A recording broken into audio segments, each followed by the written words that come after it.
bro. Like, listen, right? I don't like Stanley.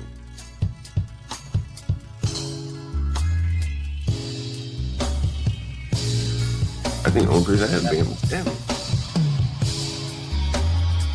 And Nate, Stanley doesn't state the obvious, like what the up. He's used talking points. Yes, he does. Yes, he does. The nature of American culture, it's a white people problem. Okay. I literally said they need to understand You gotta let these people bother you like that. If they want to beef with you, it's called Stanley versus the world. And just assume their character by stereotype? I think people do that every day. Okay, I didn't ask you. What do I think it's okay? Next to Washington, D.C., where a government shutdown is about to enter its fifth week. Negotiations remain at a standstill. The debate over health care funding for undocumented immigrants, one of the main sticking points between Democrats and Republicans. And according to our next guest, it's a debate riddled with misleading claims. Washington Post reporter David Ovalle tells Hari Srinivasan that his latest article is setting the record straight. Bianna, thanks. David Ovalle, thanks so much for joining us. You wrote a piece recently, which was very simply titled, "Here's Who Pays When Undocumented Immigrants Get Health Care in America." And this is literally the center of why the federal government is shut down right now. You have Republicans saying that Democrats want to have, undocumented people get free health care. And Democrats saying that's just not the way that law works today. And you point out exactly what's happening. I think it's definitely an issue that's very nuanced and very gray, and it does not fit neatly into the narratives that really either side are putting out there in terms of what's going on with the healthcare debate. But the reality is taxpayers do pay some for directly and indirectly for care for undocumented people, but it is neither as glaring and as stark as Republicans might have you believe, and some of the talking points that are going on right now, or the debate about the shutdown.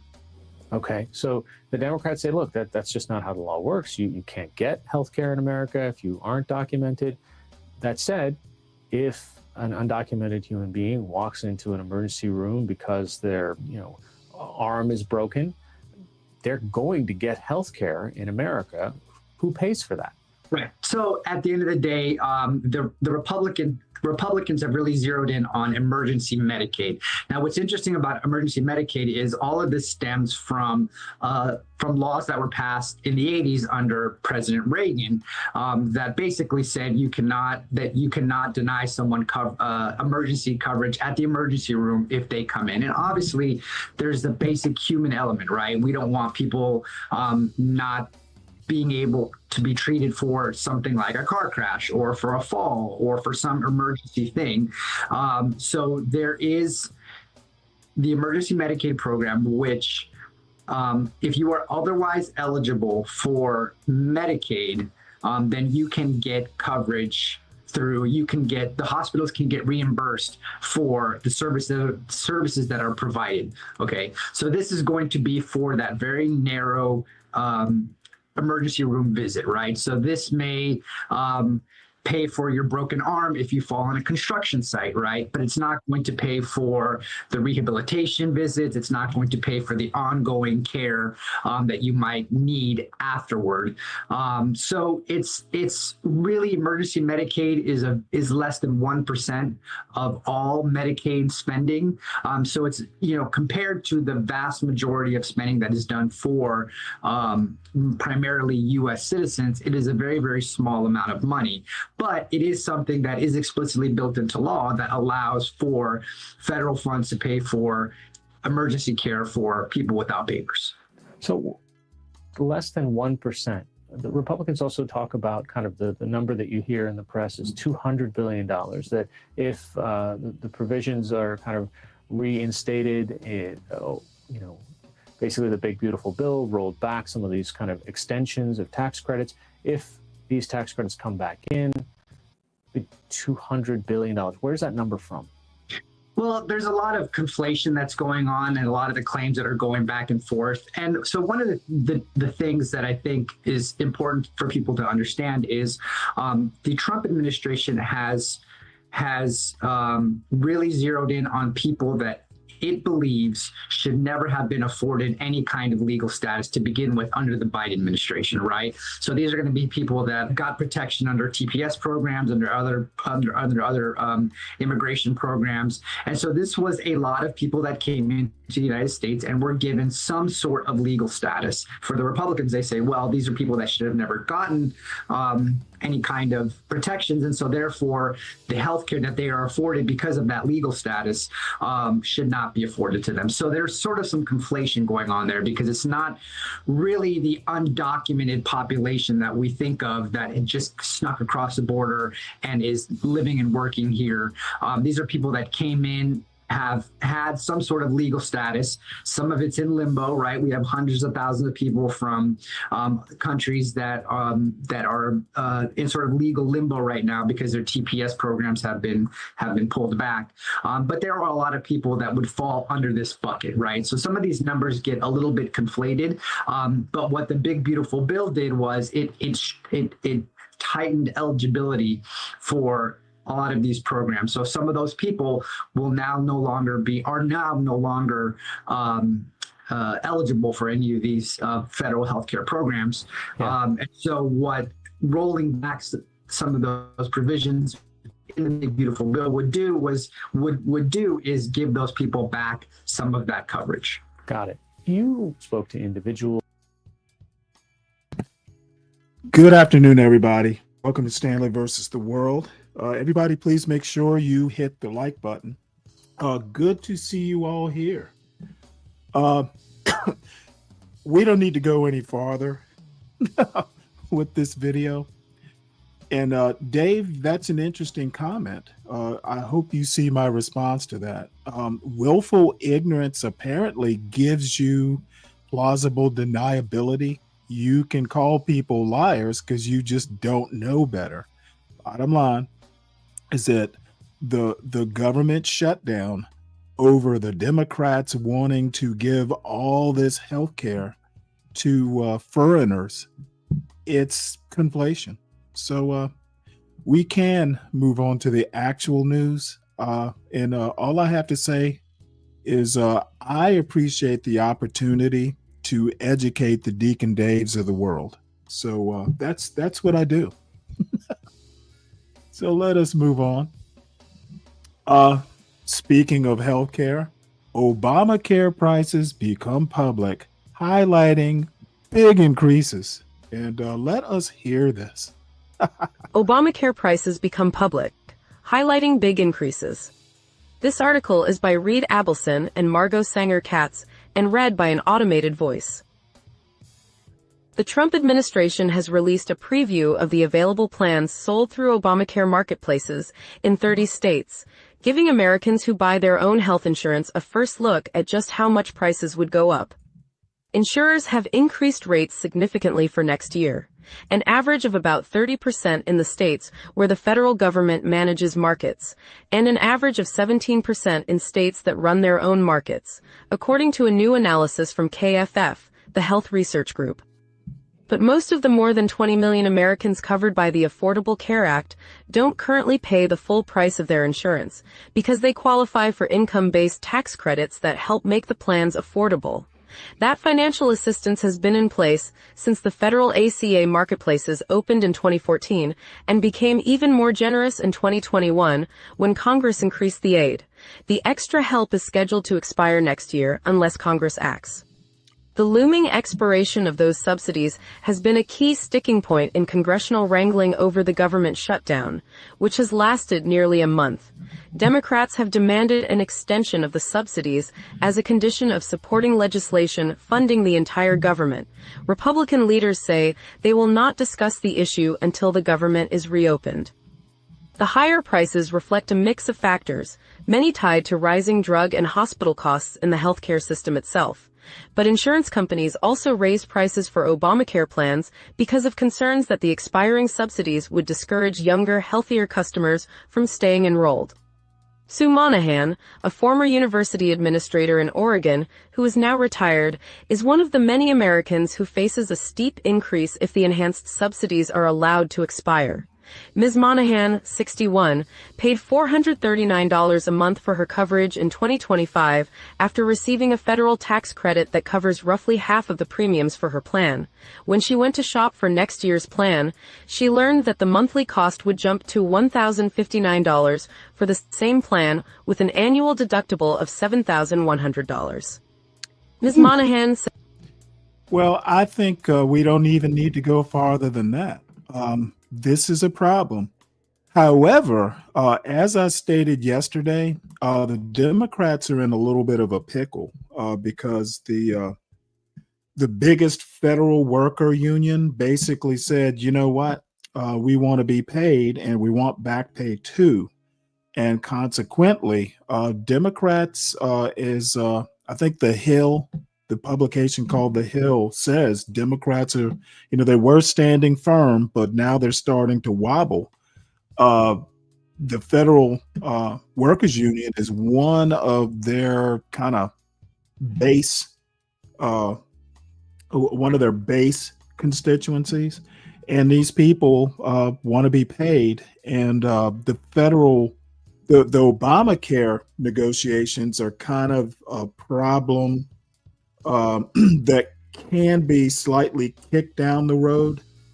The federal workers complaining now is an immediate problem, and they will blame Democrats. So consequently, Thune says Senate Majority Leader John Thune told reporters at the Capitol that bipartisan talks aimed at ending the government shutdown have ticked up significantly. Said the conversations might be a precursor of things to come. So, the Democrats' will is starting to waver a little bit. And in the meantime, there's some states suing the Trump administration to keep SNAP benefits during the government shutdown. I don't know. I don't know how that works. Can it work its way up to a court or through a court in time for what is it, November 1 or November 4? I can't remember. So half of U.S. states have sued the Trump administration regarding plans to halt funding for food aid that serves over 40 million low-income Americans. And I'm assuming if half of the U.S. states, 25 of them, some of them are probably Republican states. So if not most of the people suing. Let's see, is there a list? Let's see if there's an actual list here. Oh, that's I'll see if I can find a list in the meantime, because I know some of them have to be Republican state. And this is the Hill I just talked about. Democrats wobble as pressure to end shutdown ramps up. So it says here, Senate Democrats are taking a close look at a Republican proposal to pay all federal employees, including essential and furloughed workers, as they're under new pressure from the nation's largest federal workers union to pass a clean continuing resolution to reopen the government. They also plan to introduce legislation to pay for SNAP benefits and extend funding for the WIC. And I don't really know the difference. Anyway, the developments reveal Democrats are looking for a way to ease the impact of the 4-week shutdown on federal workers who are struggling to pay their daily expenses and on lower income Americans who may soon run out of food. So, as I said, the Democrats are going to have to bend when one of their core constituencies is starting to howl. So we're going to stick with the Senate.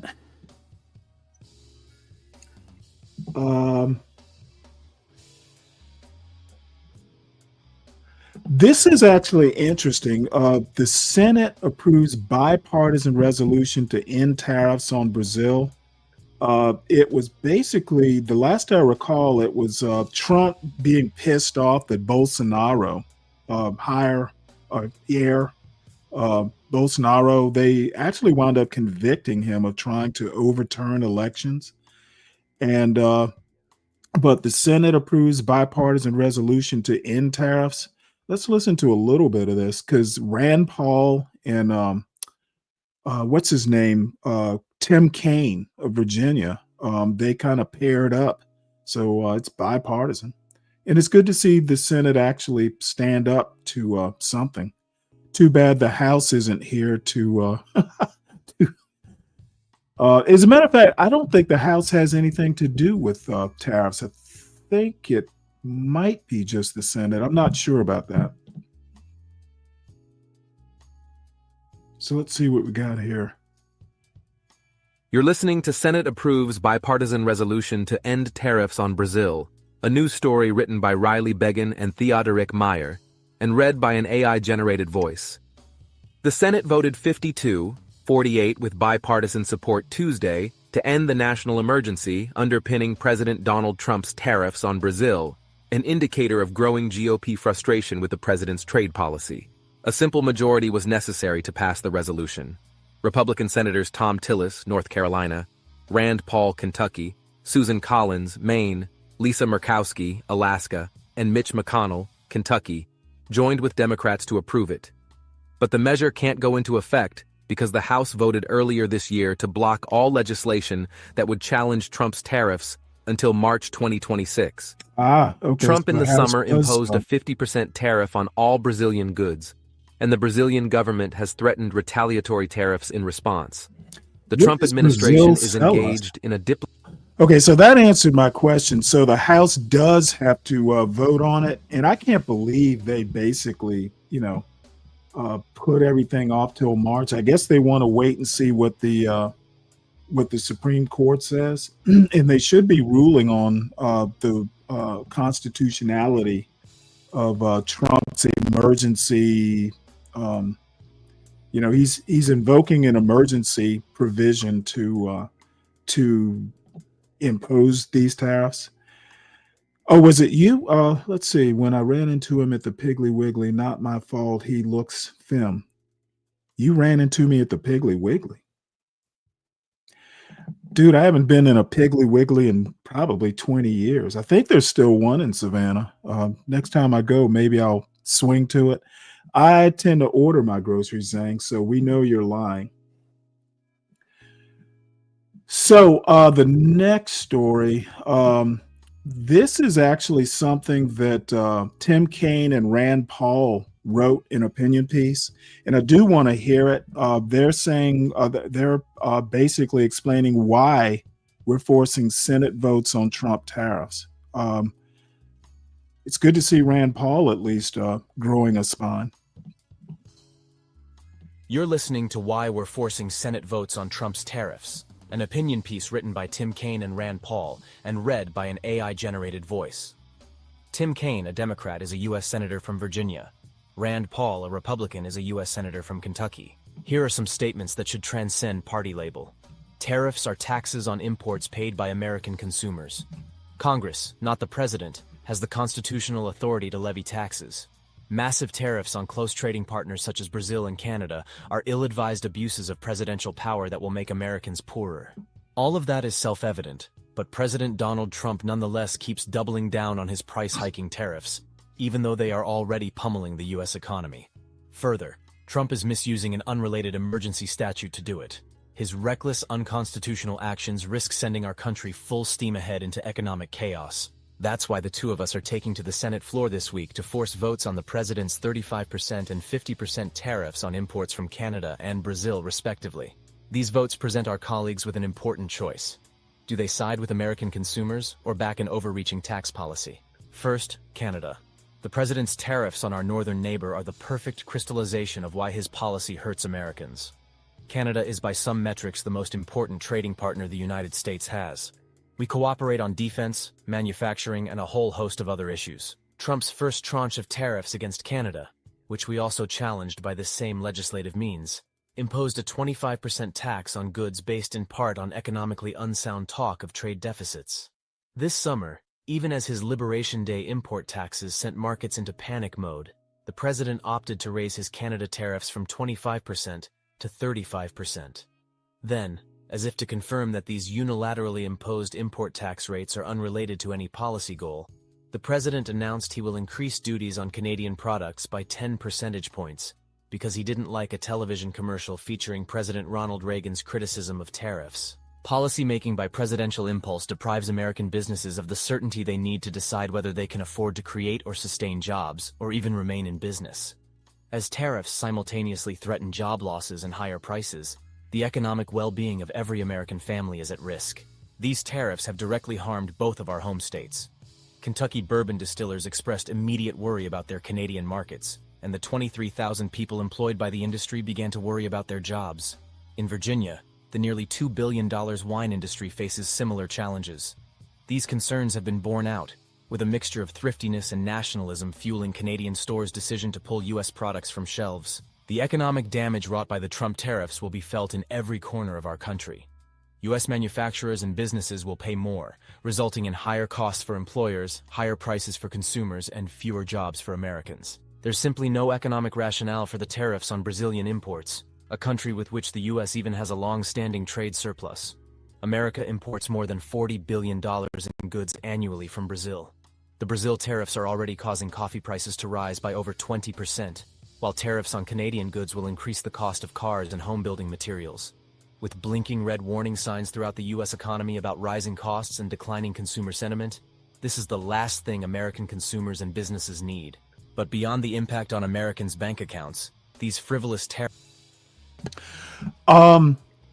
Ryan, Canada is a member of NATO, correct? I thought all the NATO countries were up at 5% of GDP. So are you sure you're right about this? I thought Donald Trump said all NATO countries had committed to that 5%. Canada is a member. Are you wrong, or is Trump lying? Or have I got something wrong? Help me out here. Tariffs are a flagrant abuse of power. The Trump administration is misusing the International Emergency Economic Powers Act, which was designed to authorize sanctions during an unusual and extraordinary threat, to impose tariffs despite the fact that the law does not include the words tariffs or taxes. Only Congress is authorized by the Constitution to rewrite tax policy. Tariffs are taxes, and no president, Democratic or Republican, is permitted to raise taxes by fiat, circumvent Congress, or abuse emergency powers as a backdoor method of implementing a policy agenda. On Tuesday, a bipartisan majority of 52 senators voted to end Trump's unlawful tariffs on Brazilian goods. On Wednesday, the Senate will have a second bite at the apple when it votes on whether to support our bill on Trump's Canada tariffs. And later this week, a third piece of legislation, one we have co-sponsored with a larger group of our colleagues, will come to the floor, forcing the Senate to weigh in on Trump's 10 to 41% global tariffs. Our colleagues in the Senate cannot avoid being put on the record. As the next vote approaches, it is our hope that more of them do the right thing and play their part in reasserting Congress's constitutional role as an equal branch of government. Yes, finally somebody is going to stand up on something. So that has actually inspired me. So let's move on here. Trump administration. South Korea says it has finalized terms of U.S. trade deal.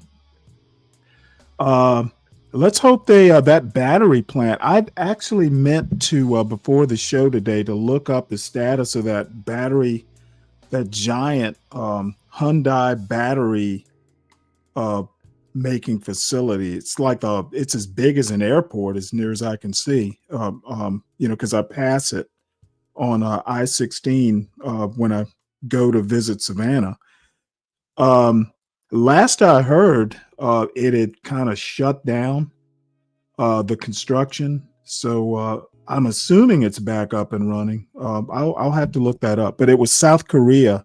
All these South Korean workers wound up being swept up and detained by ICE and the Border Patrol, I guess. And some of them actually wound up going back home. And Trump wound up having to kind of capitulate because they were there training American workers. So anyway, South Korea said it had reached an agreement on the details of a long-awaited trade deal with the United States during President Trump's visit to the country, securing concessions on tariffs and how much cash it would need to invest in the United States. So Trump is basically extorting these countries to invest in the United States. And then here, Politico reports Trump's cash demands continue to bedevil deal, but that might be a little time late. Both of these stories are today, but I'm just going to go with the New York Times saying that they had come to some deal. So that's all well and good. I wonder what happens if the Supreme Court basically says these tariffs are illegal. I wonder if that ruins any trade deals. That will be interesting to find out. Radio Free Asia. I didn't know there was a Radio Free Asia, to be honest. Will halt news operations amid shutdown. Said here, until this month, Radio Free Asia had successfully resisted Trump officials who tried to render it obsolete. So Radio Free Asia, one of 4 federally funded news organizations the Trump administration has aimed to close, will shut down its news operations on Friday for the first time since its founding in 1996. So it had regional offices, Istanbul, Myanmar, Vietnam. Wow. They broadcasted into China. So, the Trump train continues to sever limbs. Next in the news, U.S. to withdraw some troops from NATO's eastern flank, Romania says. So, Romania says it was notified of U.S. troop downsizing, U.S. focusing on own borders and the Indo-Pacific region. NATO says alliance in close contact about deployments. Around 1,000 soldiers will remain in Romania. So, says here, permanent Allied presence in Romania sufficient at 3,500. So there will be 3,500 NATO troops. 1,000 of them will be U.S. troops. So that's interesting. And speaking of war and troops and stuff like that, I'm still kind of wondering. Netanyahu orders strikes in Gaza as Israel says Hamas violated ceasefire. So the office of the Israeli prime minister said Tuesday evening that he had ordered forceful strikes, accusing Hamas of firing on Israeli troops and failing to return hostages' bodies. So last I heard on the bodies is like, there's rubble everywhere. They had to dig them out apparently. So we'll see if this doesn't just go back to as it was. Doesn't sound like that ceasefire is very. It's got leaks. I'll put it that way. So let's switch gears back to what's happening here.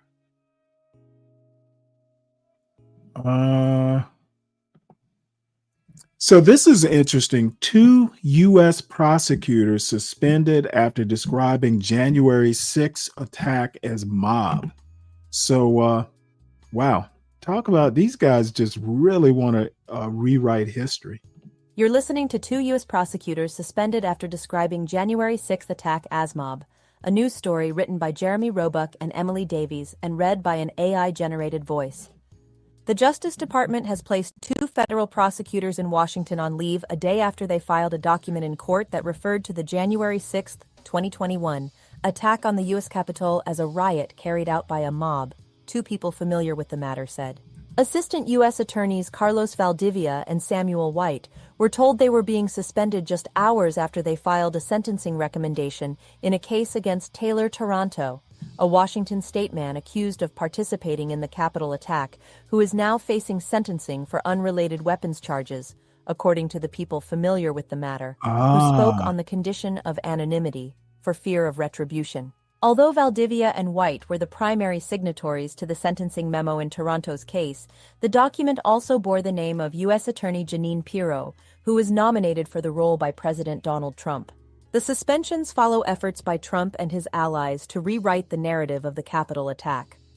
Trump, in one of his first executive orders after his return to the White House in January, pardoned hundreds of people who had been convicted of playing a role in the riot and ordered the dismissal of charges against those whose cases were still pending, including Taranto. Since then, the Justice Department has dismissed or reassigned several of the prosecutors who led cases against those accused in the riot, particularly in the U.S. Attorney's Office for the District of Columbia, where Valdivia and White work.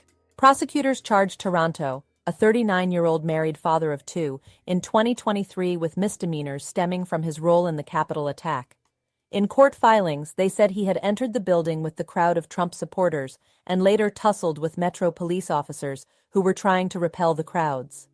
Once forced outside, court documents allege, Taranto also fought with other riot participants on the Capitol steps, using his cane to fend them off. All charges related to Taranto's conduct at the Capitol that day were dismissed as a result of Trump's clemency orders. By that time, however, prosecutors had charged Taranto with additional crimes stemming from a return trip he made to Washington in June 2023.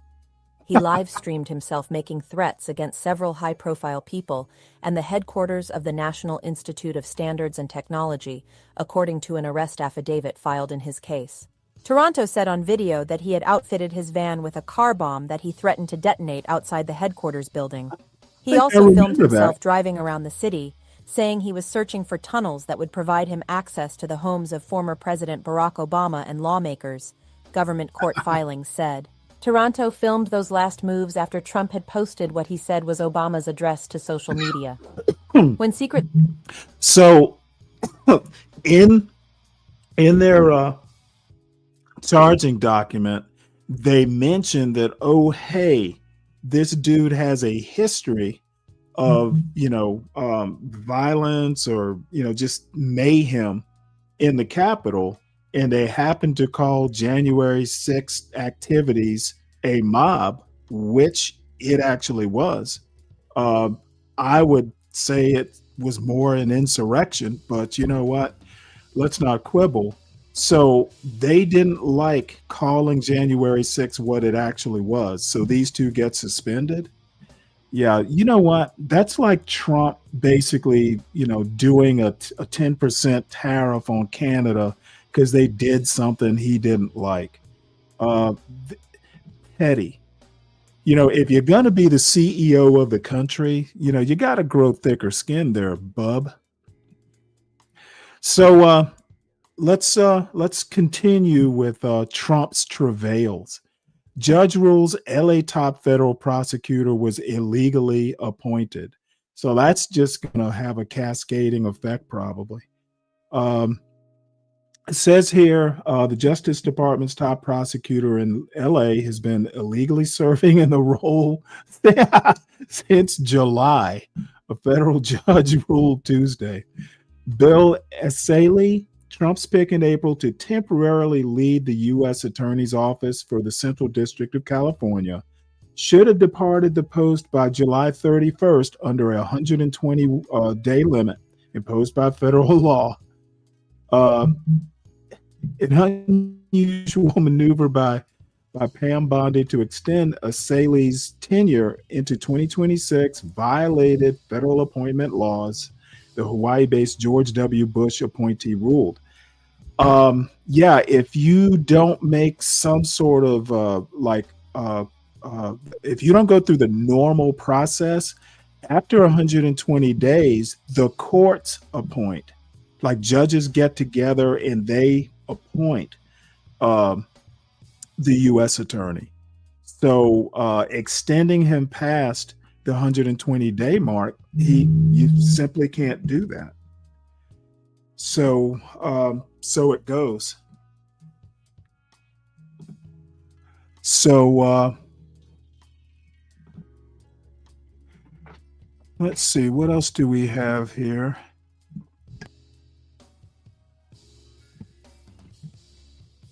We're going to switch gears. The Fed is expected to approve another rate cut, I guess tomorrow or today. Is today Wednesday? I can't even remember. Yeah, today. So I was talking with Ryan yesterday that it kind of appears, with all these layoffs, it feels like a recession, though technically it's not.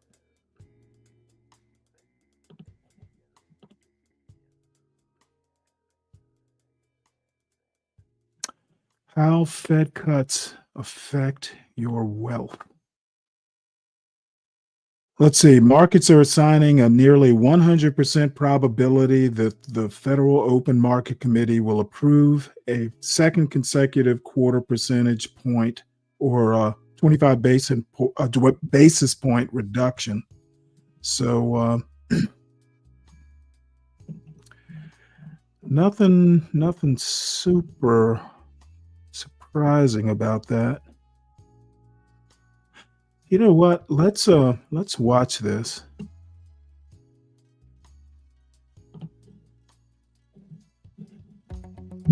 The Federal Reserve is making loans cheaper. The federal funds rate is currently around 4.11%. By the end of 2026, this rate is expected to fall below 3.5%.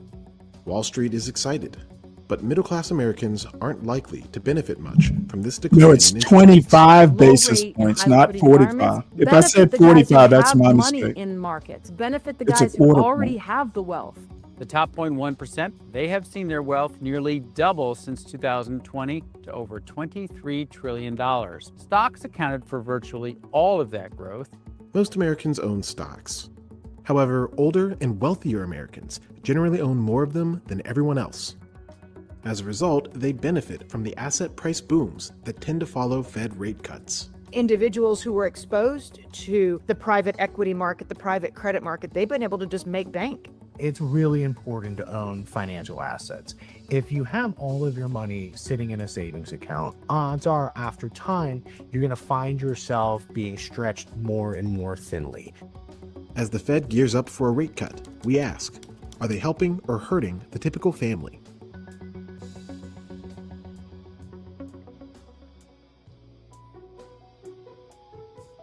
The cost to borrow money will likely fall over the next year, according to the Fed's forecast. We do have a very good sense of the direction the Fed wants to head in, and that is lower rates.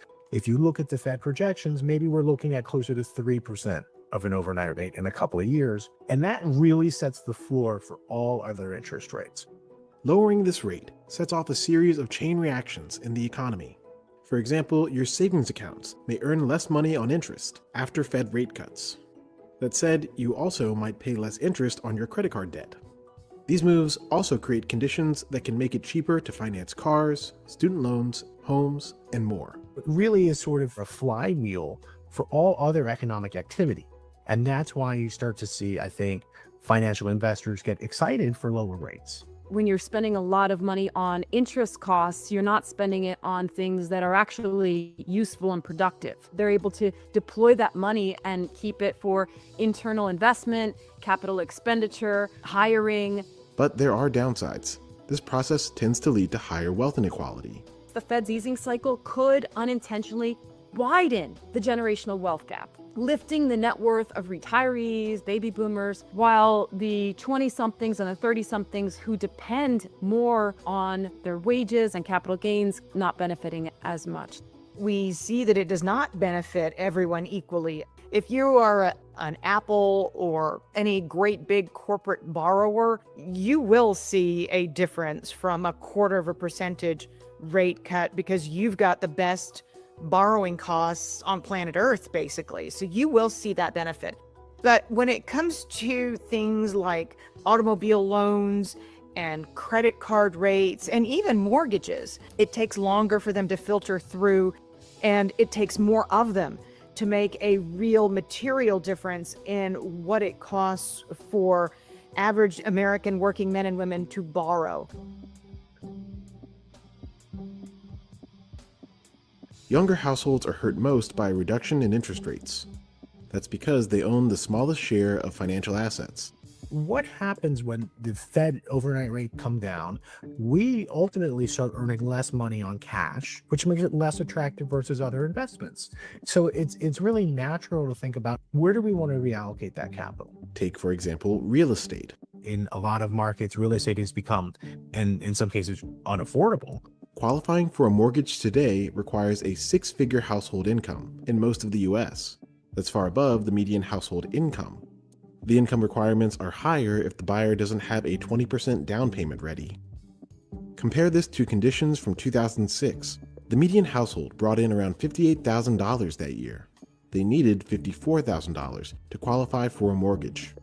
Years of zero rates and quantitative easing drove housing prices far faster than incomes. It rewards older and cash-rich households, but it locks younger buyers out. When compared to real estate, stocks generally require less capital and deliver higher returns over the long run. Real estate money can be a little harder to place. I would argue that if you really want to reap the full benefit of real estate ownership, you're doing it in private markets. And that is generally a little harder for people with smaller portfolios to get into. For these reasons, many Americans are flocking into equities like stocks. 2025 is on track to see a record $1.25 trillion flow into exchange-traded funds. The strength of passive investing has never been what we're witnessing right now. Families lower on the income scale tend to have more of their wealth tied up in real estate and durable goods. The wealthiest families in the country have significantly more wealth tied up in stocks or mutual funds. If you look at your average boomer right now, stocks have been very good for them over their lifetime. Most of the wealth in America is in that generation in stocks. The S&P is at near all-time record highs and risk appetite is on. That pushes people from equities. It's like a waterfall. That's why private credit, private equity, alternative markets are so booming. People are looking for uncorrelated assets to hedge their risk assets. That's why you're seeing frothiness in the alternative space, frothiness in Bitcoin, in gold. That is a direct impact of some of these zero interest rate policies, which intentionally try to raise and inflate asset values. Wealth inequality is rising globally, much of it due to structural factors like globalization and technological change. But central bank decisions play a role too. We've seen the Gini coefficient rise here in the United States over time. This is an economic metric that we use to look at this dispersion of wealth. It tends to be very high in developing nations and tends to be lower in developed nations. Fed policy has been instrumental in taking the baton from what had been just educational inequality, and now it is also inequality driven by monetary policy. And the Fed has to be very careful about how much it lowers the cash income that retirees are making on $7.5 trillion of record money market funds right now. And you would never want for them to be in a position where they say, you know what, I'm not making enough on my retirement assets, getting cash off of my savings, I better sell some of my stocks. The US Central Bank did more than make loans cheap during recent crises. They also bought trillions of dollars in Treasury securities, the traditionally safe investments. This makes their yields fall, which makes buying safe assets less lucrative. Experts call this process quantitative easing. You can see the process unfold on the Fed's balance sheet. When the balance sheet increases, the Fed is spending money to support the economy. They grew their balance sheet from $4 trillion to $7 trillion in the space of 3 months. That was the Fed injecting historical, biblical amounts of liquidity into the system to smooth the market functionality at the time because markets completely seized up. But then it kept on buying more bonds long after the financial markets had stabilized. And that is where a lot of the criticism comes from. It's the Fed staying too long. and keeping the liquidity pumping into the system for so long that it's just in the end going to benefit very few. And the result of that was inflation, which disproportionately affects the lower resource population, an asset boom, which disproportionately benefits the upper class and effectively puts pressure on the young people and the lower income households. With the clarity of hindsight. Well, here's the deal. What we will tell the young people is you just need to work harder, right? We could have, and perhaps should have, stopped asset purchases sooner. Our real-time decisions were intended to serve as insurance against downside risks. The Fed started to reverse this process in 2022 as it tightened economic conditions to fight inflation. And in the summer of 2025, they signaled that they're going to pause this tightening of the economy.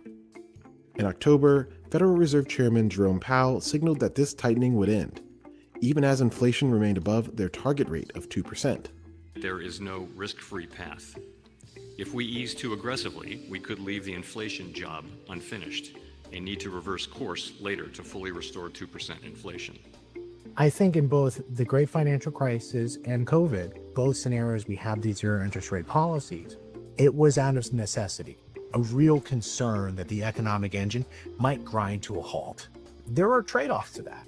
I don't foresee that even though we're cutting rates, that we're going back to zero interest rate policies, barring some, global calamity.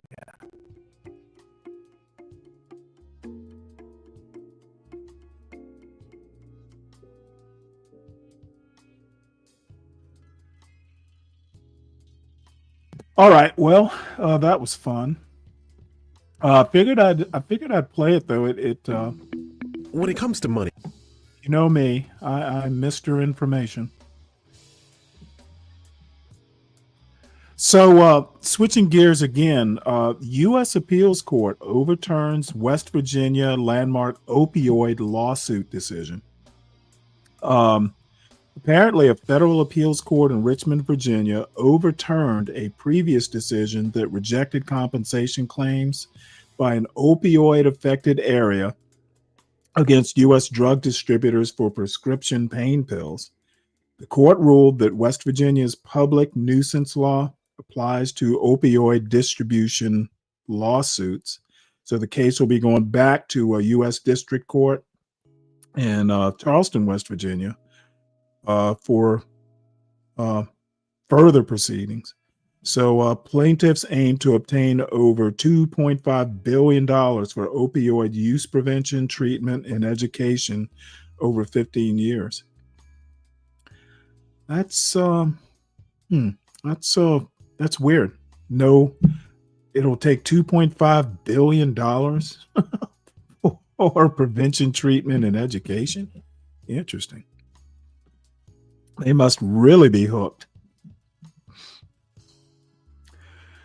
So the rest of this stuff is just kind of miscellaneous stuff. White House fires Arts Commission expected to review Trump construction projects. So Trump plans on building an Arc de Triomphe or something. There's one in New York that I know of. He plans on building one in DC. It's like this dude is just, the word we used to use back in the 80s was chintzy. Dude just lacks class. So oh boy. I don't even know what to say about this. But there will be no one to tell him he has no taste. That's pretty much it. He is the taste maker in chief. So let's see what else. Hurricane Melissa hits Cuba after leaving trail of destruction in Jamaica. I hear it's supposed to pass off the coast of Georgia.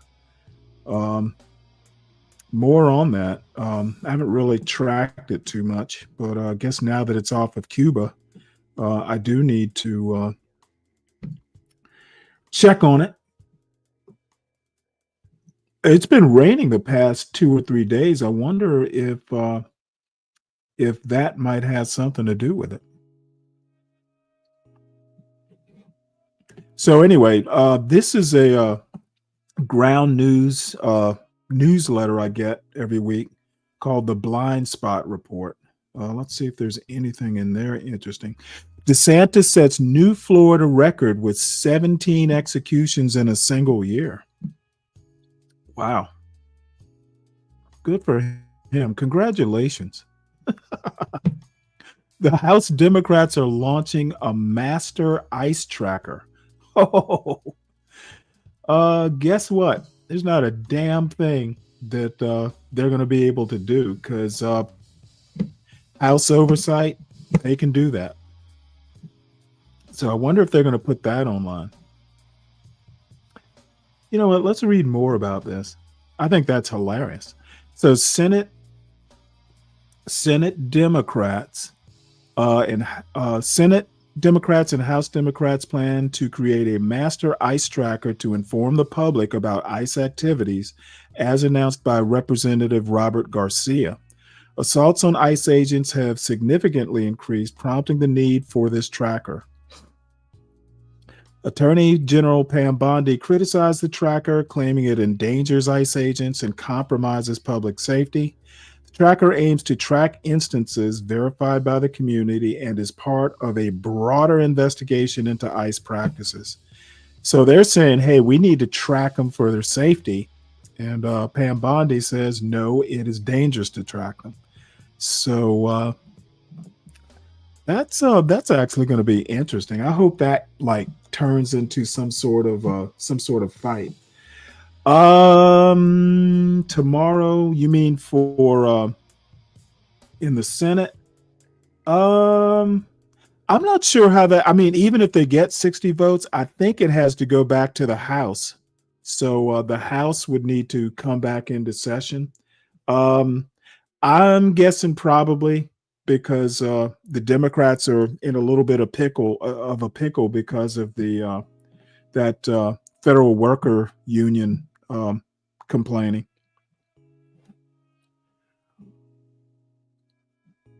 So let's see what else is in this newsletter. States sue Trump administration to keep SNAP benefits. We read about that.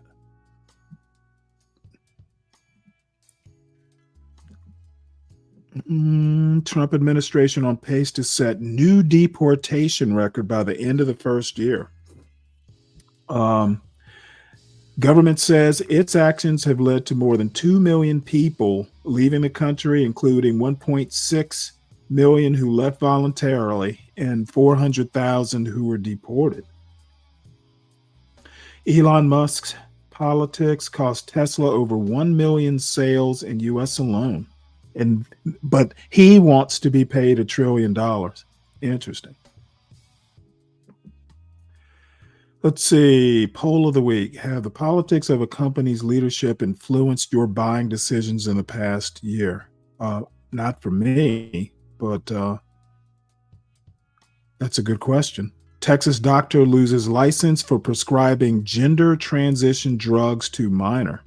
Dallas physician May Lau has surrendered her Texas medical license a year after Attorney General Ken Paxton accused her of violating the state's ban on gender-affirming care for minors. Lau's lawyers told Newsweek she decided to move her medical practice to Oregon and saw no reason to continue to maintain her Texas license. I figured as much. She surrendered it after she got licensed in Oregon, no doubt. Bill Gates says a doomsday outlook on climate is driving people to focus on the wrong things. I did see that story. Not particularly interested in the story. Bill Gates calls for climate fight to shift focus from curbing emissions to reducing human suffering. Well, I guess he knows a losing game when he sees it.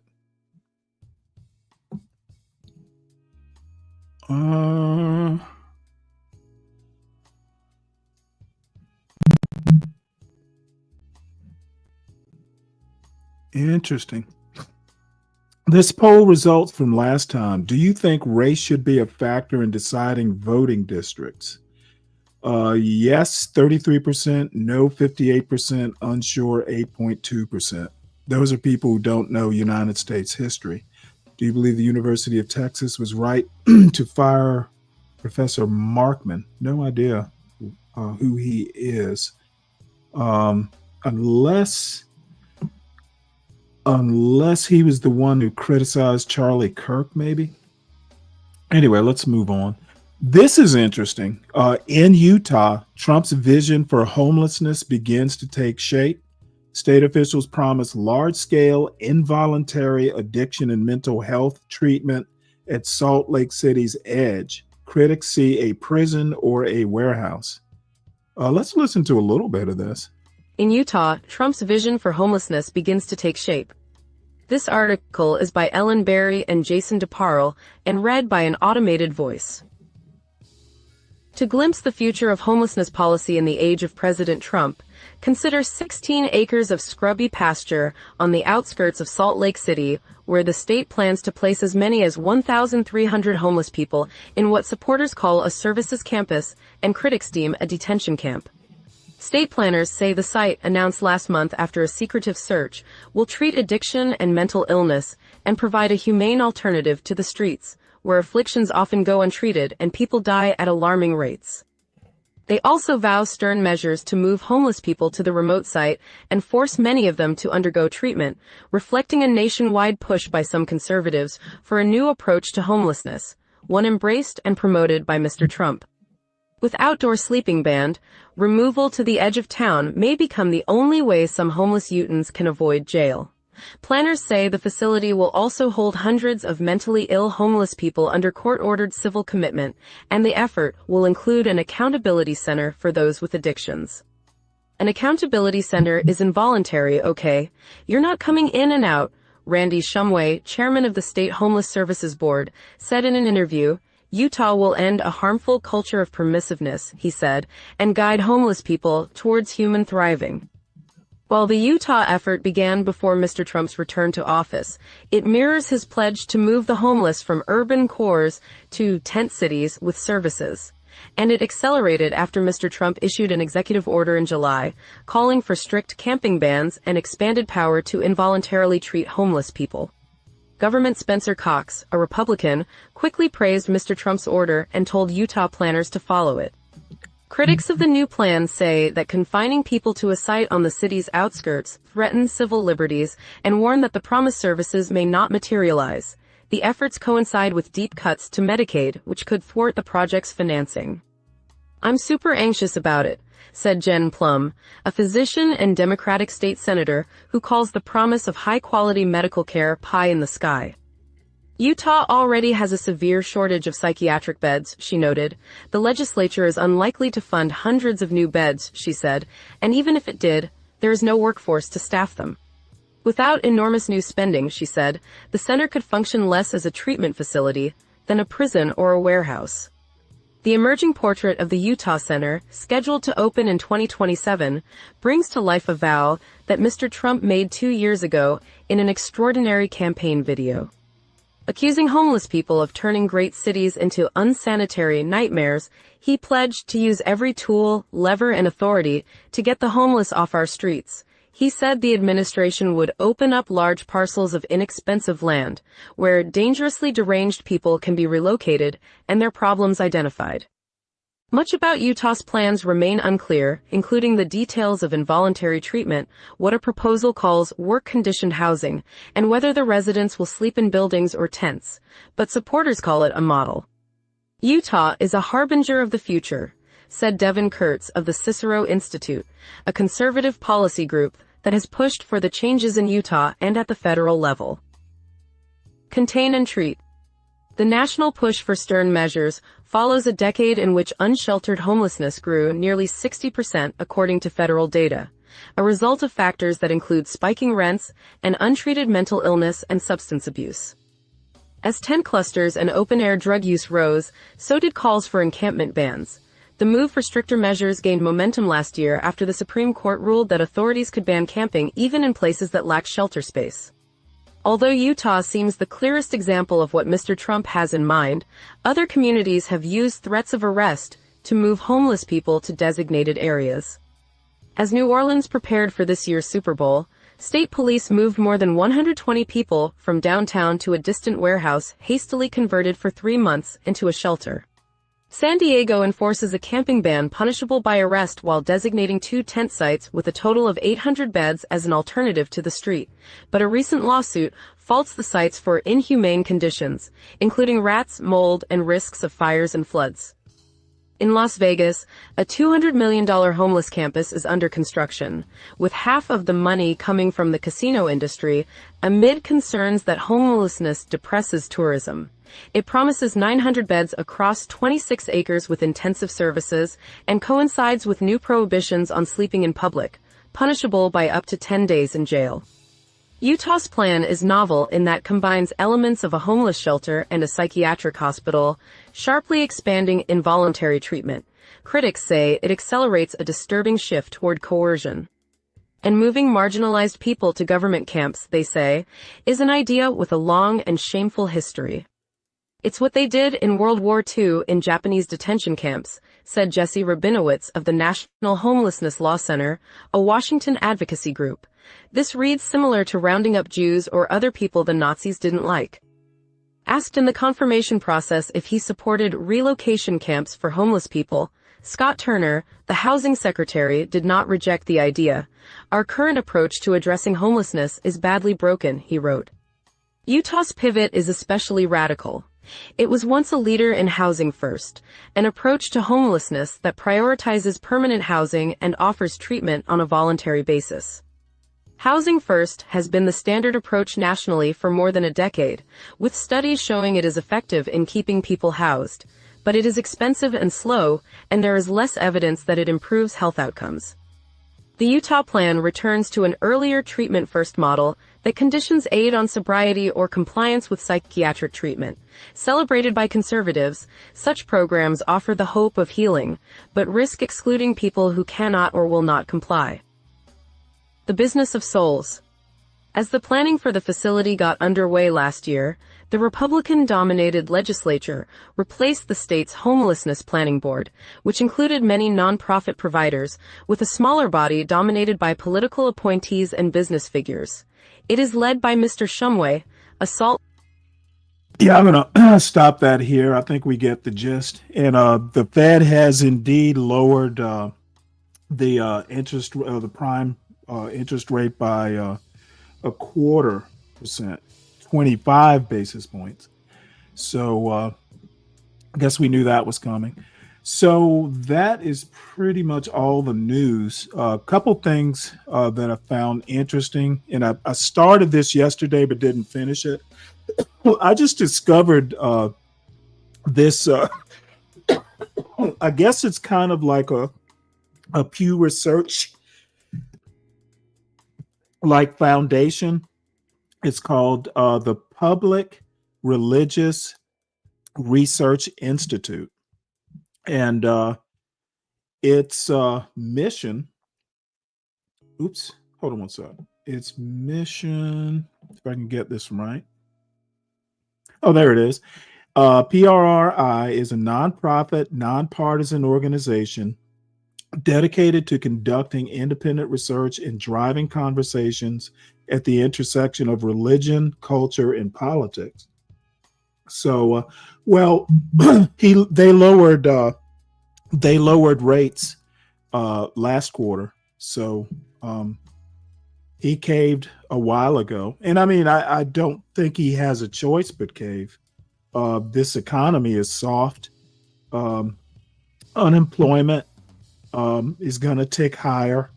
So he has no choice.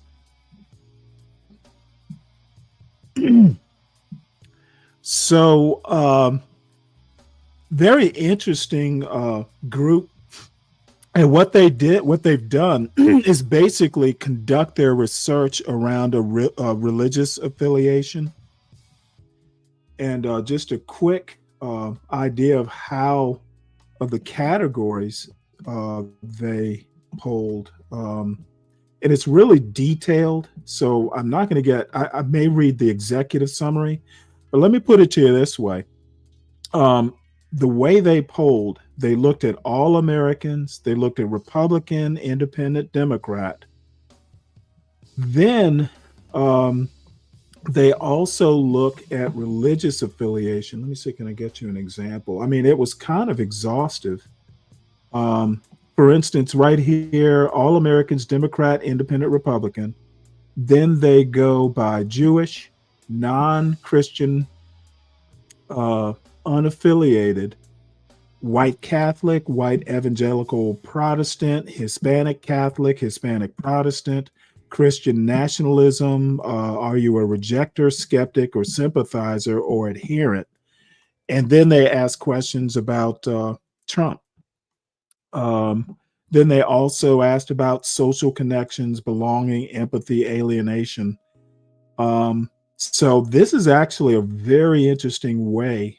Basically, they're asking your politics through a religious affiliation lens and marginally by race.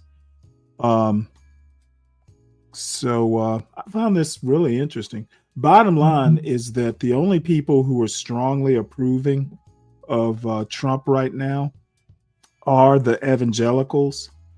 Catholics, oddly enough, white Catholics, are kind of mixed on whether Trump is actually accomplishing anything positive or he is, just a baby dictator. Hispanic Catholics are basically, in line with Black Protestants, for instance. They think that Trump is no good. Jewish people basically are not fans of Trump. So I'm going to drop this link. It's really an interesting way of assessing politics. I encourage everybody to have a look at it.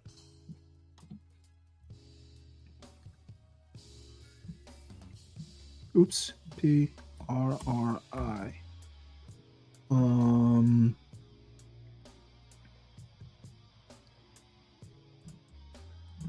Let's call it surveys. It's not exactly a.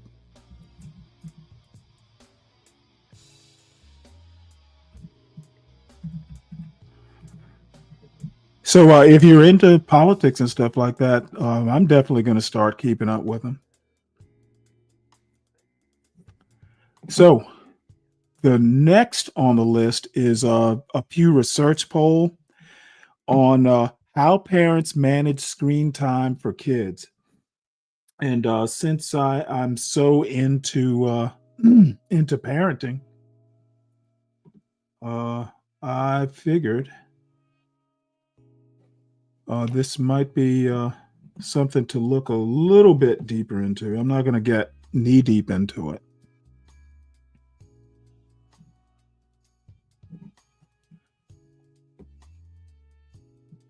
Give me one sec here.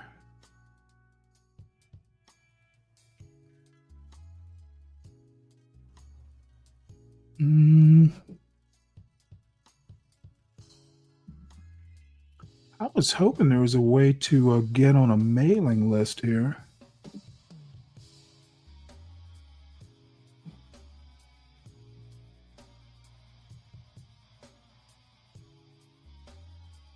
Oh, there we go. All right, so let's move on. So from YouTube to smartphones to tablets, tech is a part of kids' lives. AI chatbots are part of the mix now too. While parents strive to manage screens, 42% say they could do better. Really? How about just not give your kids a phone? So let's see if there's any. Majorities of parents say their kids use tablets and smartphones. Watching TV is especially common. So there's a percentage of parents percent of U.S. parents of a child age 12 or younger who say that, as far as they know, their child uses or interacts with the following. 90% say, yep, their kids interact with TV. 68% tablet. 61%. This is 12 and under? Oh my God. Gaming device, 50%. Oh my Lord. Wow. Roughly 6 in 10 parents overall say their child uses or interacts with a smartphone. About 4 in 10 say 4 in 10 say their child uses or intersects with a smartphone. Under 2? Holy shit.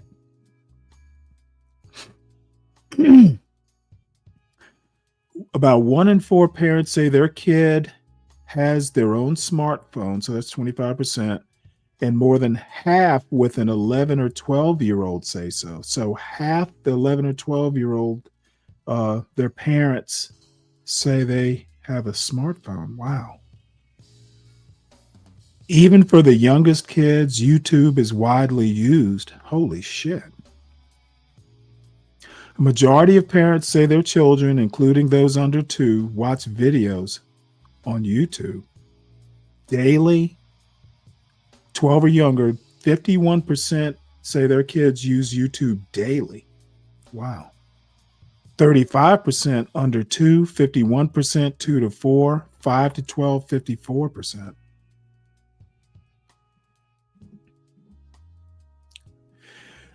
Well, my show is designated not for kids, so I know they're not watching me. Killed his Tamagotchi in less than 2 days. And you know what?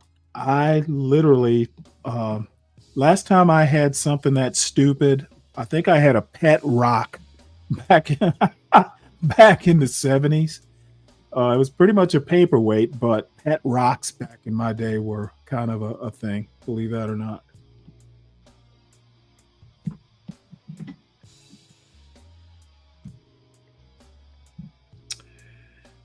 So let's see here.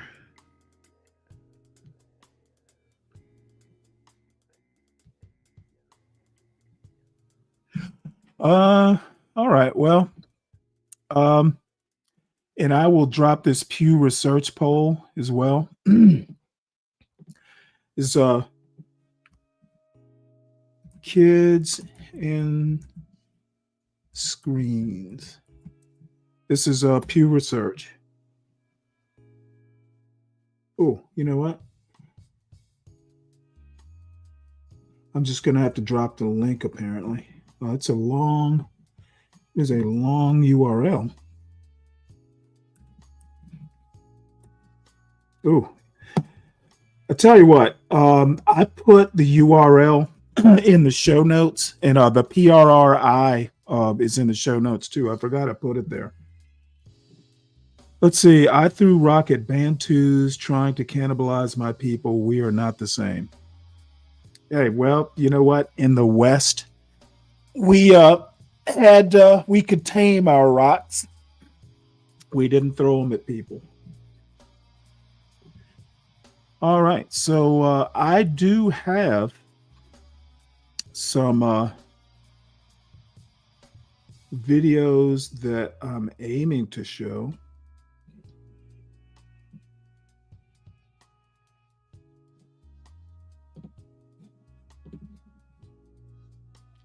See, Irony dropped a video, but the title doesn't look interesting.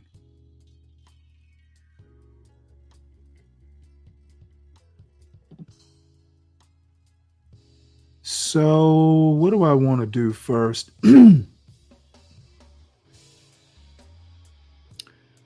Should we do history or unitary executive theory? Or do we have, let's just start with something entertaining, and then we'll move into unitary executive theory.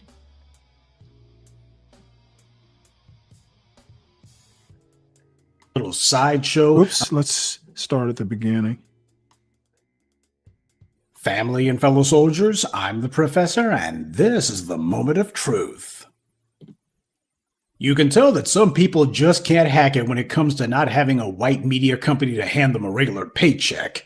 The folks over at Tiffany Cross and Angela Rye's little sideshow apparently are doing some real clout chasing, so they were sticking up for Mark Lamont Schill of all people, as if they actually care about the guy, and the person who they thought they were going to take shots at is Joe Budden and his very popular podcast. So they decided to make their contempt clear by putting together a podcast with the title Joe Budden and the Dumbing Down of America. With a title like that, they wanted to make it personal. This is what happens when you let meme girls be in charge of your promotion. But because of the fact that these clowns decided to go after somebody who has a hell of a lot larger audience than themselves, it wasn't long before his listeners lit up the former Breakfast Schlub host and former MSNBC cheerleader, and they were in full retreat. Angela Rye immediately threw Tiffany Cross under the bus, blaming Tiffany for giving the episode that provocative title. This is Tiff's conversation, but I do want to. Oh no, but this was Tiff's idea. Tiff is ready to claim that, and we're fine. We all weighed in. We all said what we said. But I would just say to them, well played. But I do apologize for titling the podcast. Well, that maybe way. we shouldn't have done that. Now, before I go any farther, I think I need to give a disclaimer. I've never actually listened to Joe Budden's podcast. I barely know who he is. I saw that he did do a podcast with one of those video thoughts, Melissa Ford, and that was pretty much all that I needed to see. And if I may put it bluntly, he sounds like he lights up a joint before every one of his podcasts. Hell, he sounds like he lights up some weed before every commercial break. Again, I haven't listened to more than a few minutes of his content, but let's be honest. If you happen to listen to his podcast, am I really that far wrong? Does he do the kind of content that I do? Do you think that there's any overlap there at all? I'm willing to bet that there's not. And that's perfectly understandable. After 17 plus years, you know that I don't care who's beefing with who in the world of hip hop. I don't care about who's dating who either, who's cheating on who, baby mama drama in the world of black celebrity, which seems to be the main thing that he obsesses over. And hey, from what the internet says, he's making money off of it and he's got an audience, and I don't begrudge him that. And the fact that the guy happens to have a large audience, well, it just goes to show how far we still have to go in elevating the mentality of our people. Now, that said, it's a joke for the likes of Tiffany Cross, who's been a mindless sock puppet for the white media, to pretend as if she has more to offer a black audience than, say, Joe Budden does. Tiffany Cross only had her little old gig because she attacks black men every chance she gets. That's why she was so mega triggered by Joe Budden, I suppose. She's triggered by black men in specific. And all her crap about podcast bros, that's just her saying that she's bitter that the white media gave her a platform but couldn't give her legitimacy. NBC had to give Tiffany Cross her show. Joe Budden, no matter what you may think about him, and I've made my estimation of him clear, you can't take away the fact that he's not a product of some white media company. Tiffany Cross, on the other hand, just like Angela Rye, is an invention of the white media. Tiffany Cross made a fool of herself when she attacked Brother Tariq by name, and Angela Rye did the same thing when she attacked Jill Stein because it was obvious Rye was auditioning for a DNC consulting gig, just like Roly-Poly Martin. My real problem, though, in the subject of this morning's briefing is the fact that these self-appointed black intellectuals who consider themselves to be the smartest people in the room have been wrong more than anyone else. These boule bootlicks are inventions of white power. The only reason, and I mean only reason, that anyone knows who people like Angela Rye and Tiffany Cross are is because white power put them on. That's why Mark Lamont Schill's trying to get in good with Joe Budden, make nice with him. He realizes now that he's not going to get another gig on a white media cable network. No show, hell, probably not even a regular guest panelist slot is ever going to come his way again. So he's trying to pivot. He's trying to reinvent himself. Meanwhile, Tiffany Cross is doing her own tired, stale, bitter, broad routine because somewhere along the line, her white paymasters convinced her that angry and smart were the same thing. Only they're not. Hell, she's so asinine and annoying that even Angela Rye was telling her to shut up so she could speak. No, but it's not even, I'm going to respond to this. It's not even a feeling, though. It's literally 5 minutes left in the conversation. Okay, but I want to respond to what he said. You guys haven't let anybody else weigh in here. I'll weigh in, but I'm going to respond to this. But she just couldn't stop herself, and that's because when she was working for the white media, they let her go ahead and spew whatever gibberish that she wanted. She could go ahead and be as out of pocket as she liked, and they wouldn't check her so long as she didn't talk about a white person, which we all know is how she lost her gig at MSNBC. And speaking of losing it, she lost it on that podcast because an internet personality who had said nothing about her, by the way, didn't do anything to her, but she saw his audience and got angry as hell that a black person outside the white media structure she always depended on, and worse than that, a black man, was outdoing her by a country mile, and this was her response: to come unglued and go on an unhinged rant that even her own buddies couldn't get her to snap out of. Just out of curiosity, can anyone remember any time that Tiffany Cross Eyes has had any kind of meltdown and went on a tirade like this over a white person? Sure, she's been griped at for saying this or that, but has she ever gone on a white media cable outlet and then just went on an irrational tirade for minute after minute after minute, divorcing herself further from reality with each insane moment until finally someone had to tell her to shut up? Seems only black men are able to make her lose her mind like that, but why? She thought that she was going to position herself to be the black female face of cable news, just in time for Kamala Harris to be elected president, but that plan failed twice, and now she's been banished, just like Joy Reid and Angela Rye. At this point, they're trying to get clicks and views by attacking someone who's relevant. That's what this is really about, but it backfired. Whatever boost these guys thought that they were going to get didn't happen. Everyone knows that Tiffany Cross and her pals are DNC shills. Soon as the first Democrat comes along and offers them some low-paying gig working for their campaign, they'll be off that little old podcast. This is about them trying to get people to notice them, and this was the best they could come up with. See, family, this is why I warned you in my video about things that make black men look weak, to avoid black men who are always starting beefs online and seeking out people to get into it with. The people who I'm talking about are individuals who will falsely claim, well, I'm going after so-and-so because they're doing wrong or they're misleading the people. Family, that's usually a crock of bull. Internet beefing is the last refuge of the scoundrel. It is never about helping the community. It's always about some self-serving clout chaser who's just trying to help themselves. Internet beefing is the last refuge of the scoundrel, which is why Tiffany Cross and her pals are doing it. And while Tiffany Cross and her pals' jealousy at Joe Budden's success makes sense, their anger at him and trying to attack him on the grounds that he's not an intellectual makes no sense at all.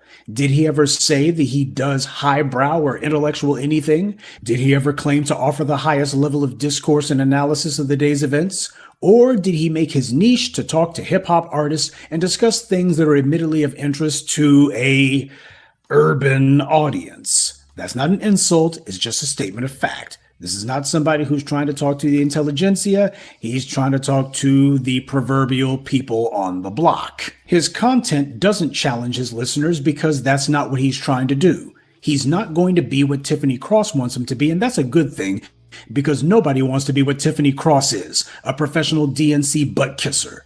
She and her pals are whining at this guy because they're jealous and furious. They're not being shadow banned like the new voices of black media are. They've got name recognition, such as it is, right? So why aren't they using it? Because they already tried, and it's not working. Make no mistake, it's pure jealousy on their part, because these people have been on white media TV, and these people have been hobnobbing and bumping elbows with important white people, so as far as they're concerned, they matter because after all, they are the talented 10th, right? They're the intelligent ones. They're the academics. Except nobody's listening to them. This is what happens when you spend most of your adult life working for white media radio stations and TV networks with white producers and supervisors who tell you how great you are, but in reality, you're just a token Negro who they squeeze in between commercial breaks. We know that people like Tamron Hall were having a fling with the likes of Lawrence O'Donnell. That happens more than people think in these white media companies. It's part of how you get along and climb the ladder. But what happens when you get fired from these same networks? Then what?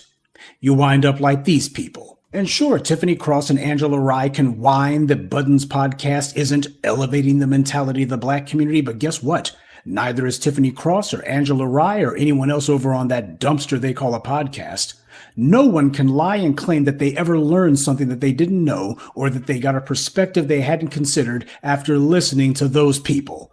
Their audience is every bit as dumb as they claim Joe Budden's to be, and their content makes people stupid by spoon-feeding them propaganda whose only purpose is to make it possible for the Democratic Party to give those guys a job.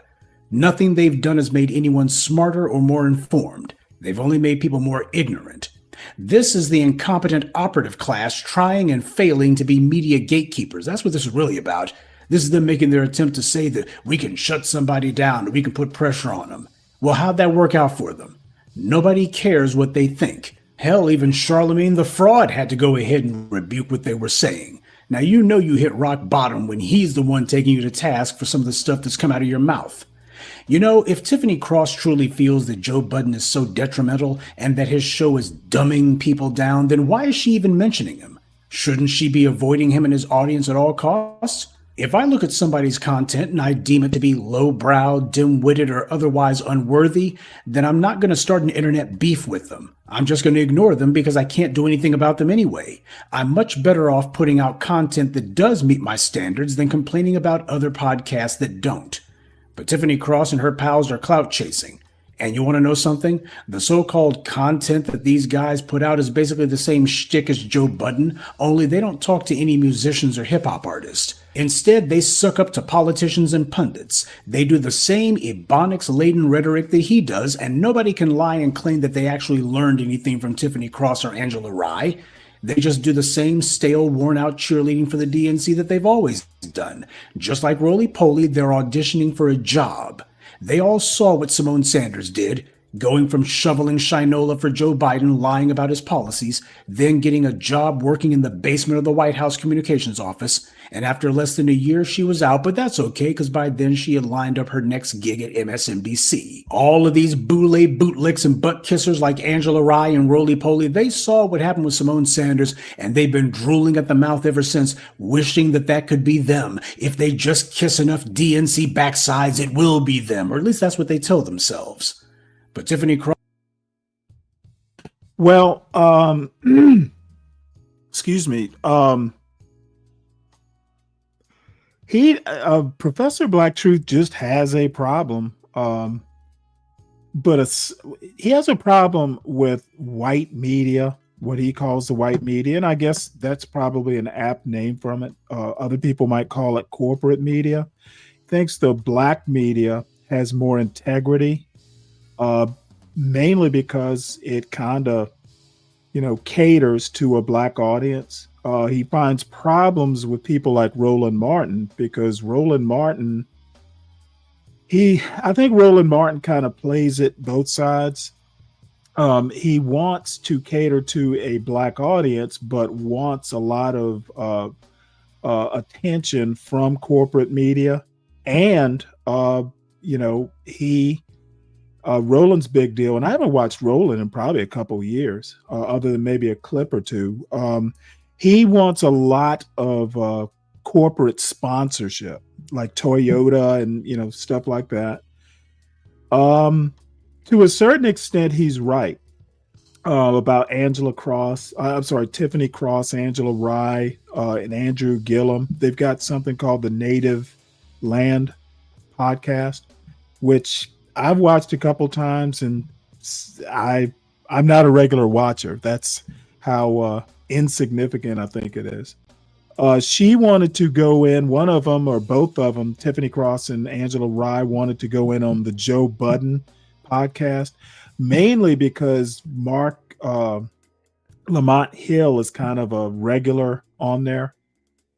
And they're calling they're saying podcasts like Joe Budden are dumbing down their black audience. I know who Joe Budden is, never watched it. Doesn't seem like my sort of cup of tea.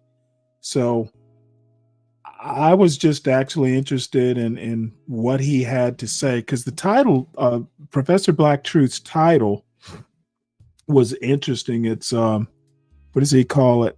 Tiffany Cross and Angela Rye are dumbing down Black America. And I'm not sure I disagree with that assessment either. No, I don't think Roland Martin is one of the worst. I actually think Roland Martin's pretty good. It's just he's kind of annoying. it being good, and he does a lot of shilling, for commercial. He wants more white corporate sponsorship, and it becomes a little bit concerning. So anyway, plus I like Professor Black Truth. Sometimes he's spot on, and he's always funny. He's pretty good at the wordplay. So next, notice Robert Reich had a conversation with Zohran Mamdani. And if you will recall, Robert Reich is a former Clinton labor secretary. He's an economics and law professor for quite some time at Cal Berkeley. So they talked for about 11 minutes, and I'm enjoying Mamdani, trouncing people like Cuomo and all this stuff. And it could very well be that Mamdani is a foothold in driving the Democratic Party to the left. So let's have a look. Why are you inspiring so many young people? Why do you think you're inspiring so many young people? Well, that's very kind of you. I think I found that for a long time in our politics, the language with which we speak to young people is truly one of condescension, where we speak about young people as if they're not facing the same kind of struggles as New Yorkers of all ages. And we speak about the affordability crisis as if it's an intellectual concern as opposed to one that they live each and every day. And I found that if you treat young people with the respect that they deserve, then they will in fact not only be a part of your movement, they could be the heart of your movement. And the other day I was on the one train just going downtown, actually with a reporter, and in the midst of that ride, I met a young man who quoted back to me my corporate tax policy, that we should match the state's top tax tier to that of New Jersey. And here was a guy who, it turns out, wasn't even registered to vote in New York City. And it was something that had reached him. And I think part of this is because we treat both young people, the media that they engage with, the way in which they see themselves in the world, with the same legitimacy as we would treat legacy media. And it's important to do that because that is the way the world is today. And it's time for us to actually catch up to it. Absolutely. Well, in terms of catching up to the world, I mean, you are, I think, the future. I have said this many times, others have as well, the future of the Democratic Party. Why is it so hard for the Democratic Party to understand that? I can tell you that I've been very excited by what I've heard from Democrats across here in the 5 boroughs here in New York City. And I think, part of the resistance to the idea that the Democratic Party could return to being a party of an affirmative vision that fights for the dignity of working people is that there have been a lot of people who've made a lot of money over the last few years in having a purely oppositional framework of what it is that we stand for. And there is always a benefit to continuing with the status quo, and there will always be a difficulty in transforming it. But I think it's ultimately very necessary, because the very Democrats that inspired so many across this country to find themselves in this party are the ones whose words that we are not hearing anymore. Fiorello LaGuardia said, "You cannot preach liberty to a starving land."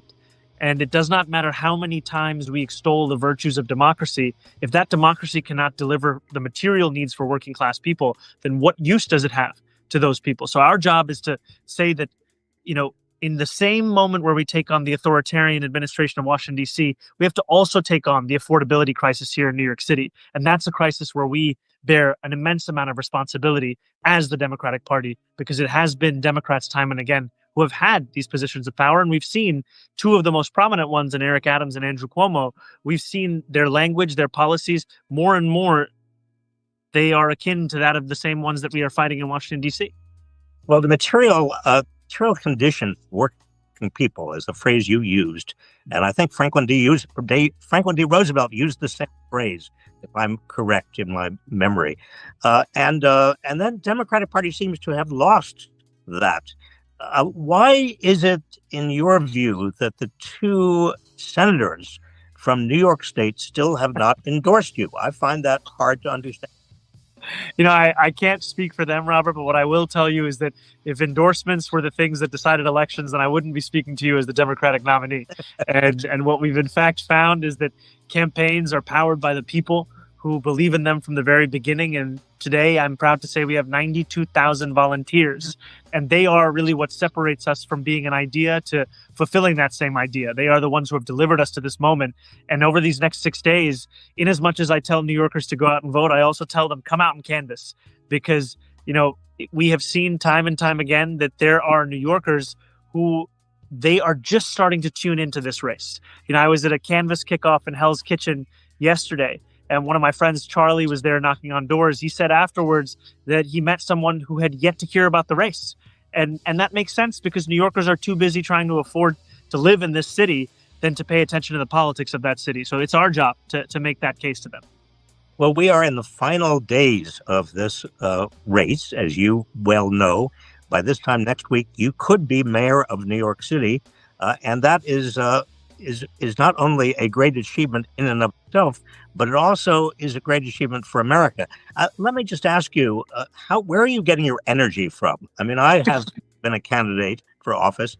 I find it amazingly hard to just every day go out there and shake hands and talk to people.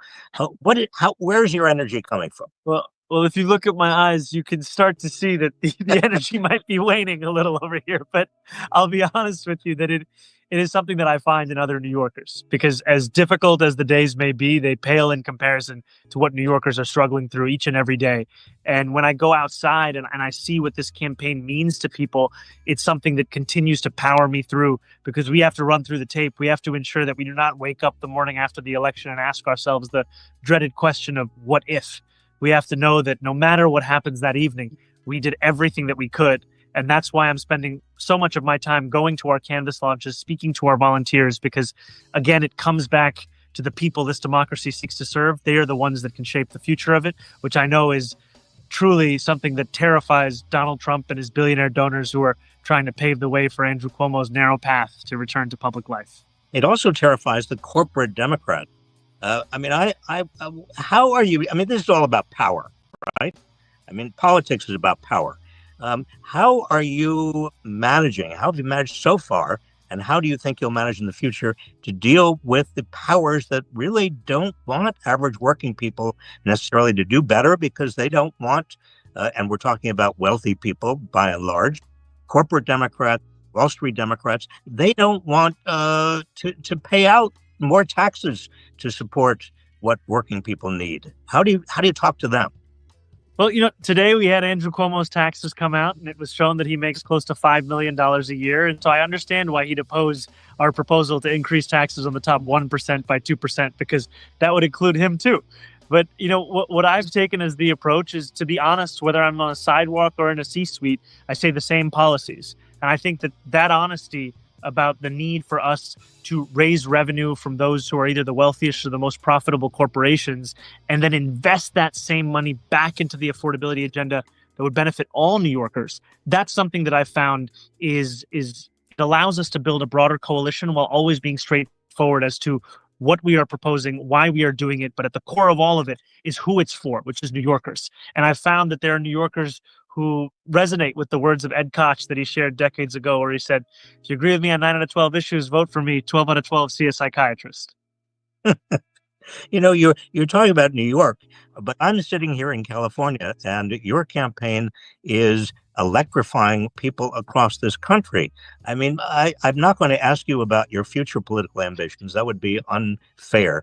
But I do want to both compliment you for how you are expanding the reach of your campaign and the inspiration of your campaign, but also ask you just how you would advise Democrats and others progressives across the country to speak to America.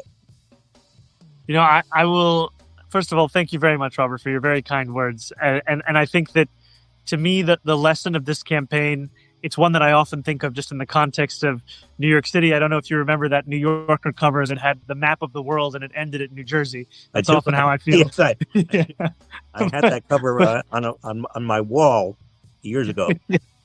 But I will tell you, I think one of the key takeaways that I've had from our campaign is the importance of listening. After Donald Trump won the presidential election and we saw New York City have some of the most serious swings to the right, especially in the counties of Bronx and Queens, there were many obituaries that were written of the party's ability to inspire men, inspire young people, inspire Asian voters. And the lesson that was being written at that time a year ago was that to beat the Republican Party, we had to become the Republican Party. And I wanted to actually listen to New Yorkers who voted for Trump and ask them what it was that drove them to do so. And when I asked them that question, I found time and again it was cost of living. And here in New York City, that cost of living, it is felt, in rent, it is felt in childcare, it is felt in groceries, felt in Con Edison bills. And some of that may be the same elsewhere in the country. Some of it may be different. But I think the thing that will always be true is the importance of actually asking the people you're looking to serve what it is that they're looking for from their leaders, what the issues are that they're consumed by, so that your politics can be one that doesn't just represent them as individuals, but represents their struggles as well. That, I think, is the key, because for far too long, it's felt like politicians lecture voters as to what they should care about, as opposed to listening to voters on what they should be fighting for. Well, Mr. Assemblyman, hopefully future mayor of New York, I want to thank you for your time. But also, more importantly, I want to thank you for this campaign, for your energy, for your inspiration of people, young people like my granddaughter. And thank you for everything you have done and will do. Thank you. You are very kind. It's such a pleasure to be here. And I have to say that you've been an inspiration for so many of us for so long. So it's a joy to be here with you. Thank you. Bye-bye. Thank you, my friend. Bye-bye.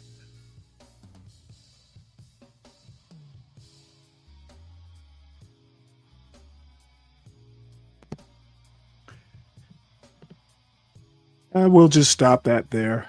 Yeah, this guy is definitely different. Mamdani is. He seems to have a very good command of issues and his own behavior. So I seriously think that if he winds up, it looks like he's going to wind up being mayor of New York City. If he does a good job, it's going to pull the Democratic Party to the left. And we'll see how that turns out. That's why I've been paying, as much attention as I have. I don't live anywhere near New York City, but this guy is interesting. So I was hoping Deacon Dave would be here, but apparently he's gone back to whatever it is Deacon Dave does. So I'll go ahead and play this anyway. This is Dr. It's Alan Harrelson. Played him before. Apparently he's one of Deacon Dave's and SKC's favorite people. So I'm going to go ahead and play it. They can hear it on the replay, I guess. So unfortunately, this is a podcast, but let's hear what he has to say. This is further thoughts on the rad trads. I have no idea what a rad trad is unless he's talking about trad wives, but let's find out. He's always entertaining. I'm going to talk about something for just a few moments today that's going to not please a percentage of the audience. I don't know how large that percentage is, but we'll soon find out. I made a post yesterday explaining that in my experience, I have found radical traditionalist Catholics to be very angry and bitter people. And the comment section from that post, to a large degree, demonstrates that very point. These are angry and bitter people. And I can understand to a certain extent why they're angry. The traditional Latin Mass is not being allowed in various parts of the United States and in certain parts of the world. But I see that as the prerogative of the magisterium. The Holy Father has the power and the ability to make those decisions. And I have been told by people who are dear to me, who are leaders in the Catholic Church, not to get involved with this issue because I don't have a dog in the fight. Well, I didn't until now. One thing that irritates me is when somebody tries to make me believe that I don't know what I'm talking about. So no, I really don't have a dog in the fight when it comes to the liturgy question. If you want to go to the TLM, go to the TLM if it's available to you. If you want to go to the Novus Ordo, go to the Novus Ordo. But don't tell me I don't know what I'm talking about and I have not reached the full potential of my Catholic faith because I choose not to be involved with the radical traditionalist and I choose not to attend the TLM. As of right now, where we are located in our part of the world, in Appalachia, it's not a Catholic stronghold at all. Catholicism is very, very weak and unpopular. Anti-Catholicism has a stronghold in southern Appalachia. So my fight doesn't have anything to do with the liturgy wars. It has everything to do with showing people something about Jesus. And if I can do it through some type of Catholic lens, then praise be to God. This liturgy debate is absolutely useless. But what brings me into the equation is when the insults start coming, when I choose to address the issue, when I choose to share my perspective, and viewers comment with statements such as, well, you'll eventually get there.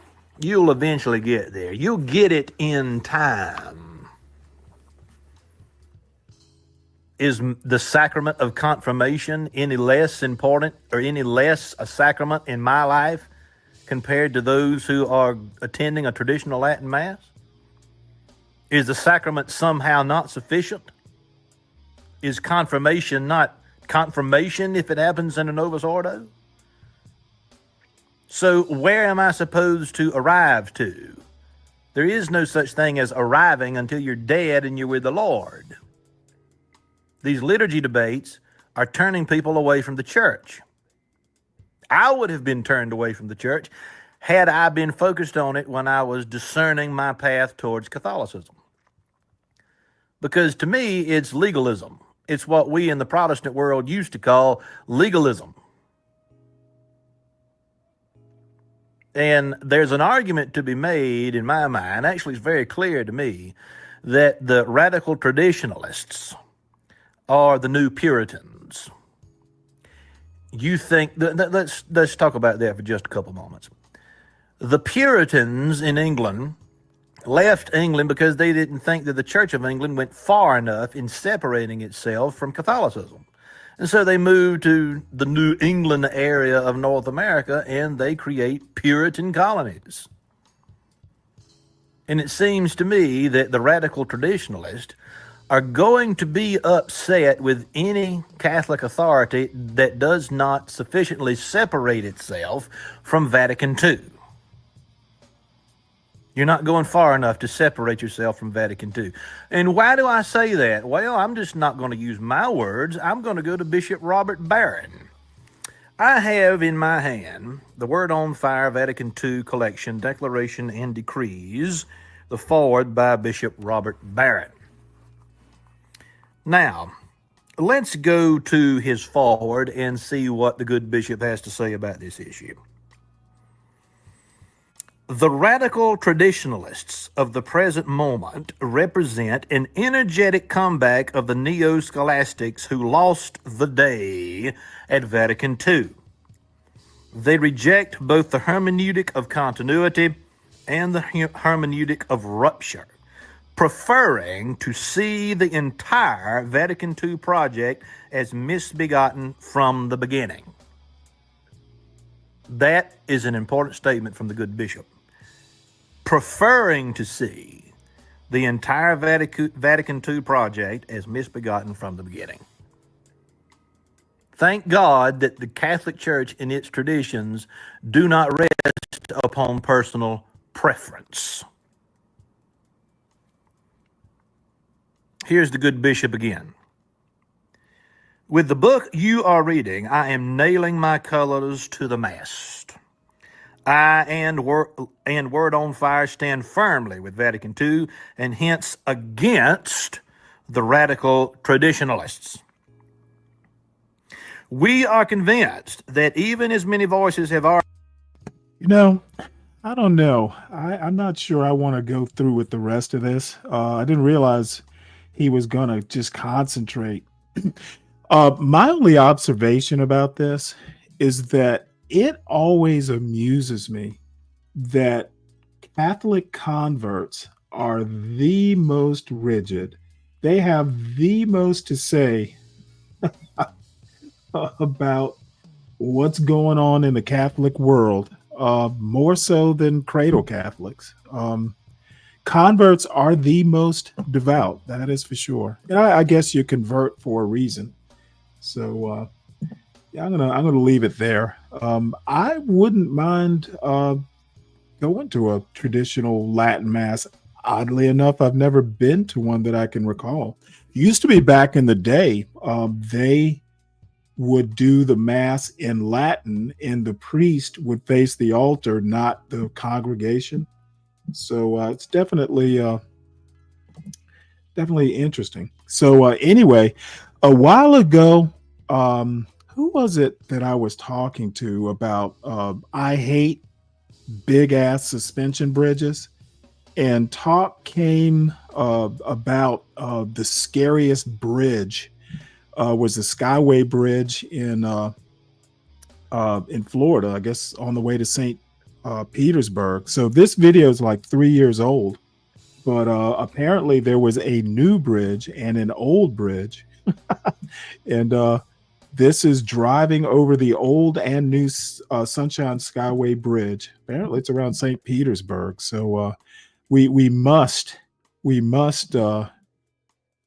see this, and I'd rather watch a video of people going over it than actually do it myself. So let's have a look at this. South of Tampa, and we're about to go on a great adventure. So, are you ready? And the volume is all the way I'm up. gonna So take you right across the Skyway Bridge.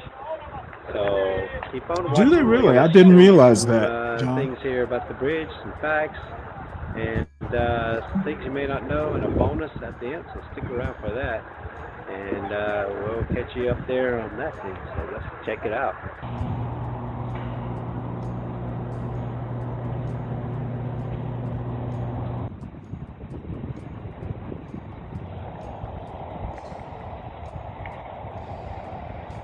Here's where we're about to head over. Holy shit. Skyway. Are you ready, kid? Ready, kid? Wow. All right. So, I guess we are going up on the new Sunshine Skyway Bridge. Here we go. There it is up there. Alrighty. We are about to go across the Bob Graham Skyway Bridge. The bridge opened in the 20th of April 1987. Oh wow, it took them 7 years to build it after that happened with the freighter? I guess so. Didn't know that. Well, the first one, I think 35 people died in the original Skyway Bridge. There's all kinds of documentaries and stuff about it. it's really sad. And back to the right here, see that boat out there? To the right of that boat is downtown Tampa, Florida. It's not a damn boat. That's a ship. We'll tell you a little bit about that later on. So. Anyway, so here we go. Woo! Yeah. Look at all the traffic going up on this thing. And you wouldn't believe how high this thing is. Can't stop. They don't want you to stop unless you absolutely have an emergency. And they got they recently put up this fencing along the side because of the suicides. They were having a ton of suicides off this bridge, unfortunately. Wow.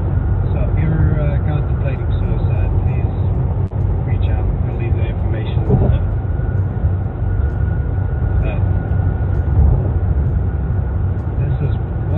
parts of the bridge here to the left. You'll see all of the construction and stuff. Supposedly there's an elevator, if not at one of these, at both of them. I'm not sure if both of these columns have an elevator. But we're at the highest point right now. It's a cable suspended bridge. So it's quite an architectural feat. It's fabulous.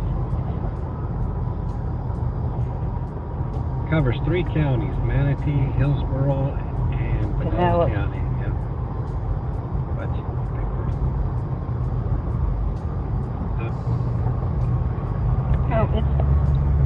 But now we're coming down. We're almost all the way down to the right. I don't know if he can, down here to the right is part of the old bridge.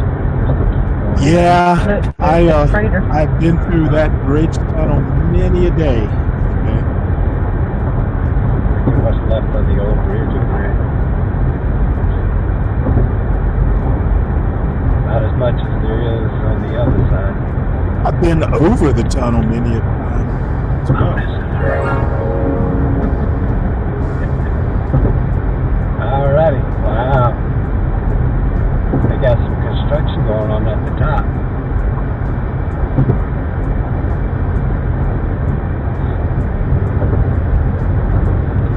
You're gonna do the addition yourself? What?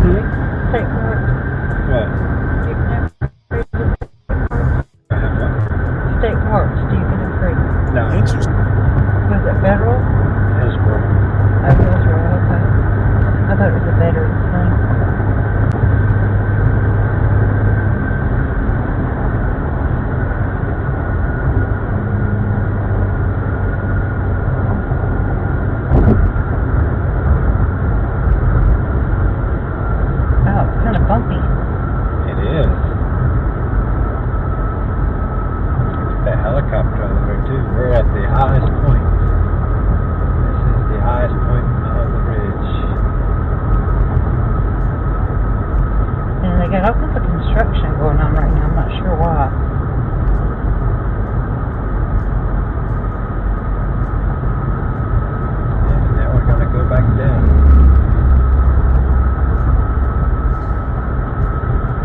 There's the part of the bridge we were on this morning.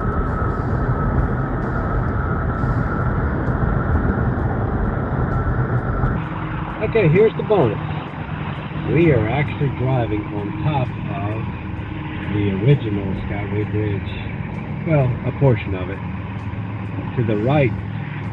Hopefully they turned it into a pier. The northbound side that is pretty much Good kind for of them. abandoned. They're not maintaining it. We're driving on the southbound side of the bridge. We're going to go out as far as we can.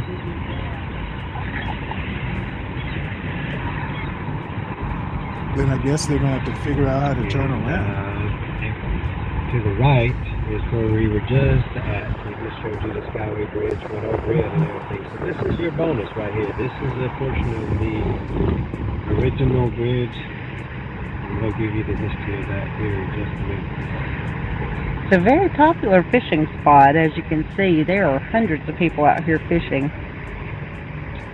It's been a while since I've been fishing. I wonder what kind of fish they're catching out here. Why don't you stop and ask them? I might do that. Yeah, this is the original bridge we are actually driving on. We're basically going the opposite direction of how the traffic would have been coming toward us back whenever this bridge was in operation for the Skyway. Alright, we are on the southbound bridge, the original bridge still. Quite a long bridge. And if you like fishing, again, this is the perfect place for it. Don't know what you'll catch. I've never been fishing here. But we're almost to the end. Maybe a half a mile. Let's see if they drive off the Pretty end. far out. Film the weeds. I am too. There's the new Skyway.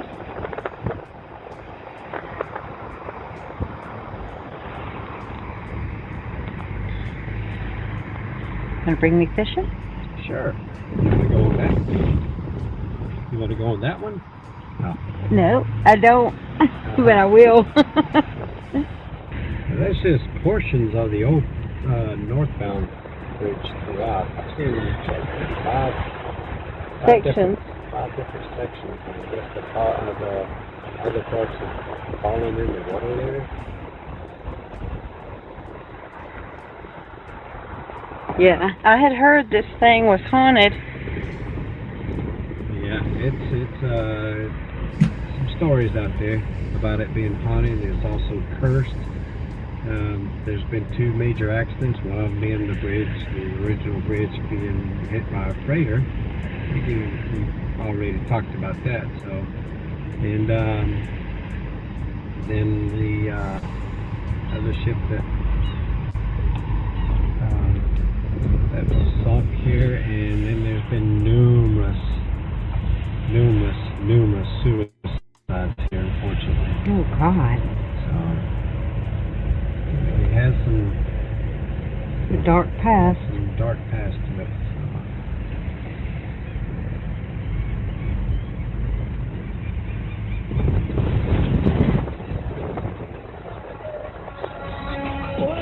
Last week, you might have noticed this was in the news, not last week, but a couple of weeks back. There was a incident here. They had a shoot 'em up event here where they had a bunch of runners and stuff, and a drunk driver tried to cross the bridge here and possibly take out some other runners, but luckily, state trooper stopped it from happening. And nobody got hurt, so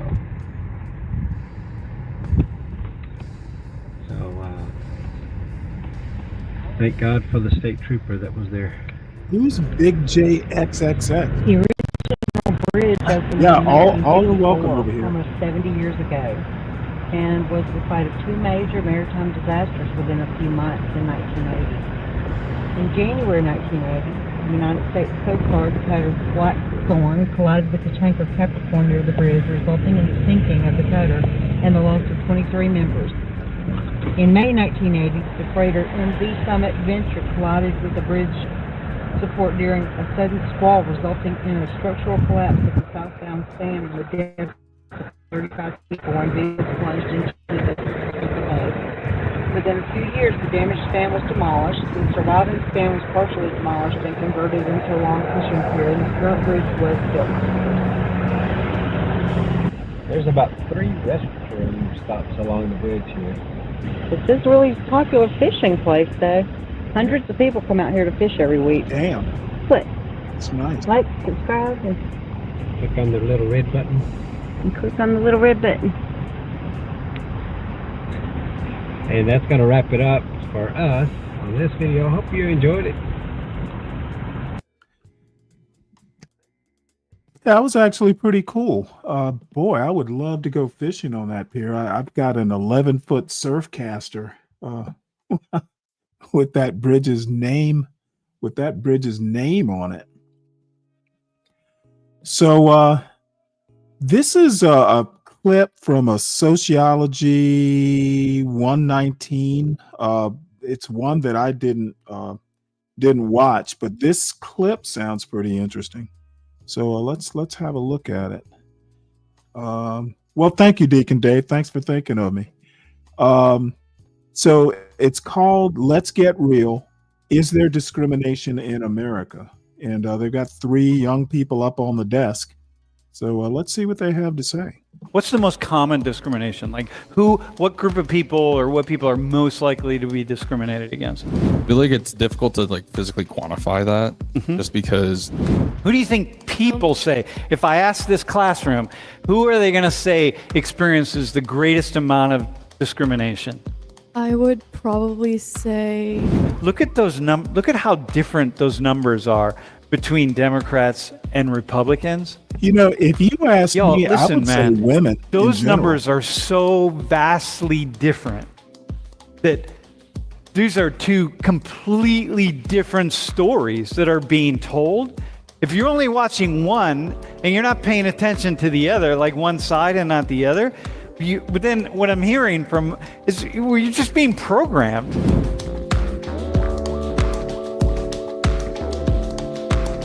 What have you been told about how much discrimination exists in the United States? So I feel like there's discrimination in all aspects of our life.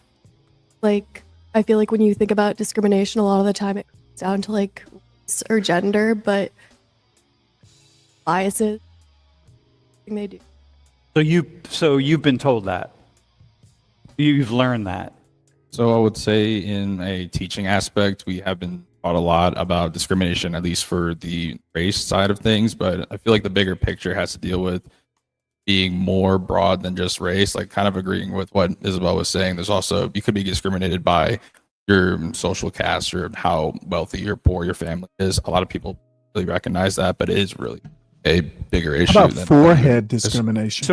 So how much is there? How much discrimination is there? I feel like it's difficult to physically quantify that, just because it really can happen to anyone. Like I could feel like I could point to a lot of people in the room and they could have experienced it on their own, but unless I spoke to every single person, I wouldn't be able to put that in the numbers. I agree that it's pretty hard to quantify. It's not really something you can have as just a number, but I see a lot that over time it's gone down, especially decades. Not to say that it doesn't exist, but wait, can you go back?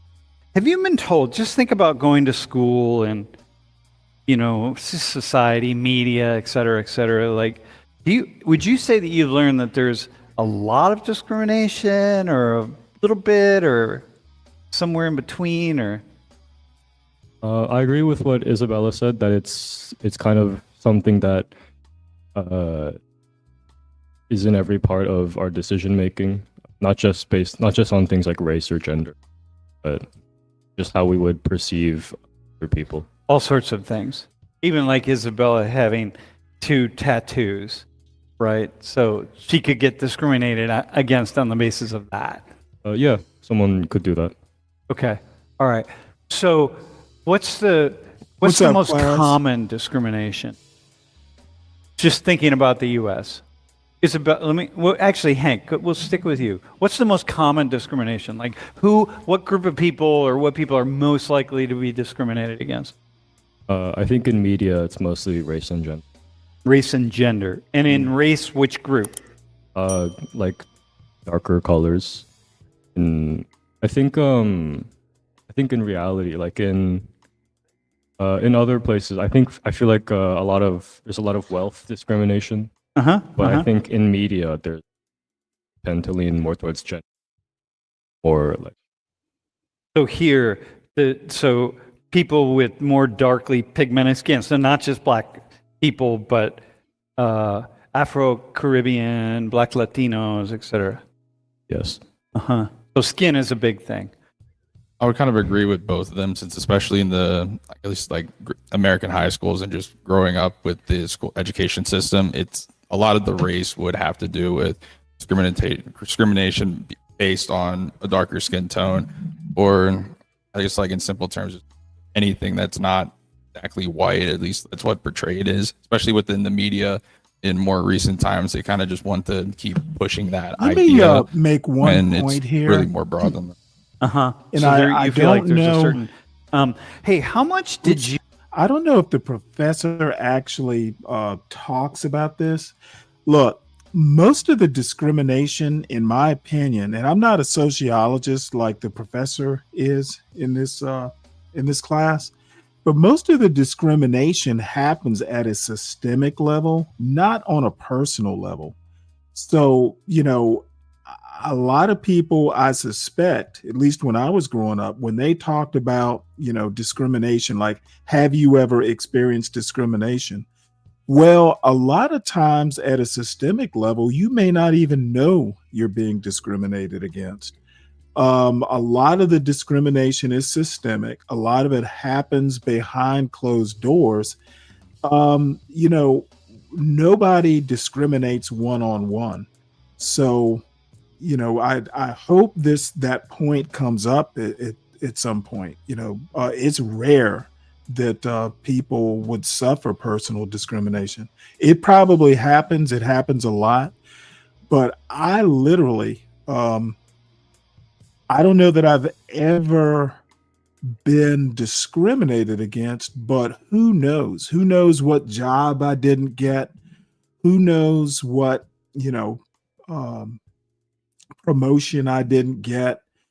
Who knows? So anyway, I just wanted to make that point. The face-to-face stuff rarely happens, at least in my experience. The systemic stuff, you will find out when you look at statistics. You will find out when you look at admissions rates, that sort of thing. So for you, for example, you have black ancestry. I can see from looking at you, you have black ancestry, right? But you're more lighter skinned and your hair is like so when you think about discrimination, with yourself, what do you first think about? Well, at least me personally, I could think that I don't want to say it like in a bad way, but I got lucky with it just because I never really grew up thinking like at least that I was getting discriminated against just because of my lighter skin tone.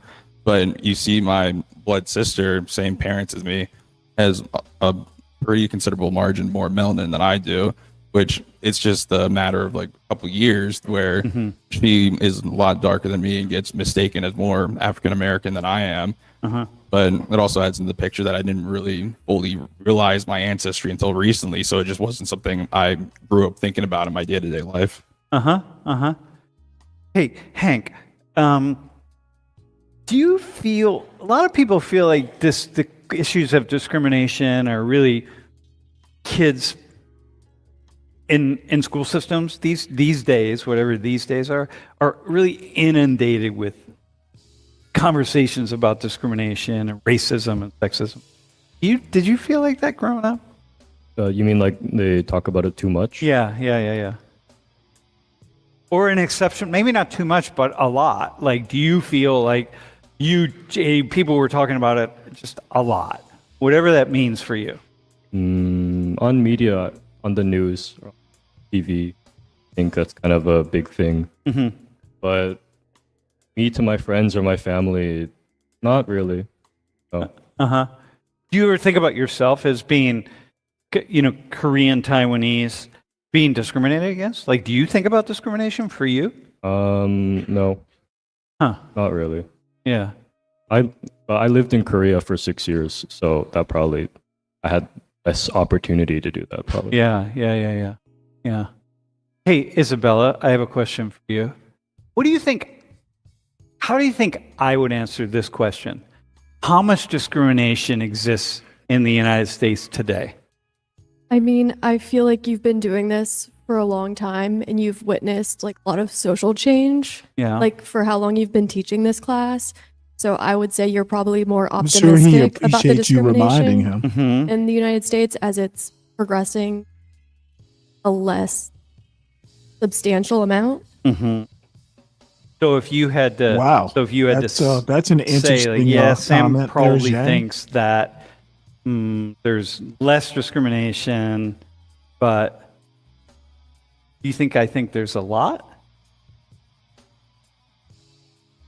Think about me as a white guy, and imagine me as a black guy.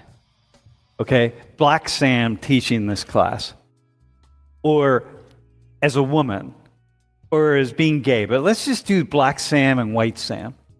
Do you think, as whites, how do you think you would answer that question differently if I was black? I think that because of your position as a white man, much personal discrimination. Yeah. So that might how you as a whole. So you would, like, if you were a person of another race, you'd probably think there's more discrimination than you do if you're white. Got you. Okay. So you think if I were black, by the way, that's a cool question, right? That I just asked her.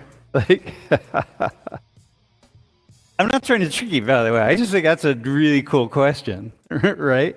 Logan, can you answer that question? Like, if I were black, first off, do you think I think there's a lot of discrimination?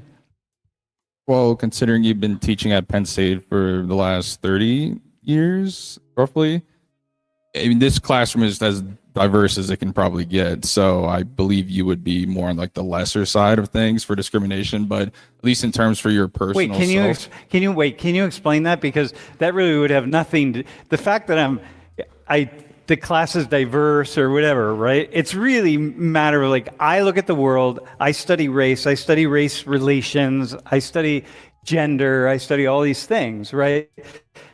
Do you think me, the professor of the largest race and ethnicity class in the world, which is this one right here, do you think this professor thinks there's a lot of discrimination or a medium amount or not a lot? Forget about the past, forget about the present. Like, what do you think I think right now? I would say medium to the lower end. Uh-huh. Hank, would you agree with him? I guess it depends how much you call a lot, but I think you would think that there's less now than there is in the past. So I would agree that you would kind of think there's not like an overabundant amount of discrimination today. Yeah. Okay. It's kind of interesting, right? I mean, I'm asking this question. I'm not giving you anything to measure it on, because I mean, this is a problem. You're like a math person, so you're math, so you must be going like, wait, what's the standard that we're using by a lot or a little or a medium amount? I mean, I don't. Yeah, I'm giving you nothing, but we nonetheless have these kinds of conversations all the time with people. And, and so I'm just throwing it out there because everyone makes assumptions about these kinds of things, right? Discrimination is less of a problem than many of you imagine it to be.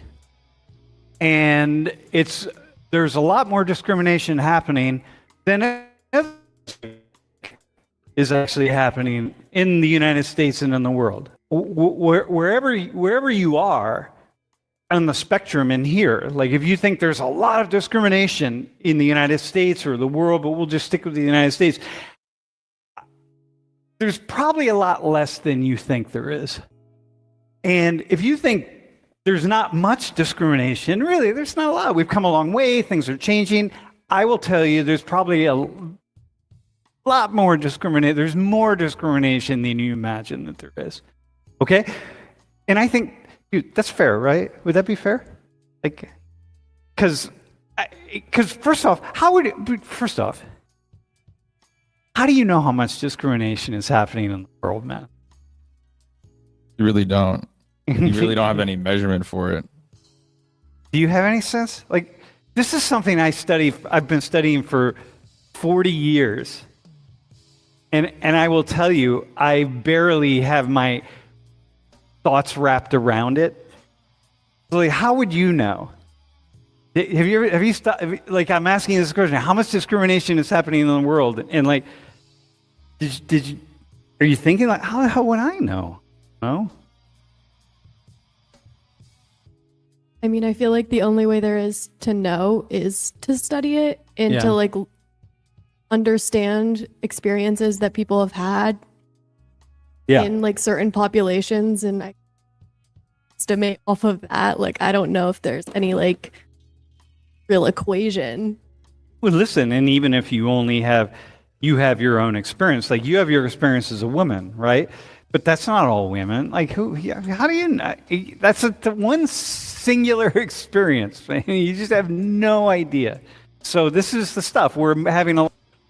Well, Zhang, isn't that the official uniform of Georgia Tech? I dare say my son has a pair of those headphones, so I don't know what he dresses like daily at school. But I would think Georgia Tech has plenty of little Asian kids with, and he's wearing pajama bottoms, those loungewear things too, isn't he? So he's got his headphones, his hoodie, he's wearing plaid lounge pants and headphones around his neck, and the glasses don't help. So that's standard, like STEM wear. We call it STEM wear. lot of arguments about things that we really don't know much about. All right, so listen, man. They asked American people, how much discrimination do people, these different groups face? And a lot and some. So we're going to look at two numbers, a lot and some. So we're going to say discrimination, okay? I'm going to show you the answers for what Americans say about these groups. Who faces the most discrimination and of these groups, and who faces the least? Who do you think faces the most? Who do you think people say? If I ask this classroom, who are they going to say experiences the greatest amount of discrimination? I would probably say African American people and Muslims. I think I would agree and have those two close to the top. Discrimination against Muslims is kind of more recent, post 1990s thing. Yeah. Okay. Historically, I feel like black would probably be. But what do you think? This is recent. So this was a poll that was just done. This is weird. I wonder if these kids. Look, somebody calling you a racial slur is not discrimination. I wonder if they know that. I wonder. I wonder if people actually realize that. Probably black and Muslim. So here's the numbers. Transgenders is the top. Americans pretty overwhelmingly. Then blacks, Muslims, and Hispanics are basically the same. Jews, people in the LGBT community, Asians, and the men are at the very bottom. They also continued. Apparently, you have lots of comments, Ryan. Where's the data come from for this? I don't even believe it. You tell me transgenders have the most. I'm assuming this is probably questions they ask. I mean, okay, so they're asking the audience who. I'm assuming he hasn't been. Let's see, maybe. Let's check the show notes. No, Stanley, I'm with you. So that would make sense because I'm like, well, hold on. Like, are these actual cases of discrimination against us? So it's a poll to say, who do you think is discriminated against the most? Who do you think? Not actual documented I think cases. because that's what he's asking the class. Okay. I assume You're right. how they're getting this data. But that made more sense. I don't know if you heard me say it. Cases of action. I mean, somebody calling you a racial slur is not discrimination. Discrimination is actually like not hiring you right. It's material. It involves action or inaction. It's not like something somebody calls you. I'm not. And I would also say that most discrimination tends to be systemic, and I also bet most people wouldn't even know if they were. You may apply for a job, and after the interview, you get rejected for the job. You really don't know why. Yeah, that's why these discrimination in hiring cases, they're extremely hard to prove. And firing, it's hard to prove. All of it's hard to prove. Right. You have to prove motive. But how do you prove motive? I would say if it happens a lot, you wouldn't even know about it. Now, I think it comes out in statistics. Yes. I think it's hard to do it. And it's but also it's not in the best interest of a company that's trying to be successful to do it, right? Like that McKinsey report said that. So, I mean, I know in construction, it's a great meritocracy, Stanley, because it's like if you can carry the weight, you got a job, and if you can't, get the fuck off my job site.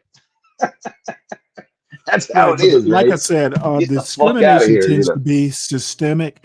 Now, that doesn't mean race. Look, like I said, discrimination can be for all kinds of reasons, and you would generally never know it. I would say that I think that one group, when they added the handicapped people, wheelchair-bound people to the DEI, they should have been first, in my opinion, all along. Because, I mean, who's got more of a challenge than a wheelchair-bound person? I mean, you can't even go to the bathroom without major stuff, right? And I was very happy they added that, and even somewhat the autistic, because I'm partially autistic. So, but I just wanted to comment on the SNAP program because I'm getting more irritated with this, and this has turned into a both. Nobody will be affected in either political party in Congress by this. No one's family. Okay, no one's loved ones because they're all wealthy. It doesn't matter for them. And this is truly a fight that is stupid and petty on both sides. It really is. If you really dig into it, neither party should be going, you know what, man, we got to do something about this, right? But so they both should have given in at this point. Well, Both, have you period. you weren't here for the beginning of the show. It looks like they may be leading to something. The biggest federal workers union yesterday basically said y'all need to just go ahead and pass the clean bill, which puts pressure on the Democrats to cave. And I'm thinking that they will probably be able to get this resolved, maybe by Friday or so. If they don't, I would be kind of surprised. But the Democrats, basically, that federal workers union is part of their core constituency, so they're gonna have to cave.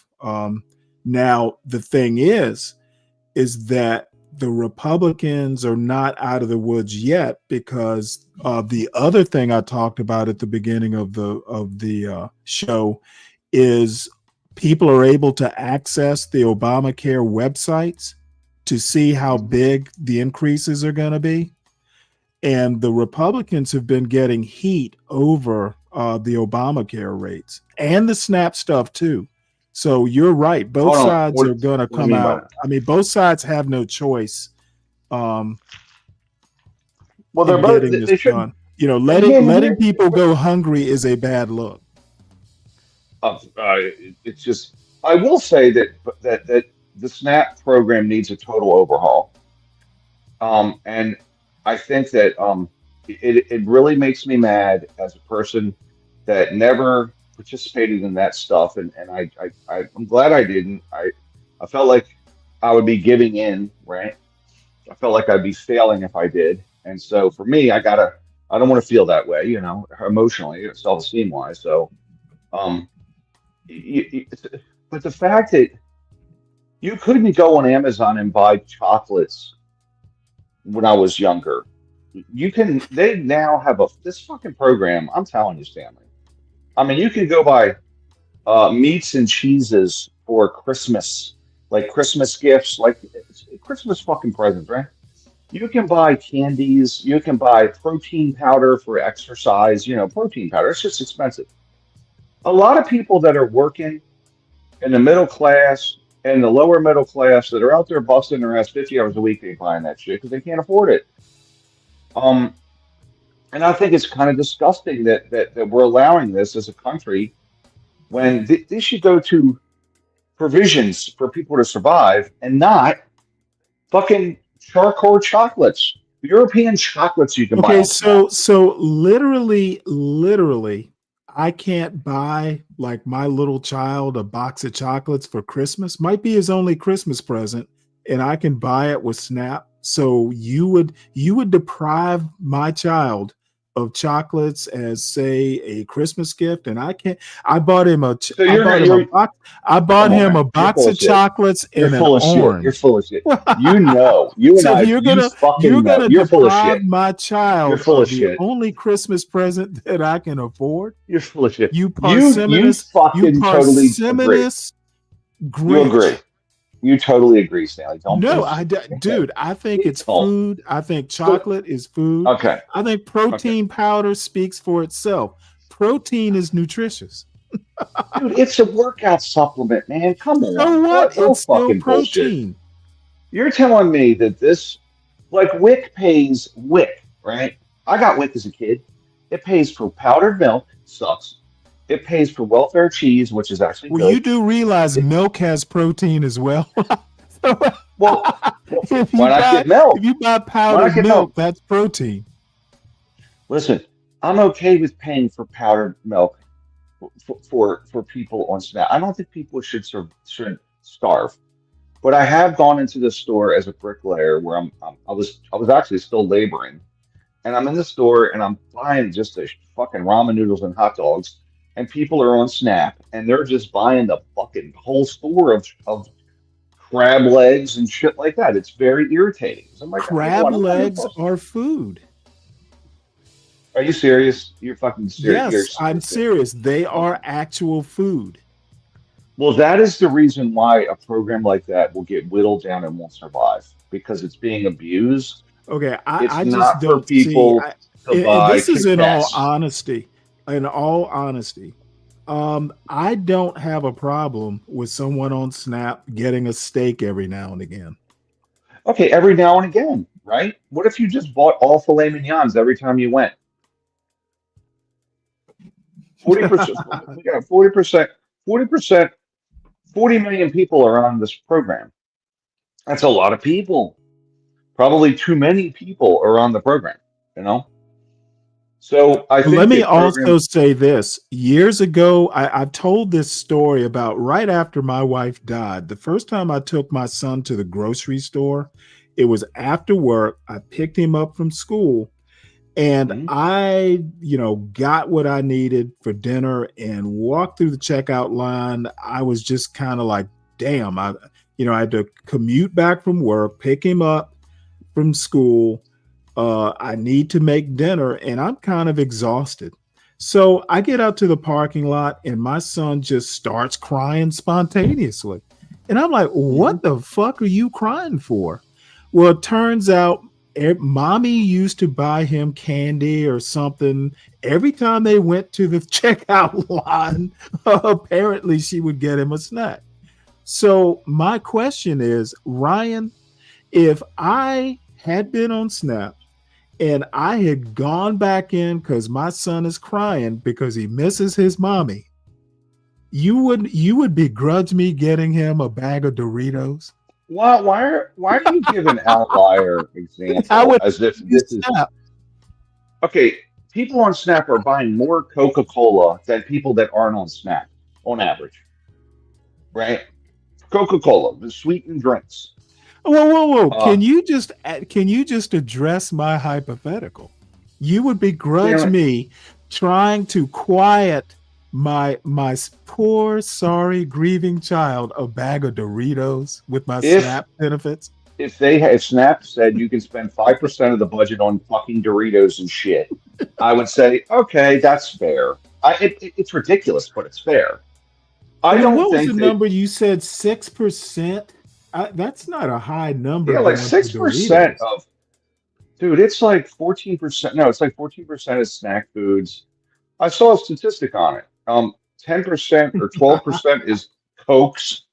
And it's like, listen, man, they're spending more money on SNAP on junk food, which, by the way, in that demographic, the obesity rates are higher than all the other demographics. No wonder they're buying fucking soda for the kids.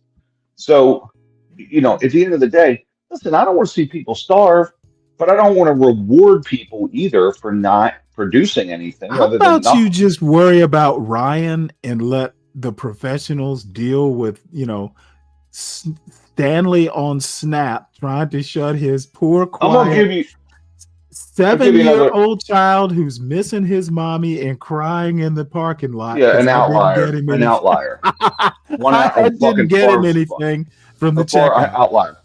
Okay, so here's another problem. Here's another problem with the SNAP program. In 2019, it's virtually doubled in 4 years, the funding. The program has doubled in funding in 4 years. Population hasn't doubled in 4 years. Inflation hasn't doubled in 4 years, right? By far. Why is the funding doubled? Well, guess what? They loosened up the restrictions on SNAP for COVID, right? And they haven't reeled them back. And the Republicans say, well, COVID's over, let's reel them back. And much like all the other stuff that the Democrats passed, nope, we're going to stay with where they are, even though COVID's over. Same thing with Medicaid, same thing with all this shit is They're trying to bring it back in line. The Democrats won't let it happen. Why? It's literally over. COVID is fucking done. So explain why. You can't. Well, all I have to say is that I suspect that Any all reasonable these people, person would, by the way. I suspect all these people that are being laid off from places like Amazon and Paramount's laying off people, bunch of people laid off from the federal government. I suspect you're going to see SNAP benefits increase a bit more. And guess what? They should, if they qualify, et cetera, right? They should. However, a lot of these fucking people, they've loosened up the reins because of COVID, and now they can't get them back. You can't get the barn back in the horse, and the Republicans are trying to do that, and I respect You mean the that. horse And they back should. in the barn? Yeah, whatever it is. So one of those. But that's all they're trying to do, and I don't have a problem with it. It's called responsibility, and if you think it's good that people on Snap should be buying just fucking Kit Kats, like boxes of Kit Kats for Christmas for people or whatever, then you know that's not right, Stanley. You know it's not right. I would hope that people would manage their nutrition better, but the bottom line is that another bullshit thing. This is what they're saying. It generates every dollar in Snap generates $1.80 in business. Well, that's a bullshit economist, bullshitty lie nonsense. It doesn't have a dollar for dollar effect, positive economic effect. This is a claim and it's nonsense. And here's how it works. Stanley, if I sell you a pen for $1 and you sell me the same pen for $1, you sell it right back to me. It's $2 in economic activity. However, nothing's changed, right? There's been literally it's a $2 change, $1 and $1 change hands, but nothing's changed. The pen just came back to me, which I had before. So economic activity isn't tax revenue, and it's not revenue to our economy, right? And right. This whole SNAP argument about it generates all this extra economic activity, it's bullshit. The state doesn't get the money back that they laid out, right? Like in tax revenue, they don't get it back. It's not even a discussion of the economic activity. It's a discussion of, I don't want these fuckers getting Kit Kats, okay? I had to wait till I was like 33 years old to afford cheese logs and fucking meat logs and shit. Okay? I couldn't afford that shit forever. Well, here's your Snap Cop partner, Officer Dave and Officer Ryan. Hey man. By the way, welfare cheese was good for me. Powdered milk was good for me because it made me want more out of life. All right? Want more cheese or more benefit? Also, and guess what else? Those lunch tickets, they're orange, right? And amongst your classmates, you want to keep them down and kind of hide them because you're embarrassed that you're on them. That was good for me. Because I said, man, I don't want my kids to be on lunch tickets. I'm gonna bust my ass. So, but guess what? We couldn't just eat Kit Kats and shit, charcoal chocolates, fucking bags of peppermint patties and shit like that. Fuck. All right, go ahead. Hi, Dave. Hey, what's up, man? How you doing? Pretty good. What's going on? Oh, he's up here being one of those grumpy old men from the Muppet Show, complaining about people getting Doritos on Snap. I actually disagree with Ryan. Why? Okay, you said you was using the example of the pencil, I think, because I was 20 seconds behind and I came up. You were saying like $1 doesn't $1 adds $1.80 of economic contribution. $1 SNAP is $1.80 in economic contribution. Well, no, not contribution. It's activity is the word they cite, right? Economic activity. You know what I mean? Okay, that's an even better description of it. Yeah. But I totally agree with you. And with what? just that it does add $1.80, or it does add to economic activity, because like It most does. Yeah. most of these Go ahead. people who are on Snap, I'm not gonna say most, but there's a good portion of people who are on Snap who don't drive. And as a side job or a part-time gig that I do, I'll shop and deliver groceries, and I've seen what these people eat. You're absolutely right. They do eat nothing but junk. But I was trying to figure out, where does the money come from outside of overcharging the product to pay me as the driver just to deliver it from point A to point B. And it does come off the snap. It does come off the upcharge.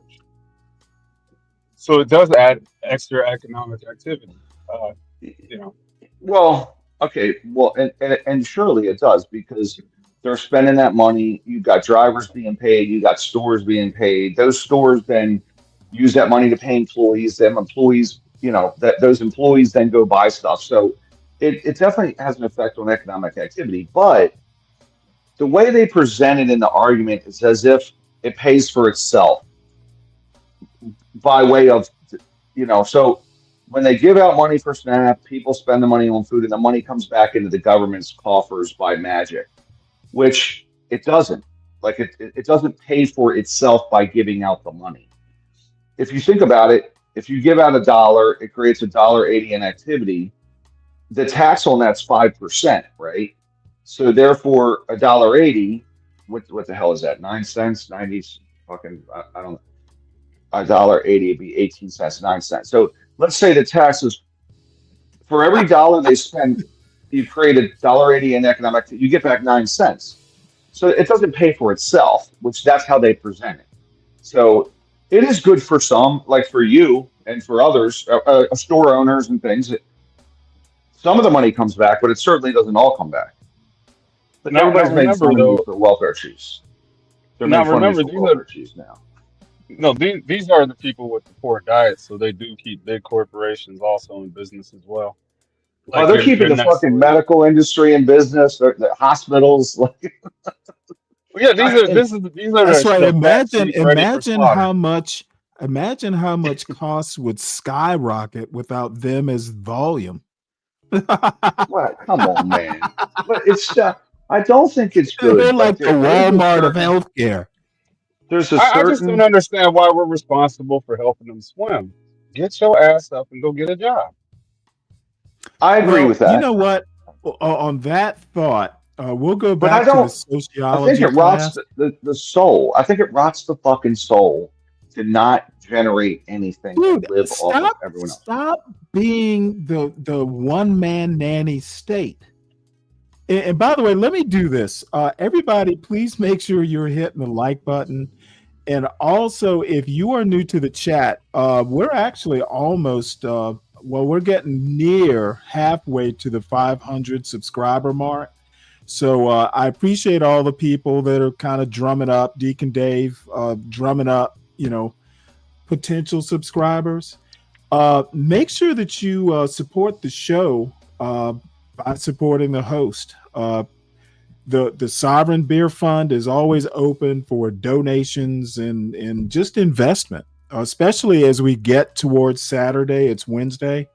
I think I pretty much have a topic picked out for the Saturday show. So I put my little Cash App thing up in the corner, and then it's also in the crawl at the bottom of the screen. Also, I'm always open to show ideas. My email is in that bottom crawl banner also. So, and then Clarice, is it? Somebody gave me a title for tomorrow's show. Is Zhang Wei saying there will always be discrimination as long as he's around? That's definitely tomorrow's show title.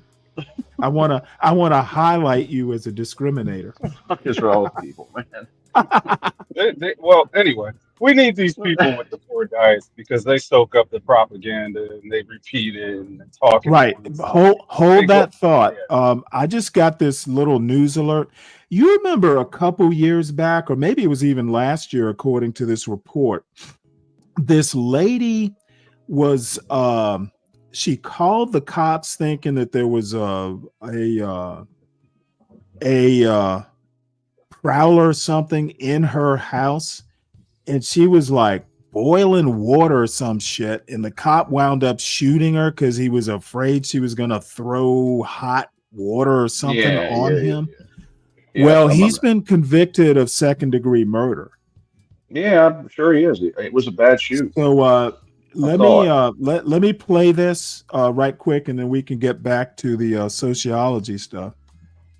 Illinois today that found former Sangamon County Sheriff's Deputy Sean Grayson guilty of second-degree murder in the shooting death of Sonia Massey in her home after she called 911 back in July of 2024. Charlie DeMar has been in Peoria covering this case for us throughout it. Charlie, tell us what it was like to be in the courtroom as the jury read their decision. And Marie, that verdict was read just moments ago after about 12 hours of deliberations. The jury came out. They handed the judge their verdict form, and that found Sean Grayson guilty of second-degree murder. Now, a second-degree murder conviction in the state of Illinois comes with a possible sentencing of anywhere from 4 to 20 years. He's even eligible for probation. That is much different than first-degree murder, which Sean Grayson could have been found guilty of, but the jury ultimately decided against it. A first-degree murder sentence comes with a possible sentencing range of anywhere from 45 years to life. There was a family member in Sean Grayson's family who was seated in the courtroom who was crying when that second-degree conviction was read out loud. Some of the Massey family, they were quiet, but they were understandably, I don't want to put words in their mouth or characterize their feeling, but deflated, you could say, upset. We do expect to hear from the Massey family soon, but from the beginning, the Massey family has been strong on their desire for justice in this case. Again, Sean Grayson found guilty of second-degree murder. That was the lesser charge that this jury deliberated for about 12 hours. And this case was on camera, so the jury did not have to decipher who did it. It was all laid out for them. The facts were there. Both prosecutors and the defense agreed on that and really stressed that to the jury, that they're not being asked to decide who pulled the trigger, who did it. They were being asked whether or not Sean Grayson was justified under Illinois law and statute to use his service weapon in the manner that he did. And ultimately, they found that there were some mitigating factors, and that's ultimately how they came to that second-degree murder conviction. Now, at this point, we don't know what those mitigating factors were that the jury ultimately came to a consensus on. If we do get to speak to some of those jurors, we might have a clearer picture of what went on inside that jury room. But again, Sean Grayson facing anywhere now from 4 to 20 years, and he's even eligible for probation. So a major difference that from a first-degree murder conviction, Marie. Charlie, correct me if I'm wrong, but I believe we've been reporting that these instructions or information on going to a second-degree murder charge was only talked about in the courtroom shortly before the jury started its deliberations. That came down right before closing arguments, that both sides agreed that a second-degree murder conviction was even a sentence rather was even on the table. So he was charged with first-degree murder, but then that jury instruction came down from the judge at the end for them to consider that lesser charge of second degree here. We heard from a number of witnesses, both from the defense and state prosecutors, experts trying to give their theory of what happened. One of the most powerful witnesses came on the first day of testimony. It was from Dawson Farley. That was Sean Grayson, the other deputy that showed up to Sonia Massey's house with Sean Grayson the night of the shooting. It was his body camera that actually recorded the shooting because Sean Grayson's was not turned on at the time of the shooting. Dawson Farley got on the stand that day and said that he was afraid that night, but not because of anything that Sonia Massey did. It was because of the actions that Sean Grayson took, that he was never afraid of that hot boiling water in Sonia Massey's hands that night. Now, there was holes poked in Dawson Farley's testimony throughout, because days after that shooting and after reviewing the video, Dawson Farley wrote in his initial report that he was afraid for his life and that he did see Sonia Massey as a threat. But then weeks later, and after Sean Grayson was indicted, Dawson Farley reached out to Illinois State Police who handled this shooting investigation and changed his story. He changed his report and said that, in fact, he was afraid for his life. So that was a big witness for the state. That happened on the first day of this trial, but throughout, Sean Grayson's defense attorneys poked holes in his story, saying that he just changed his story to try and save himself from going to jail, Marie. If we can, I'd like to run through some of the things that the jury asked for in this 12-hour deliberation. I know one of those things included seeing that body camera video of the shooting death of Sonia Massey again, correct? Yeah, that was one of the first things that the jury asked for, was to view the entirety of that video of the shooting inside Sonia Massey's home. It was shown twice during open court, once during opening statements, and then again during the closing statements.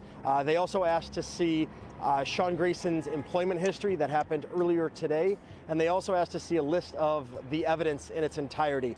Late yesterday, the jury had a question. It was some legal minutia on some of the jury instructions. They wanted clarified, and the judge convened both prosecutors and defense attorneys to try and clarify some of the language that jurors were confused about.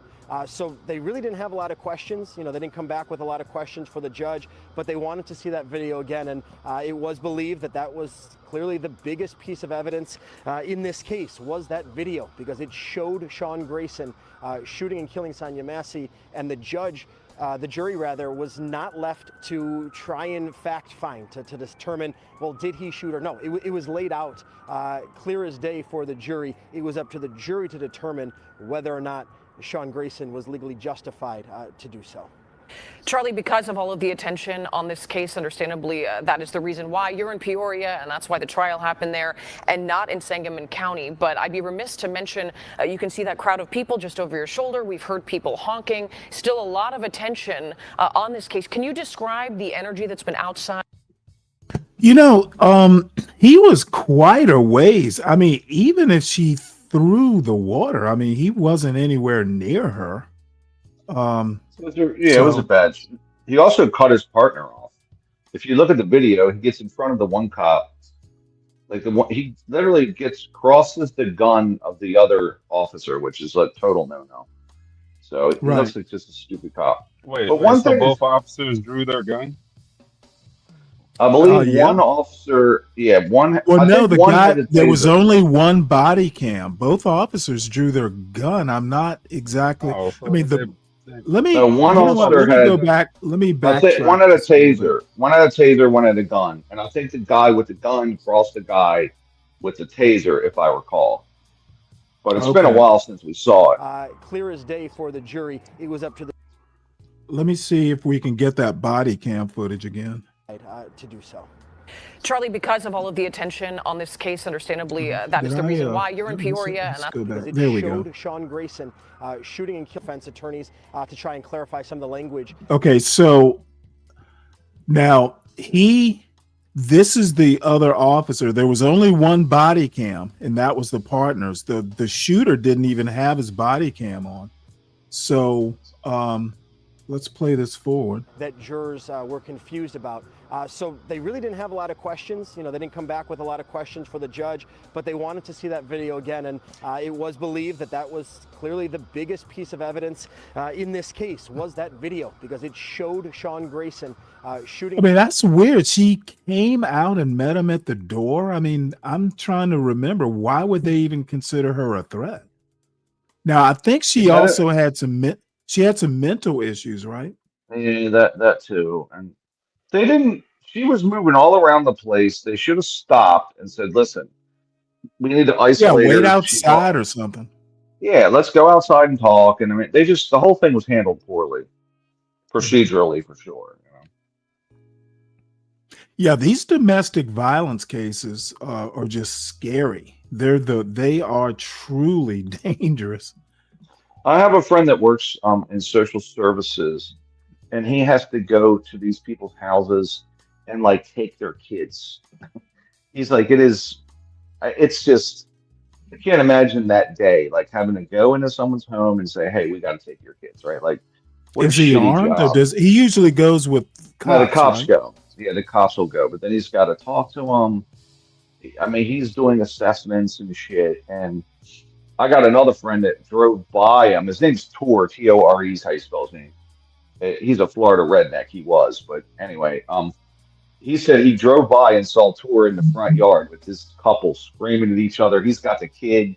He goes, "What? Think about what a shitty day that is for Tor, right? Like, just Yeah, it'd well, be he's literally interesting to know what the splitting up families, man. Like that sucks, you know." I'd like to know what the turnover rate in that job is. Yeah, it's probably high, man. Like it's just stress all day because you got to make the decision. Do I take the child away from these parents, right? Or things like that. Like that's a tough decision, man. You know, knowing that. No, man, you got to do your job. Some jobs require you to be a little bit less or more heartless. You know, That's and right. I'm sure that the turnover or the success rate of actually going into a home and taking a child out is probably less than a repossession attempt on a car. You know. Yeah, no shit. That's right. Well, that's an interesting comparison. That sounds like something I would say, Dave. Heartless. That's a heartless. I would rather repo cars for a living. Well, Stanley, we could make light of it if we want to, but the safety. I'm not making light of it. I just thought it was an interesting comparison. It's lighthearted, but like the best scenario for that child, if it is to take them out the home, you have to do that job. You know, that's right. But you got to be second guessing yourself, right? Like, like after the day, you can't second guess. Like, was that the right thing to do? Was it not? You know, like you can't really second guess yourself after the fact, right? So it's a tough decision. Well, once you take them, you can't give them back. Just go, oh, hey, my bad. Here's your kid. Yeah, exactly. You have to have confidence in your decision. You have to. So, or at least have the ability to have a protocol around it. So, well, let's get back to your travails here, Ryan. With different people. So if you look at this, everybody thinks everyone's getting discriminated against at some level. You got old people like me, you know, 16% of the people that they asked in the poll, this is the Pew Center, this is a good poll, said that they think old people are discriminated against, like me. And a lot. And 43% said I would agree with that. So it's just like atheists, religious people, evangelicals, everybody thinks that somebody's being discriminated against, which makes me think discrimination is just built into the human. Well, let me ask. I wonder. I wish this were live because I'd ask Sam. Did you poll any stupid people? I bet stupid people feel like they get discriminated against. I don't think they know. Those are the ones that say these groups. They don't fucking know. I certainly discriminate against stupid people. I don't think they know though. Face discrimination. That's the statement. Okay, and the dates are 2024 and then 2025. And so if you look at let's just go with Asian people. It's 84% in 2024 and it dropped. So only 84% of the people said, yes, Asians experience discrimination. Or pardon me, 75% of the people on average. The Democrats said in 2024, yeah, but 84% of Asians experience a lot or some discrimination, but only 66% of people who identify as Republican. You see that? But in 2025, after Donald Trump is elected, all those numbers go down significantly for Republicans. So in 2024, Republicans, 66% said, hey, white people experience a lot or some discrimination, but in 2025, only 55%. So even that goes down. So here's my question for the three of you. What are Republicans seeing that Democrats aren't seeing about? So after Donald Trump got elected, the discriminatees became the discriminators. That's what I'm thinking. Oh, Well, that was Woody, Stanley. I call that cope. Cope on a rope. You were going to say something, Ryan? No, I don't know. I don't know. I think that everybody. I just know that myself, I chalk up my wins as me and my losses as others. You know what I mean? Like, I think it's human nature to say, "Oh, well, I lost because of others," and but I won. It was all me and my own power and my own will, right? Like, I think it's human nature, so it's hard to. I don't know. It's just a poll. Who knows? So, all right. So let's continue this wonderful video. Discrimination, because across the board, Republicans are saying post Donald Trump second election, discrimination is going down. What are they seeing that Democrats aren't seeing? I'm gonna go with conservative media, which I mean, just depending That's on a your good news answer. source is gonna cover. So basically, Democrats aren't seeing what Republicans are seeing because they tend not to watch conservative media. And after Donald Trump was elected, Fox News started or stopped complaining about the white man being discriminated against. Probably. So that's a good point. I guess different topics that Come on, man. He changed the whole culture. political parties deem important. Fox News went, "We're back, baby." Yeah, I did too. Oh no! I do know that you're an honorary. You're an honorary. I didn't experience discrimination when that old Biden, old Brandon was in office. I just thought a lot of the shit that was going on was stupidity with a bullhorn, and you allowed everybody to just make up their own faux discrimination story and to get in the line and take a ticket, and so that way they could go to the podium and tell the world how sexist and misogynist that these guys, the people with balls, swinging dick and balls, heterosexuals, they're just so extreme with their heterosexuality. It was pissing them off. So after hearing 4 years of that, I do feel like we're back to some sort of normal, social society now, and I appreciate it. Thank you, Trump.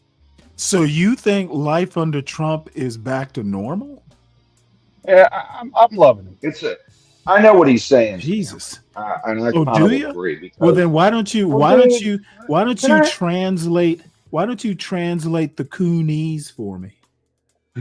Okay. Well, okay, Stanley. No, but here's the problem, Stanley. I don't speak his language. You may not see it, but the Democrats are so fucking effeminate at this point, even today. Okay.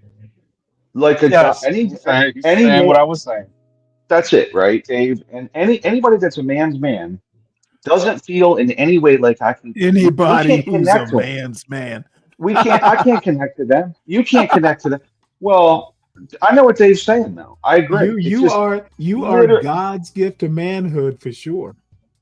You know what I'm saying, dude. Okay, I'm not. Well, I'm not sitting here saying I'm Paul Bunyan. Check here. I'm just saying it's so feminine. We got a couple visitors up here. So, well, Stanley was saying that there is no feminization of America. He was denying that whole aspect. No, I don't think. I think that is just fake news. So we got two new. I got a sigh of relief over here saying that I don't have to pull the Mike Pence rules. I don't have to clean it out as bad. Dude, I don't have to have somebody in there when I talk to a woman so she can run out of the room and scream, "Oh, he tried to touch me and shit." I don't feel like all that. All it takes is a woman with a big forehead to make you feel like you're that you are. Well, I'm not. My manhood is not valid. It took a woman with a giant forehead for you to feel vindicated. Is that what you're saying? No, I just knew that Kamala was never black. I'm glad that the truth came out. I see. Well, hold on one sec. We got a couple new visitors here. Hey, what's up, boys? How you fellas doing? Cleo and Alan. So what brings you all to these parts? Yeah, what's up? Can you hear me? Yes. All right. Well, if I'm being honest, I'm bored, and your stream came up on YouTube, and I heard you fellas talking. I said, I got some opinions too. So what's the topic? You guys been bouncing around a little bit. I didn't know. I wanted to just let you finish. Well, the current topic is basically we're watching this sociology class, and they're talking about discrimination in the United States. Ooh, that's a fun topic. Also, how Democrats are super femme and weak and shit. Yeah, I heard you saying about that. What, are you joking? That's a No, good topic he never jokes about Democrats. All right, wait, is he being serious? Yeah, it's run by women, respect your pronouns, but we're not gonna call you a woman if you're a dude. You want to be a woman. So, Cleo, hold on one sec there, Alan. Yeah, Cleo, all right, I got something to say on that. You're new as well. What brings you to these parts? Oh, just checking out what's going on. Uh-oh, that sounds familiar. This sounds like JB Smooth's son. I'm new to this internet stuff.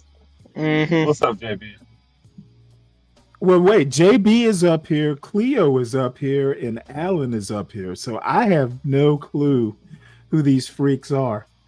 Well, Alan's just a guy. Alan isn't a freak. Alan's just hanging out. No, not Alan. I'm not talking about you. You seem normal. It's the. What's up, Stanley? Thank you. Many thanks. thanks. What's up, JB? Nothing, chilling. How's it going? I don't know. It looks like your kinfolk is up here. Cleo, are you kin to JB? Who the fuck is that? I don't know. He is new up here, first timer. Oh, never heard of that motherfucker. Must be a stupid bitch. Oh my lord. Okay.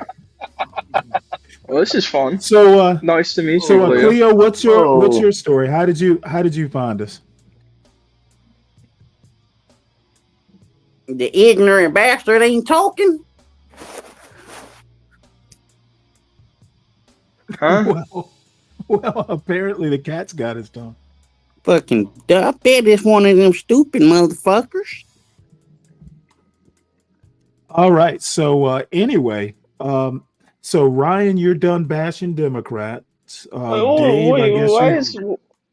why are Democrats effeminate? I hear this so often. I don't just. Why are you sounding like something wrong with you? You taking dick, boy? JB, what on earth is up with you today? You've been on this weird jag all week. What's up with you? Oh, I'm just having fun. That's it. Just a little drunk on this moonshine. Sounds like it's more than moonshine. It sounds like you're more than a little drunk. So, Alan, this is the dynamic of this particular channel. Yeah. I tend to be center left politically and just kind of temperamentally, but most of my audience tends to be MAGA right, which I consider that's not far true. right. That's not true. Center right or oh, is that what you? MAGA well, right. I know who's what talking? you Who just said consider that's not true? Who's that? I'm describing. That's Ryan. I'm just describing my take on it. Okay. You may describe yourself something different. So how am I MAGA when I don't agree with half the shit MAGA says? I percentage yes. Well, but right? you agree I don't really with take one, a but fucking you agree position. with the other half. If you are more than like 10% in agreement with Trump's policies, then I'm afraid you are MAGA. Yeah. I'm MAGA. Also, I if agree you're with willing to call most all of his Democrats effeminate, policies. if you're willing to group all of them in, I mean, come on, what's wrong with you getting grouped in with the rest of the boys? You have to be harsh with these MAGA types. You gotta just be blunt. They're not Trump's policies. Like controlling the border is not even. It's like an American policy. Actually, it's not really even a. No, like what Biden did is the way that he's handling, like the way I that he's said, handling it as an American. Exactly. That's the point. The way that, Nothing yeah, sure, wrong like with the concept goal. of securing the border, the concept of the president of the United States saying that he wants to get rid of birthright citizenship, that doesn't make me super happy. Not a big fan of that. Well, that is dumb as fuck, bro. Whenever you get different cultures in here, your culture changes. Like they blend, or what's happening here if you import all these different cultures and they start practicing their it's thing, they crazy. start forcing their will on you. Well, having So why fun. wouldn't you want to reserve Okay, the American? let me help y'all Just out. help me Like I understand. said, Deacon Dave, and everybody but Alan. Look, I don't have a problem with controlling the border and all that. I've said on numerous occasions, it's the method that I have a problem with. Amen. So, So- these two, Dave and Ryan, and apparently JB as well. You know what? Again, if you agree with 50% or more of Trump's policies, you're MAGA. But he has good points though.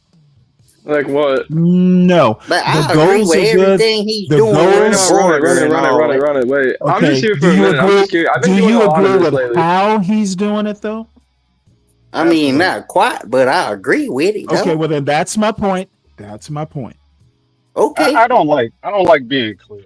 I do like the way he's doing it, where it's kind of, oh, what is he gonna do next? Maybe he's going this way, but then you Actually, got Dave's right. wrong. Dave's right about It that. Dave's exposes. exactly It right. Let me your reiterate lack of my insight. point of It view. exposes your lack of My actual point of knowledge. view is if Americans are hurt, like if your kids are rounded up in the middle of the Well, night, Americans aren't zip hurt. tied- Americans aren't hurt. Yes, Illegals are they hurt. are. Wait, they what about are no? hurt. What about the American citizens that have been detained so far and then let No, go? You don't see, think they were hurt? they just consider No, that a they're- minor inconvenience. Now, your little kids Right. being awakened in the middle of the night, zip tied and taken out. That doesn't do any permanent damage, right, Ryan? So No, that's just an inconvenience. But as long as all the illegals are leaving, right, then that's fine, right? Again, Yeah, if that's amazing. Works? Americans are No, I'm being fucking with hurt, you. talk. It's insanity. then you need What a to weird figure world out a we better have. method. You guys can just I agree. talk the whole time. Go ahead. I say Well, just get them all out of here. Finally, another sane panelist for once. I get a bunch of crazies up here. See, I call a let's bunch of refer- crazies. If you're wondering what my story is, I call into a lot of like conservative talk shows and talk to them for a while. I don't know. I'm trying to leave the liberal echo chamber, but all I'm finding is, all I'm finding is more vindication of my beliefs beforehand. It's odd. It's such an odd thing to me, because the whole point of this like journey of like me trying to watch more conservative media and see kind of the other side of this has just led me to realize just how little they cite things, and then me looking it up Well, and how- going, how "Oh, old so are I you, was Brian? right in the first place." How old am I? How old are you? What age range? You don't have I to am give the 21 years of exact age. Ah, okay. Well, I'm Makes sense. 60. So you Most probably of don't us even have up a here- fucking job then. You probably don't pay taxes, so it makes sense. I'm actually Most of going to us be a up- teacher next year. Actually, within Well, 6 months, I'll So be you don't certified. pay taxes. You don't contribute to the system in any way that Did you want contribute to the system in Alan, any way Alan, when you started you'll voting at have 18? to forgive these bitter old men up here. I wasn't opining on the They have system been that I wasn't they have been contributing to it at worn 21. down. They have been Do I worn pay down by taxes? life. Yeah, they ain't nothing but a bunch of stupid motherfuckers.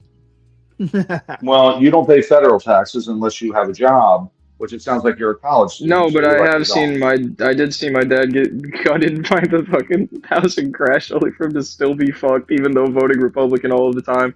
He hasn't received a single tax benefit because of it, and now he's even a little bitter against the MAGA stuff that he was super into. So I've seen that. You know? No, I don't know. I'm not sure what you're talking about. So, but I'm saying, yeah, either you know, I way- don't pay taxes. I've definitely seen how taxes affect I people. guess that was a gotcha moment or something.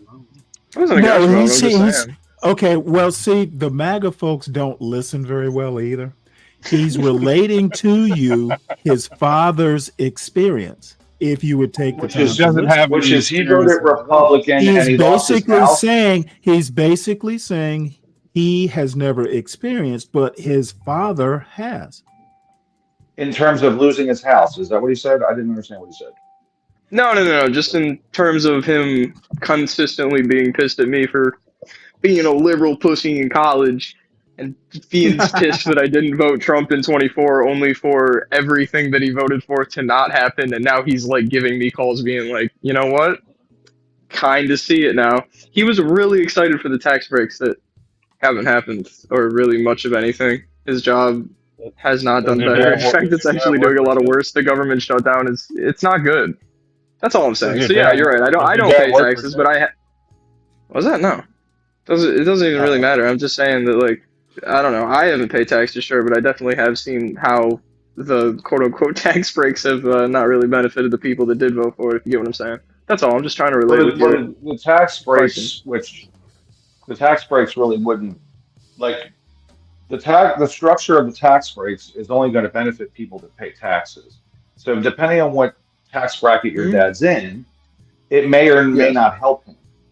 So in other words, but Donald Trump told him that he was going to lower taxes for all Americans, just for his tax bracket, which is quite low, to not even be slightly affected by the big beautiful bill. He's doing the exact same thing that he was, but he was told that it was going to help him. So I guess we still have 3 years to see if it will help him, but he's not incredibly optimistic, being that Trump pushed this as the greatest, most beautiful bill. It's going to fix everything. We don't have to do anything for the next 3 years if this gets passed, just for nothing to help my dad. So once you understand that we're in a highly progressive tax system, one of the most progressive on the planet, whereas the top earners, such as Bezos and the people you complain about a lot. Okay, Ryan, why don't you actually address his point?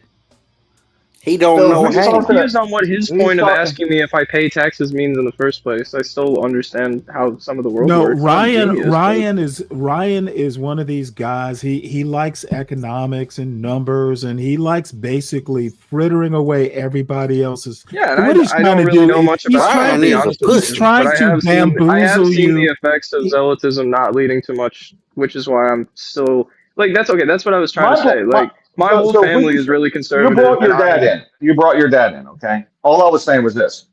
We're paying for people out of the tax revenues to the country that I have to pay for. Your dad would. See, you don't. Hold on one sec. See, no, but like how whom, who are they paying how for? he is illegals, personalizing it. All of us. I actually have a really fun statistic for you. Well, hold on before you read that statistic. All of a sudden, we have to feel sorry for Ryan's tax bracket. Fuck Ryan. And how much Ryan is paying. All of a sudden, it goes from an overall tax lesson to what he has to pay. No, Stanley, you got to pay too. You're a taxpayer, I'm assuming. Okay, all I have to say is that's really not what he was talking about. Can I give you a fun stat? Can I give you like an... Yeah, I know, Dave. Right? You can afford it. Go ahead. Let him go ahead. Straight from ITAP, the tax rate. First of all, illegal immigrants do pay taxes. We know this, right? You're an economics guy. You're aware that they pay income. At the very least. Okay. Well, we can. You know that the they net do loss is really. You're going to ask me such a fucking retarded question. Of course, I know that. Some do. Some don't. Hey, did you know? Why are you getting so mad, bitch? Okay, I was just making sure we're on the same page. Did you know that in most states, the lowest, like, illegal immigrants... Go ahead. What was your question? I don't know what he's saying. Alan? Can't hear him at all. Yo. Yeah, your mic's gone bad. We can't hear you, Alan. Oh, my mic... Okay, you're back. Yeah, no, you're not. Hi, sorry, my bad. You still hear me? Okay. You're good. Yeah, I hear you now. Shit, dude, my bad on that. My internet sucked. No, I'm just saying. What was your question? This is a serious question, and I'm like, I don't know much about. I'm not going to pretend like I'm some genius on this matter. I just know certain things that have, influenced my beliefs. That's how it goes. But I'm just saying that, like, I find it a little odd that people are willing to get pissed off that they're quote unquote paying for the illegals when the people that are making 10 times your salary are paying less in taxes than they are. Overall, why would their point? No, I'm just saying, if you're mad that you're paying too much for illegals, why aren't you also upset that the top 1% isn't paying more for you? You've got to kind of number one, I've known Ryan for a while. It's not just the taxes that he pays; it's also the culture. If you listen to Deacon Dave, they're worried about a bunch of people here importing their home culture. It all comes down to right. Okay. So it's a multi-pronged complaint, and in the end, culture, hold on, Dave. Hold on, Dave.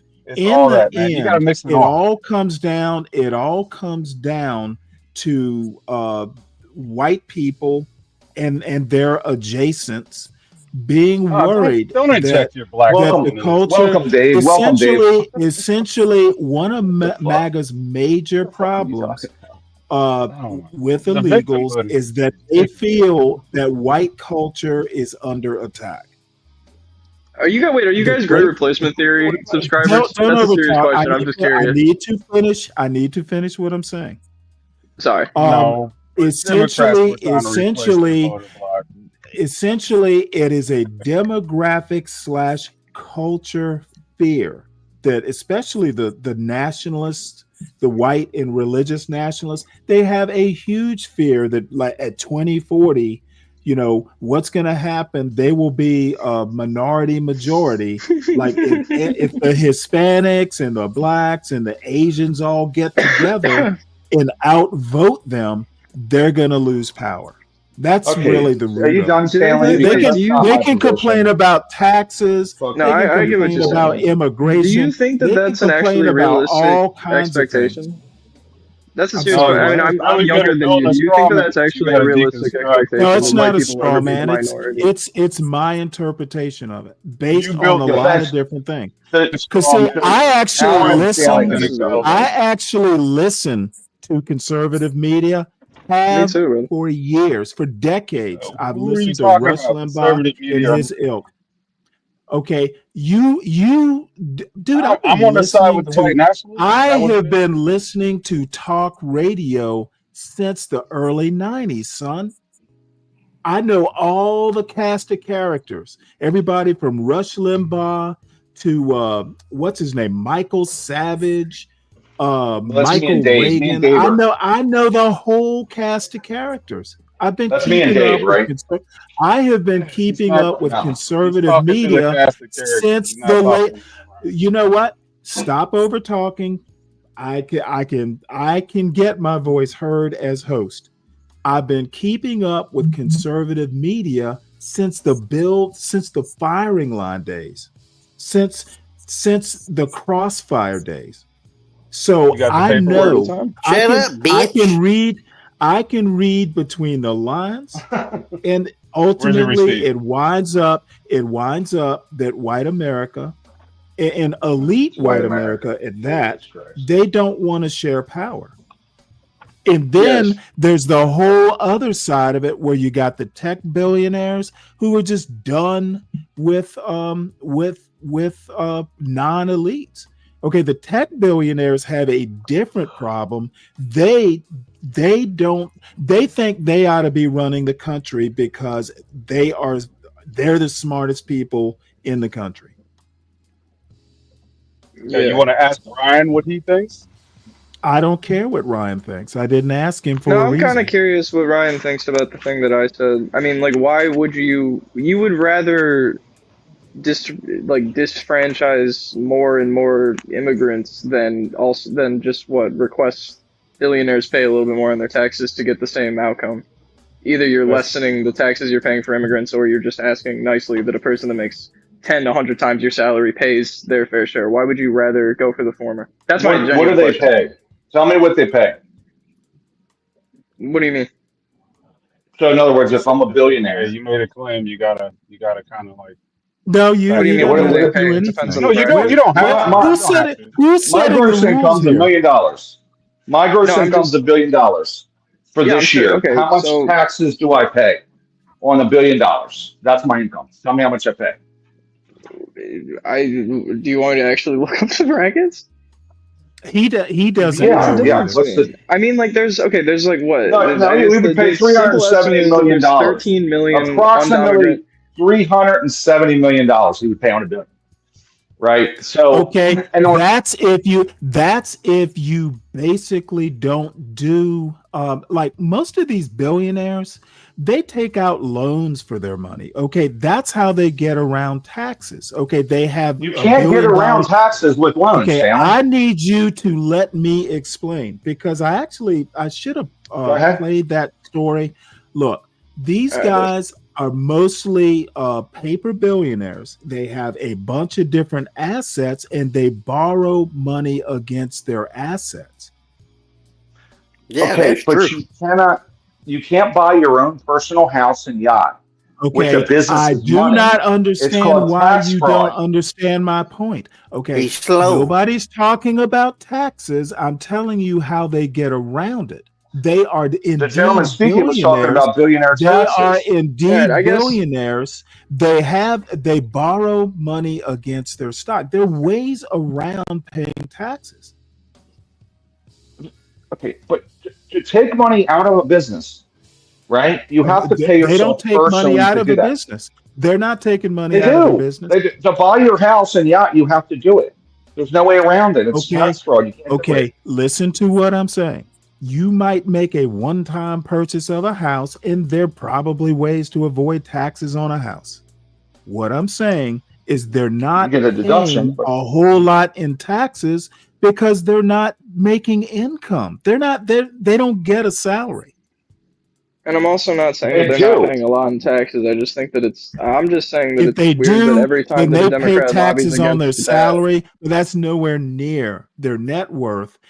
You know what? I'll dig up the story and I'll either play it or I'll make sure I'll email it to you. Okay, they were literally talking about the billionaire class at the very top, the Elons, they talked specifically about what's his name at Meta. These guys don't take regular salaries. So what they do, and when they say they're billionaires, here's what they mean. Their stock that they own, that they currently assets. Okay, that's hold on. What I said. Let me finish. So that's their net worth, right? Yes. That is not what they're. Can I finish what I'm saying? You know, maybe not. Okay. All you're doing is repeating what I said.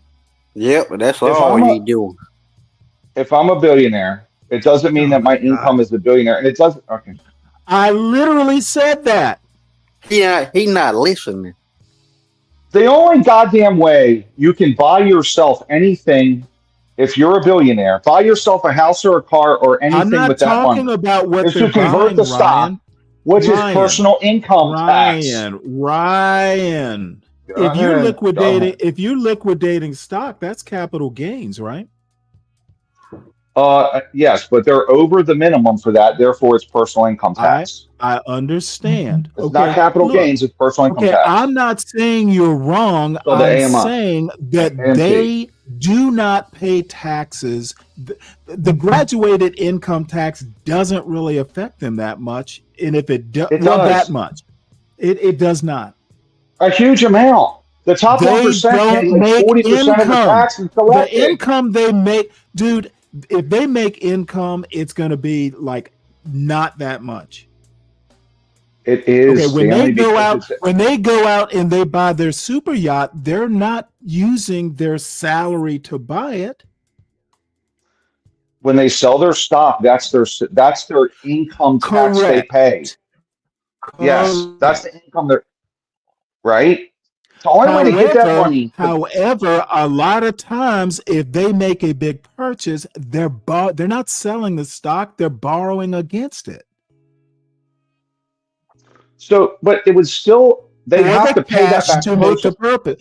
Dude, they're not always liquidating let me finish. Stock. Sometimes they're borrowing against their net worth. Okay. Let's walk through it. If I borrow against my net worth, I borrow against my stock. I hedge it basically, right? I borrow against that. I still have to pay that back personally. The business can't pay that back. I have to pay it back. I understand, but you're not paying taxes when you pay it back. You're not paying income taxes on it. You're paying whatever the rate you borrowed at. Well, where did I get the money? Right, to make those payments. You borrowed it. I have to pull it out of the. Hey, you will make some income. Yes, you have to. You can't. Okay, Bill Gates' house is $100 million house, right? The only way he can buy that house and use it for personal reasons is to pay himself that $100 million. even if he borrows the money, he has to I pay it guarantee you, personally. he takes that house and puts it in a trust or something. There are ways around all that. There's not. You can't use a per accounting, per gap, right? Now, remember, I was an accounting major here, right? Per gap, if I use a personal asset or anything, if I buy something, use it personally and not for the business, it's literally tax evasion. Like when you can write off 10% of your house for business purposes. If the IRS shows up, 10% of that fucking house better be for business purposes, or they'll fuck you over. And I know that, Okay, buddy. and you don't think Bill Gates knows this and has a way around it? You know accounting. There's no way around it. You've taken that Look, okay. they're I'll going find to the go. story. I'll find the story for you. These guys do not take like a Look what Zhang regular said. salary. Okay, Look what look. Zhang said. You know Stanley, what? what's more money You for know government what? programs? Yeah, I don't really care about. Welcome back, Palomino. Good to see you. Where you been? We missed you. Bottom line, Look, you know, if you go fuck yourself. You know what you're talking about. you're a billionaire and you take, say, $100,000 a year in salary, but you're still worth like 50 billion. Yeah, dude, you've got all that wealth and you're not paying taxes on it. Well, You're no, you paying don't pay taxes on wealth. Income tax specifically, you're paying on that 100,000 you're calling a salary. Yes, but Stanley, If you want to make a big purchase, then you just borrow against your net wealth, your net worth. Okay, so the only way to get that $1 billion into your personal account, into your personal, is to pay yourself that money in income. Why would you do that? Well, that's the only way you can go spend it personally. That's the only way I can buy a yacht or a house or a Who car or spends whatever. $1 billion except if you're buying a company or something? I'm talking about income tax specifically. So if it's sitting in stock, it's not income. Income is earned. I understand that. I'm saying when they want to purchase something, they will borrow against their net worth. They will not pay income tax on what they borrow against their net worth. What they might pay income tax on is the salary they decide to give themselves. And you know what? They're not getting $1 billion a year. They're probably getting, a manageable number, and they're probably paying full income tax on it. But they're not. The billions are sitting in stock somewhere in a portfolio. They don't have a savings account. No one would put billions of dollars in saving accounts.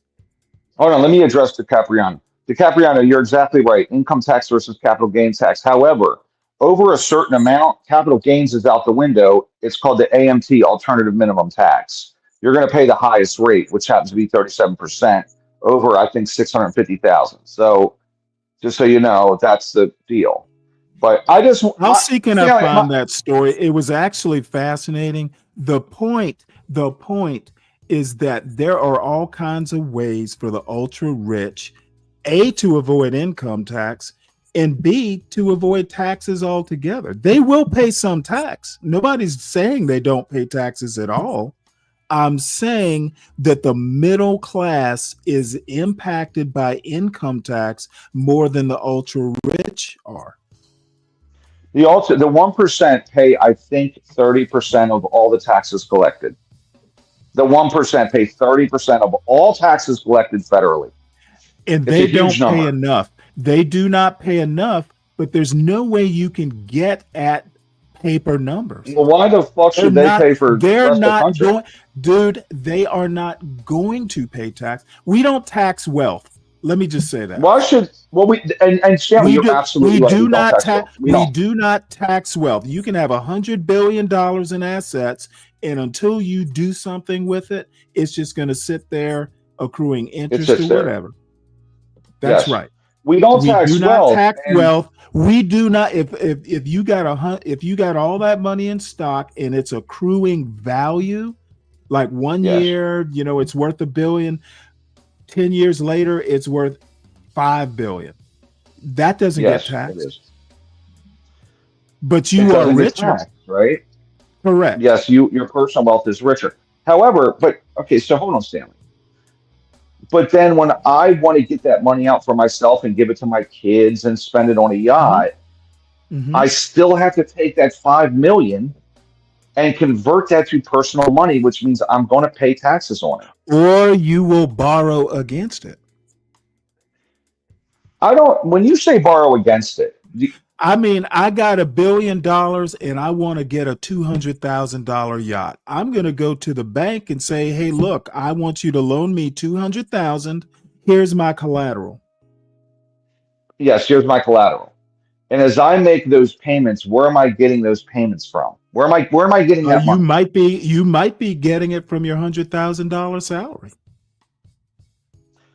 So to get the money over to this side of the aisle on personal, to pay that personal loan, which is borrowed against your business, you still have to take it out of the business to make the payment personally.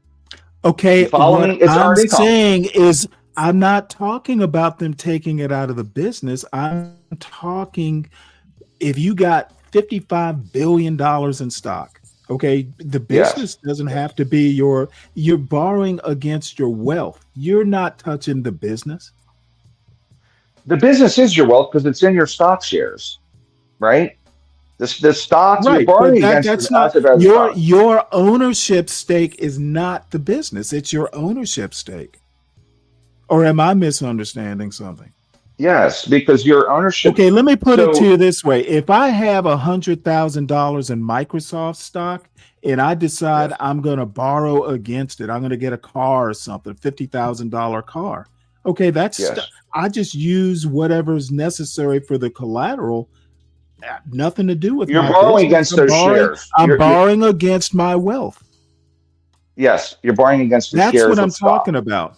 I have nothing to do with Microsoft's business. I'm borrowing against my wealth. I put down the collateral, and whatever my salary is, shoot, I might be paying I might have a high enough salary I can make the payments.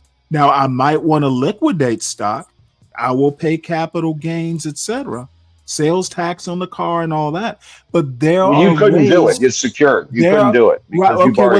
That's fine. What I'm saying is that I will pay income tax on my income. I'm not paying shit on my $100,000 in Microsoft except what I borrow against and I'm paying to the bank. What you're describing structurally is essentially you could secure more loans, but you still have to get the money. So you could theoretically, I mean, to be frank with you, that's what Letitia and Trump did. They literally fucked with their asset values to be able to borrow more at better rates, right? Correct. And that's what I'm saying the billionaires do. I'm going to find it because the lady who was talking hold on. Let me go see, because the lady was an economist and she was an economist at Boston College. She teaches this stuff. Let me see. I'm interested to see what they're discussing.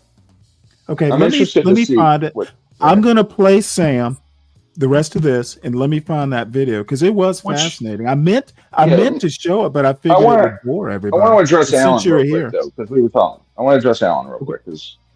Okay, go ahead. Look, I do think that there should be more brackets over the top bracket's 37%, right? We should have a 45% bracket on over $1 million. We should have a 50% bracket over 10 million, a 60% bracket over 50 million. I don't know why we stop at 37%, but both parties haven't really proposed to do anything with that. And I don't know why. Like, we should have more brackets than we do. However, under the current system, I mean, we do really hit the rich hard and we don't hit their wealth. It's very hard to do that. Believe me, Congress has tried. Both parties want to get as much fucking money out of the taxpayer as they can and fleece them. You tax the corporate, then you tax the personal, back and forth. But we should have higher brackets and higher numbers for those brackets, and I don't know why we don't. So I wouldn't be against that. But anyway. Kelvin wants to get rid of me. He says, "Don't you have a dinner to go to?" Okay, here's the lady I was talking about. She teaches at the Boston College Law School. She may even be like some sort of tax lawyer or something. But this is who I was listening to. So you critique her. Now this lady teaches it. So maybe she can make the argument better than me. I'll see what you do. Why the rich don't pay taxes. I'm not this kind. I'm not that. I'm not in a. I'm not. I'm just talking. In 2024, the government raised a total of $5 trillion from all of its sources, from income taxes, payroll taxes, corporate taxes, estate and gift taxes. They took in $5 trillion. But the country had expenses of about $6.8 trillion. So there was a shortfall of $1.8 trillion. Okay. And of course, that $1.8 trillion was added to this enormous national debt that we have. At the same time, the amount of wealth, so the country took in $5 trillion, spent $6.8 trillion, deficit of $1.8 trillion. At the same time, the amount of wealth owned by the wealthiest Americans was $46 trillion. An absolutely staggering amount when you think about how are we going to cover that $1.8 trillion shortfall. My name's Ray Madoff, and I'm a professor at Boston College Law School and the founder and director of the Boston College Law School Forum on Philanthropy and the Public Good. So the Second Estate was the term that was used for the aristocracy in pre-revolutionary France. And the thing that was notable and important about them for purposes of our work is that they were completely exempt from taxes. The situation that we have in the United States today, we've created our very own Second Estate, which is the wealthiest Americans who are also exempt from paying federal taxes. And it's interesting how this has come about because, of course, historically, the whole purpose of our tax system is to impose its greatest burdens on those who have the greatest capacity to pay. And it's effectuated through having higher tax rates in our income tax system for those who have greater income, and also for imposing an additional wealth tax on the wealthiest 1% to 2% of Americans. And you look at these two things and you think, oh, that's great. Our American tax system is highly progressive, getting those people who have the greatest capacity to pay. But two things have happened in recent years that has shifted this dynamic. One of them, and the most important thing, is that the wealthiest Americans have been able to avoid having taxable income. And so they've acquired enormous amounts of wealth, but not through ways that the tax system imposes taxes on. And part of the reason for that is because it assumes that the estate tax is doing its job. It's acting as an effective backup or sweep up tax to capture anything that wasn't taxed under the income tax system. Our estate tax system is supposed to impose a tax of 40% on all transfers that occur during life by gift or at death, once it's over a certain exemption amount.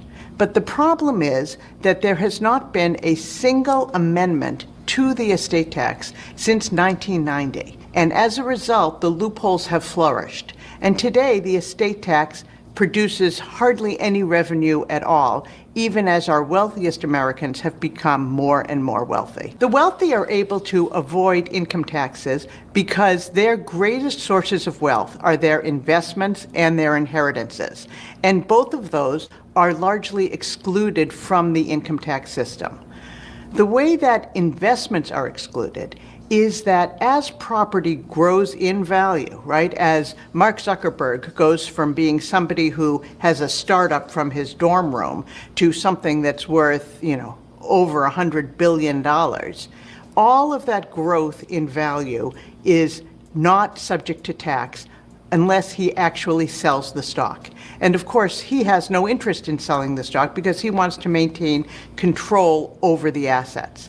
Now, you might wonder, how is it possible for somebody to live well if they don't sell their assets?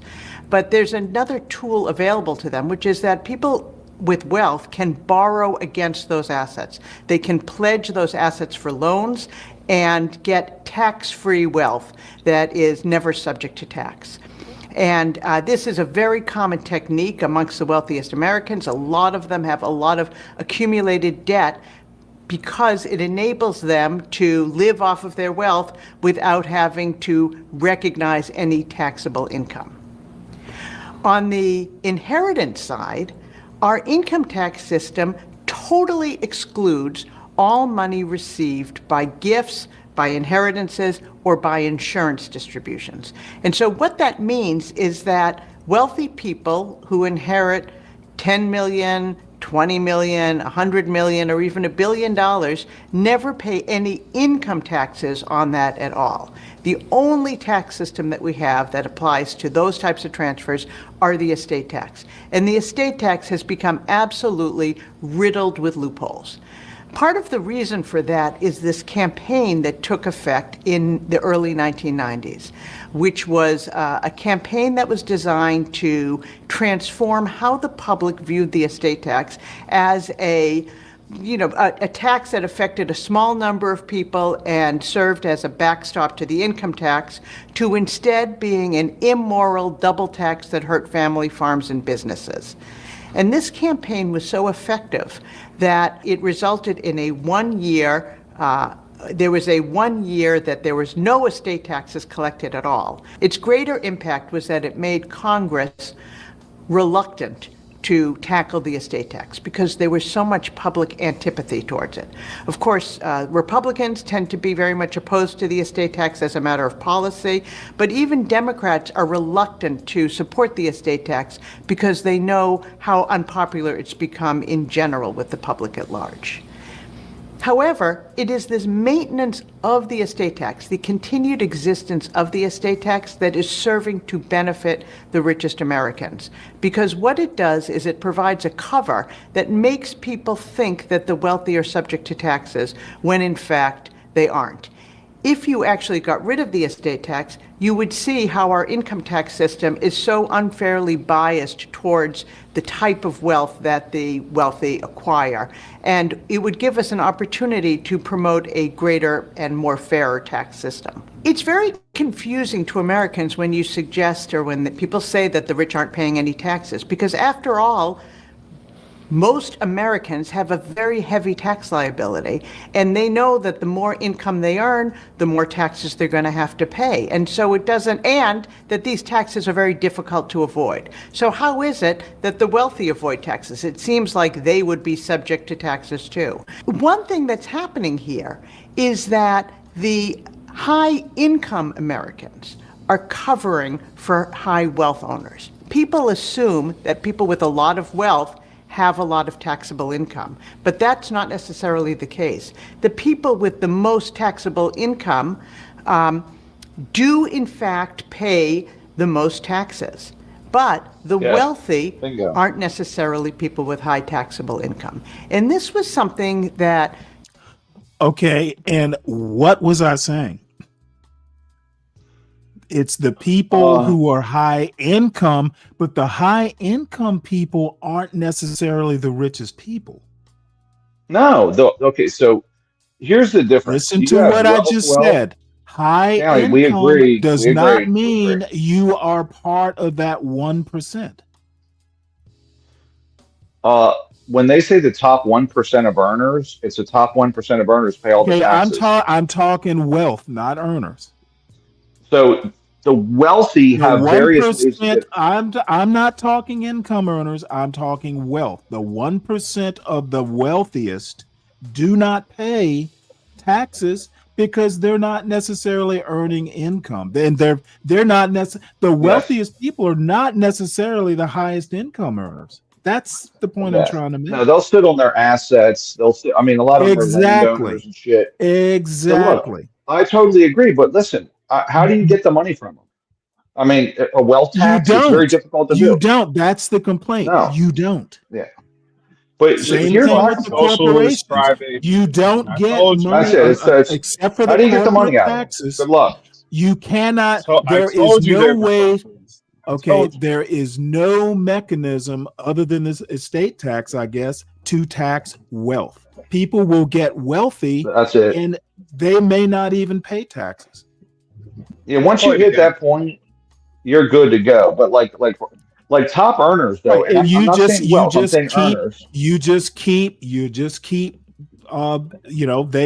high wealth people may have a lot of debt and they could pay it off if they had to, but they're not This paying is what taxes sucks, though. on the debt. This is what sucks. You're out here working. Let's say you work your ass off. You get a scholarship. Hey, let me finish, man. Let me finish, okay? Just let me finish. You're trying to get to that level where you're loaded, right? You really have done well. You played all your cards right. You went to Harvard, for Christ's sake. You busted your ass in school while everybody was getting high. And you're trying to climb to hit that wealth level. And the more you make, the more they fuck you to keep you down. I hate the wealthy more than anyone. And you are absolutely right, but we're talking two I different I had to come from the We're fucking talking trailer, past each other. You're right, because who was asking about wealth in the first place? It was me talking about you added wealth. that shit. The That's Mark, not what Ken was hey, saying. Yeah, he did. He did, Dave. You're right. We You're- were you did. literally talking Mark Zuckerberg. Who Oh, might here I go. be- Give me trouble for listening. I'm Did sorry you for not no- hear Earned me income. mention Mark Zuckerberg? Hey, earned income versus wealth. You brought up wealth, not me. Exactly. The wealthy do not pay the same taxes as high income earners. That's my whole point. The Mark You know what I want to Zuckerbergs, pay? the I want Elon the- Musks, they do not pay as much in taxes as high I income want the earners. poor to pay something. I want the poor to pay something. Even if it's Right. $1. Well, we're Fucking pay again something, totally fucker. different argument, and I'm sorry you folks can't added follow a my different arguments, but this is what she's Can't talking change it. about is what I'm talking about. Your argument was one of the biggest side quests we've had today. Okay, Nobody said nothing about taxable wealth. He was talking about you need to stick to your DeWalt. That's where your talents lie. I got plenty. It would not be in understanding my argument. I got plenty. You are better at constructing actual material construction than you are at constructing arguments. So, do you all want to watch the rest of this? No, I know what she's saying. I know what she's saying, and I kind of they don't tax borrowed, but the one thing that they're not saying is you still have to pay yourself in order to pay the personal loans.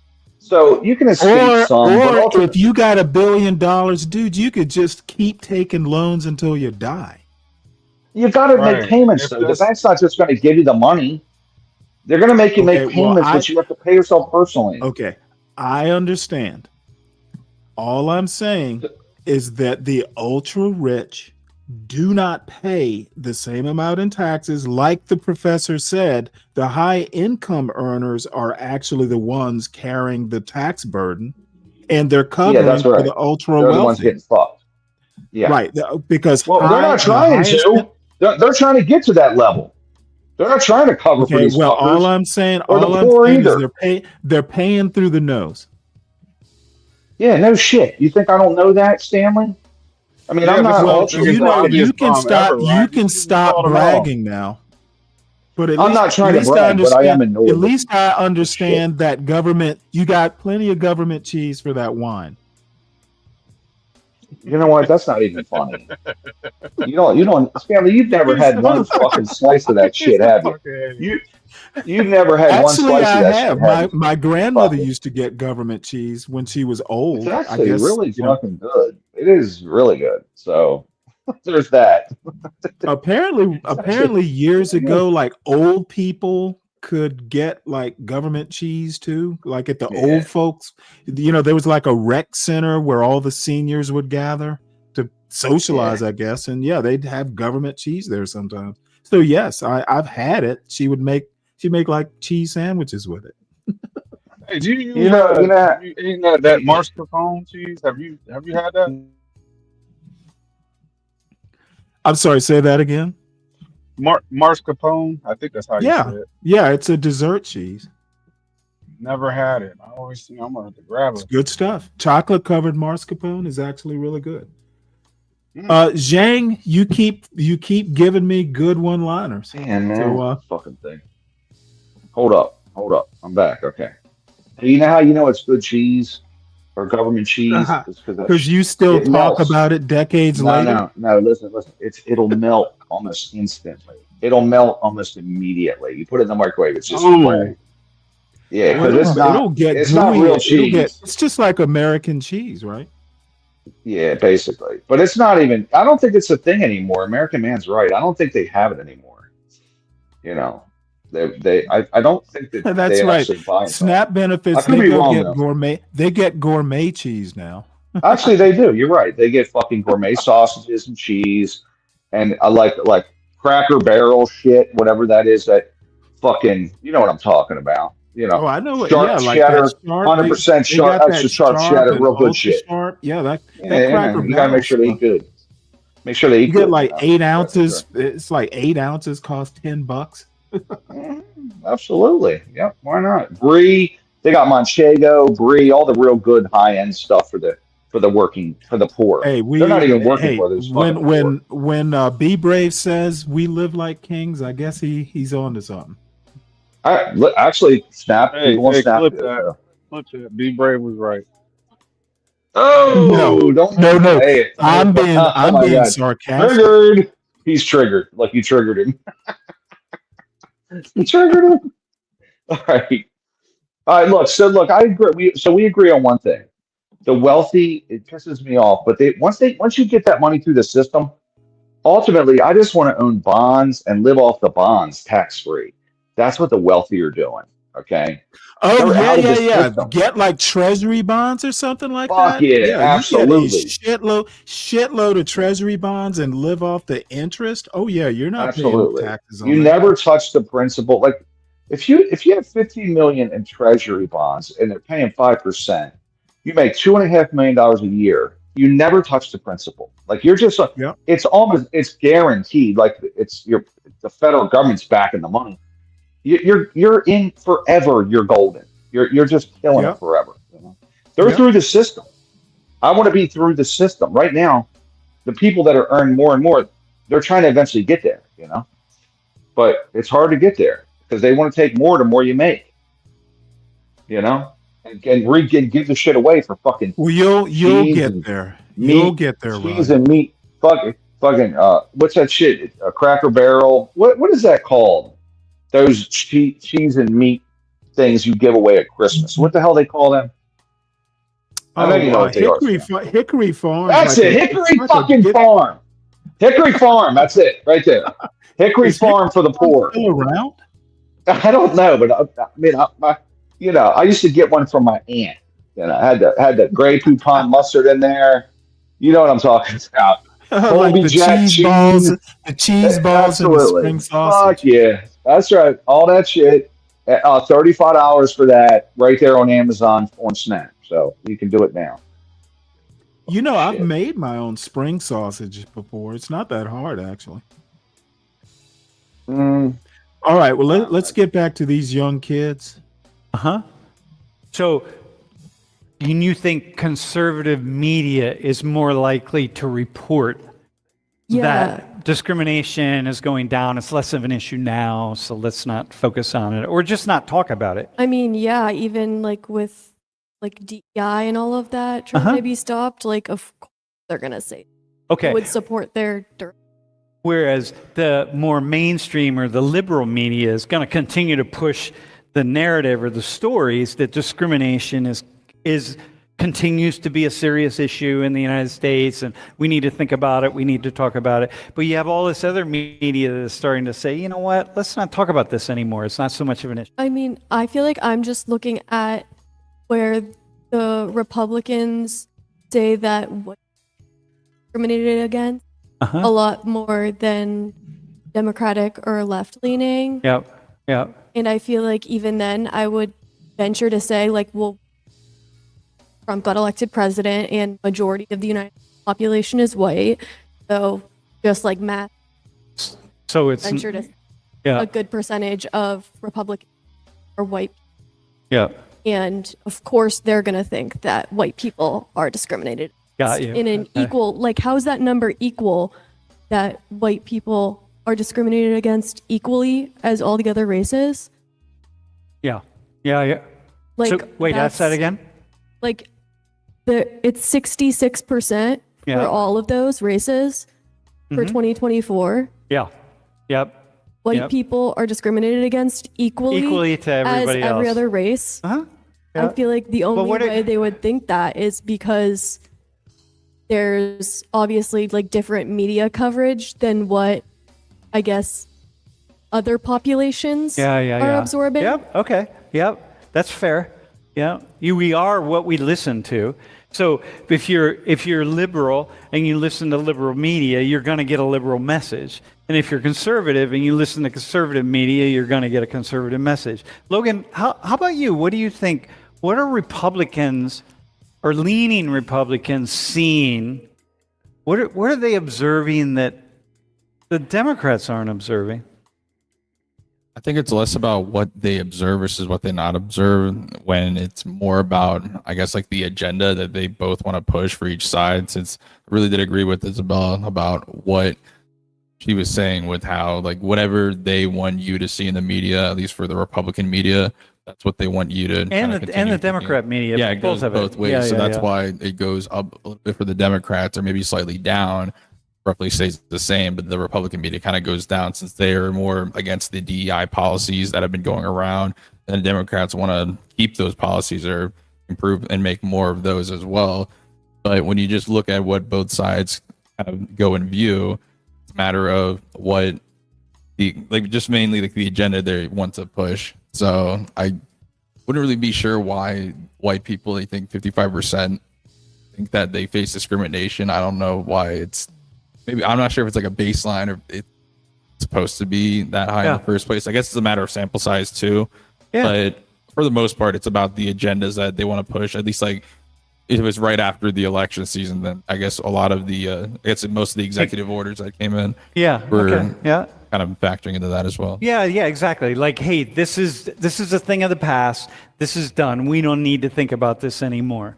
And whereas people in the more liberal media are thinking it's not a thing in the past, in fact, it's getting worse. In fact, for many people, one of the messages is the mere fact that we have Donald Trump elected as president is an indication that there's discrimination in the U.S. and so on and so forth. Are you aware, Hank, when you watch media, are you aware that, how aware are you that you're being programmed? Given what Isabella and Logan just said, whether you're watching conservative media or liberal media or whatever it is, how aware are you that you're kind of being programmed to think a certain way? I feel like that's the whole point of most media. It's to program us. Like media that isn't. Yeah, I got you. But how aware are you that you're bringing? Like, do you ever, for example, do you watch Fox News? I see clips on occasion. I don't really like. Do you Fox watch news? Do you watch any news? I follow NPR, I guess. Dude, NPR is according to our current administration and according to my experience of NPR is far left. Yeah. But so if you only follow NPR, you're being programmed according to what NPR wants you to hear. I follow other, I guess. Okay, but what about Fox? Yeah. I mean, you watch some clips. Yeah, on occasion. Yeah, but if you don't actually follow it, you're not. On occasion is not sufficient. Like, you really have to follow what the story is. Because look, here's the thing, Isabella. Right? I'm going to say this to you also. Look at those Look at how different those numbers are between Democrats and Republicans. Y'all, listen, man. Those numbers are so vastly different that these are two completely different stories that are being told. If you're only watching one and you're not paying attention to the other, like one side and not the other, but then what I'm hearing from is you're just being programmed. And then you're not learning and you're not thinking, you're just being programmed. So it's like, it's so big. If they were close to one another, then we would say like, oh, okay, well, it doesn't really matter whether you watch more conservative media or liberal media. It's irrelevant. But they're so different that this is two completely. He makes an excellent point. That's why I'm always saying, I agree. I like to know the other side's argument better than they know. That's why my arguments tend to be vastly superior than most of the SKC type arguments. I just know more. Shut the hell up. Why would you add that at the end? Yeah, I was liking what you were saying. I did it just to trigger Dave. Because that was funny, dude. I ain't gonna lie. This is what happens. This is what happens when you know SKC and Dave. I knew he was going to come off mute. I will say this, Stanley. Probably wasn't even listening that hard. If I had a kid at that college, I'd make him take that class because I think this guy does a very good job at giving people perspective. You know, I really do. Yeah, I like this introduced teacher. this guy to Stanley. Stanley didn't know who he was. Oh well, what do you know? What were you saying? What were you saying, Dave? You heard me. You heard me over your miter saws whine, huh? No, I was. You didn't have a clue who this guy was, so I introduced him to you. You know, actually, you weren't the one. It was a River of Hate who introduced me to him. True. River of Hate. No, it is true. What's River of Hate? Yeah, I know. Dave, he just can't give you any credit. Look, he can't give you any credit. No, when I used to do the overnight show on John Galt's River of Hate, for quite some time because he worked a night shift apparently. Oh yeah, he was the one who introduced me to Soch 119. What kind of name is River of Hate? He may call himself something different now. I don't know. I haven't seen him in months.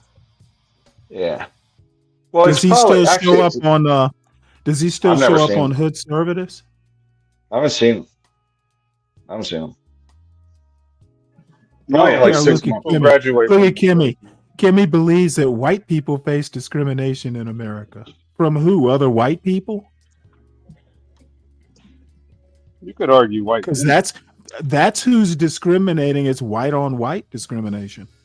Mostly when it comes to white on white, it's definitely like a class warfare thing. That's very different common. ways of programming human beings. I'm sorry, that's very what? That is as a person from the lower ranks classes, I was unaware of even etiquette in the upper classes. Like I never learned to put my napkin in my lap till I was like 20, So, well, I mean, I'm not even talking about that type of discrimination.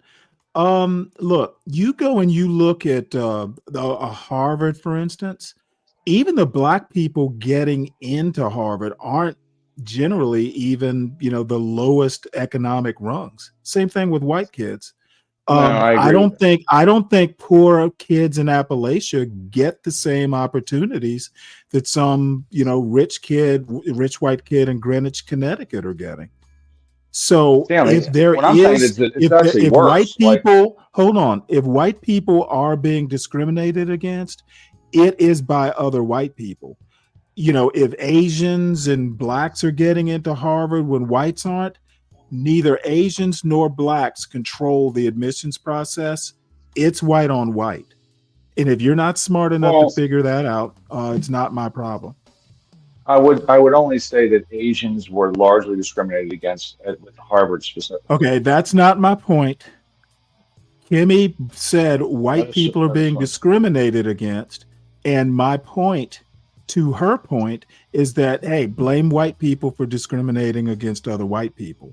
I mean, black people, neither black people nor Asians control the system to a point that whites don't control the system either, Stanley. I'm sorry, who don't? Oh, sure they do.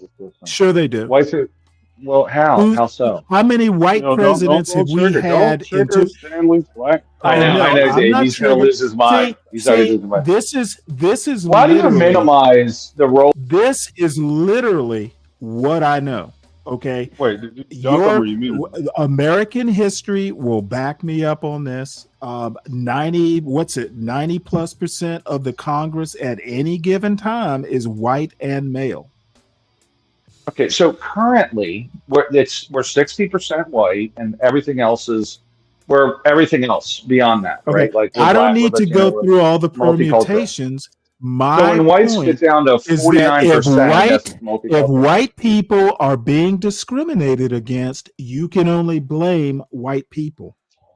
That's my point. What can you blame what can't you blame on white people? Because it sounds like there's okay, who's discriminating against white people? Black people?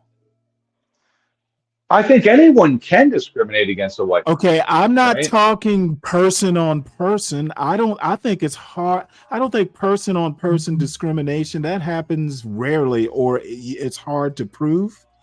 What I'm saying is that at a systemic level, say trying to get into Harvard, if a poor white kid does not have the same opportunity to get into Harvard as a rich kid, say from Greenwich, Connecticut, that's a white people problem. Black people don't control Harvard admissions. I mean, Claudine Gay certainly controlled something. Okay, who gives a fuck about any of that? I'm talking black. She's a black lady. White people being discriminated against. The system is controlled by white people. I guess what I don't understand is, like, if why white do you people feel minimize the role of the discriminated other against, groups? even if you want to accept the DEI, who put DEI into place? Not black people. So everything, okay, all right, that's fine. Yo, don't hey man, this is exhausting. Okay, see, Dave, this you're not going to be able to even scrape You my gotta walk boots. You're not going to even be able to scrape my boots on this. Okay, You gotta walk you from California this country's all the way to power, New this Jersey country's just to explain something political that you don't and understand. economic power structures are white invented. That's They are a white bogeyman. owned, That's a and bogeyman. they are white controlled. You sound like So Brave. if white people Literally No, same argument he dude. makes. Same dumb Okay, argument he it's makes. not the same. It's not the same argument that Be Brave makes. I'm not talking about black people here. Kimmy's statement is that white people are discriminated against. My response to Kimmy is, if that is so, it's white people doing the discriminating. And no, I'm not talking about some stupid GCM bullshit. I would just say that there is discrimination against whites in certain aspects. And I think I'm there's saying, discrimination against and I'm everywhere. agreeing. I will agree with you, but it is a class issue, not a race issue, and it is white people discriminating against white people. The DEI regime, okay, which DEI is not my regime. argument. Nothing to do with it. You saw them playing by the numbers, HR managers, by the way. Okay, I playing don't the want to even numbers. talk about D. I'm talking about Kimmy's statement. Well, Kimmy's statement, I'm adding to that. Like, we work in corporate Why America. do you need to We add don't. to it? We work in corporate America. Why do you need to add to it? Well, she's correct. I just want to pile on. Okay, I'm getting on and her side. I'm She's confirming, correct. and I'm also saying, if she's correct, it's not a black people problem. It's white people discriminating against other white people. And Palomino, Ricky Z, No, I it's see a your system. time. Palomino, We all participate. We're all part of the system. We're all Okay, part. Palomino, I see your time away hasn't made you any smarter. I'm not even making a race argument, you moron. Yes, you are. You're blaming it on whites. I You're literally blaming said it on the whites. I literally said it is a class issue, not a race issue, a class issue. Okay, but if the HR manager is going, hey, the HR manager isn't going, hey, let's look at this. Let's look at the financial background of this kid. They say, well, we got to have four I'm blacks, saying 2 they don't get the Latinos, same. and 6 My Asians argument, in our group. My argument is, and I used Harvard as an example. The rich Greenwich kid has a better chance of getting into Harvard than the poor kid from fucking Linden, Virginia. Poor white kid. Probably so. Probably so. They He's do not connected. have the same. They don't have the same chance. And I can get deeper into that, but prefer not to. But Kimmy's Therefore, statement can be the correct in poor some white cases. kid from Warren County, Virginia, is white. The rich white kid from Greenwich, Connecticut, is white, but they don't have the same chance of getting into an elite college. but it's not a race issue. It's a class issue. I would just say that Kimmy is correct in some cases in corporate America. So I just said. And I agree. And I wanted to go farther and say it's a white people problem. If white people are getting discriminated against, I, as a black man, don't give a fuck. You know, but you only blame the whites for just everything. Wait, hold it. Whites should be blaming whites. Well, okay, so, but I would say that I believe we're a multicultural society. I think that all people can be discriminated against, and I blame whites and blacks and Asians and Latinos. All people have the potential in a racist country. So, yes. But you also have to realize, as I do, that race isn't the only dynamic that works in America. Class is an issue as well. I think class is the biggest deal in America. No, you and I would disagree on that. It just depends on the case. Race is okay. Well, see, Deacon Dave, y'all can agree all you want. I'm not disagreeing. I'm saying that class and race in America interplay differently. In the Western countries, it's just more complicated than class. It's more complicated than race. Okay, I'll just say this. Okay, I'll say this. I got a friend of mine. He's actually a customer. And he's joining there's a certain golf club in Jupiter, Florida. He's been invited to join it. And various other people have been invited to join it. They're all different races, but they're all the same class. Super high. Yeah, well, I mean, you can be. By the way, it's Michael Jordan. Do you remember that argument that Be Brave got all pissed off when people pointed out that, after your billionth dollar in assets, race isn't that much of a factor anymore? Well, of course it's not, because it's all class. It's all class. I mean, black billionaire, white billionaire, who's going to discriminate? What he's saying is when race is an issue, you're pretty much broke.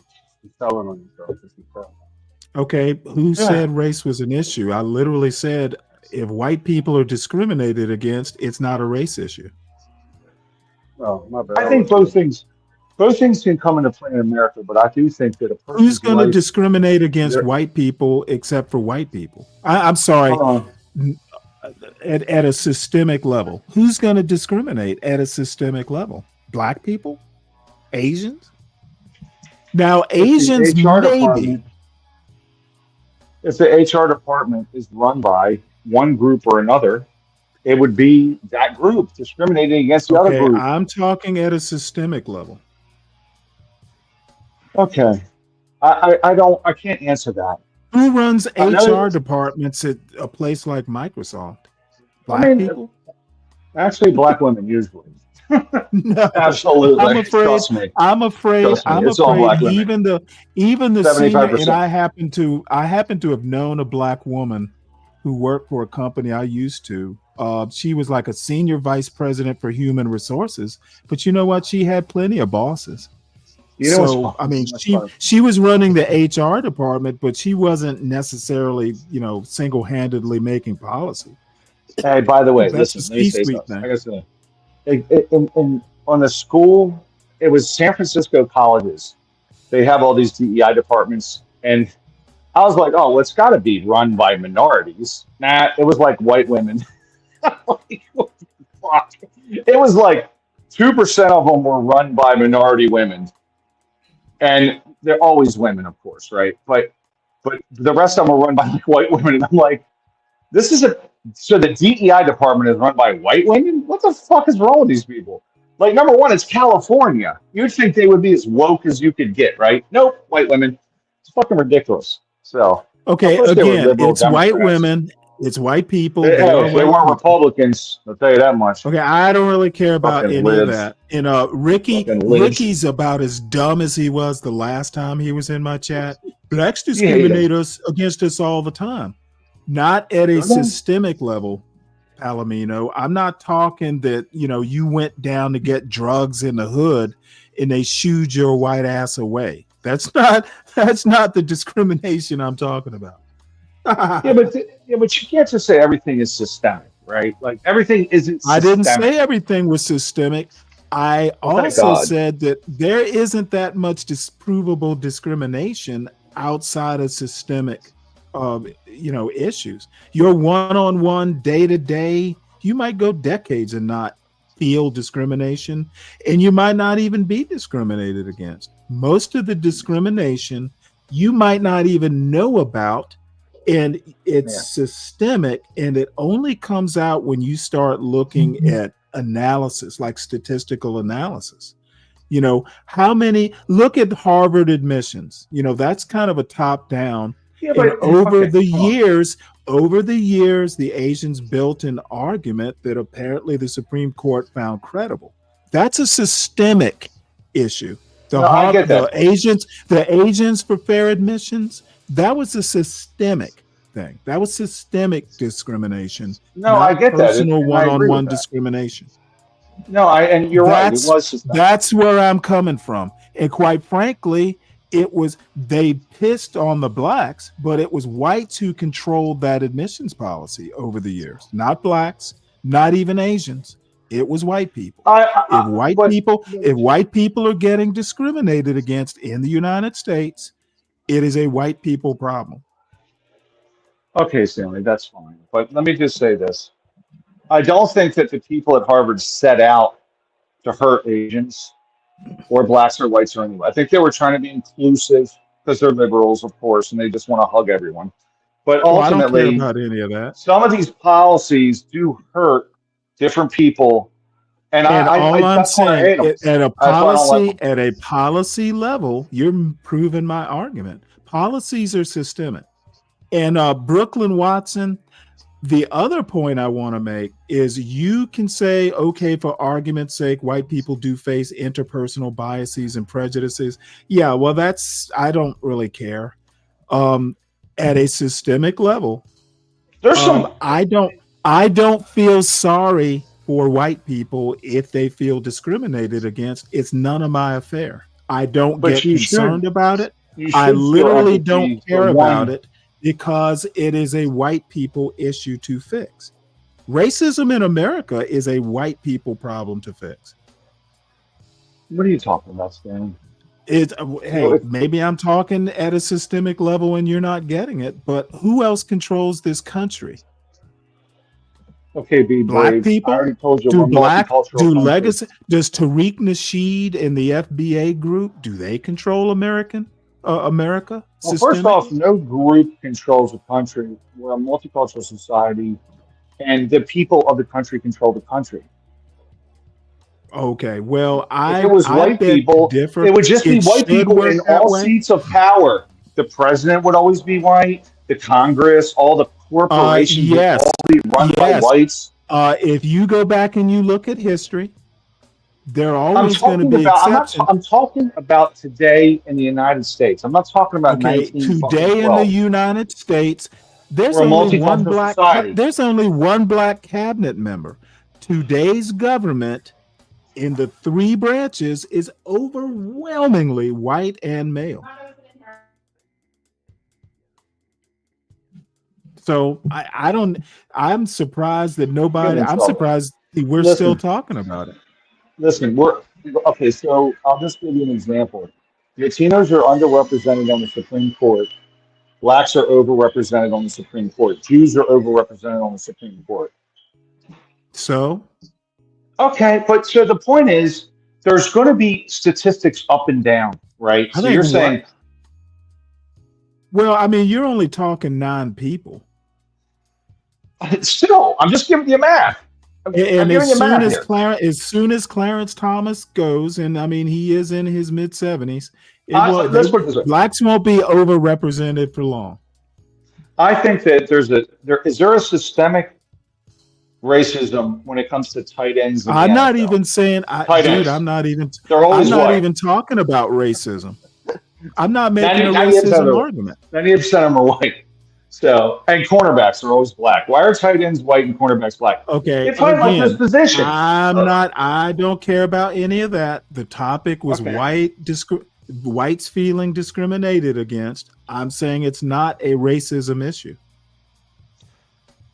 Okay. I don't know how it's not a racism issue. If they're discriminated because they're white, how is it not a racism because if they're, then it's white people being racist against other white people then. If the company has a black HR manager and the HR manager is only hiring black people for that job and the white person's fired, I would say then that is a discrimination against white you people. want to take it down to a non-systemic. You want to take it down to one company. I'm talking at a systemic level. So, okay, so I'll give you an example of that. They're going to be individual. There are always exceptions. It's the same DEI example that you and I talk about frequently. Once Okay, the HR who invented DEI? Why does that matter?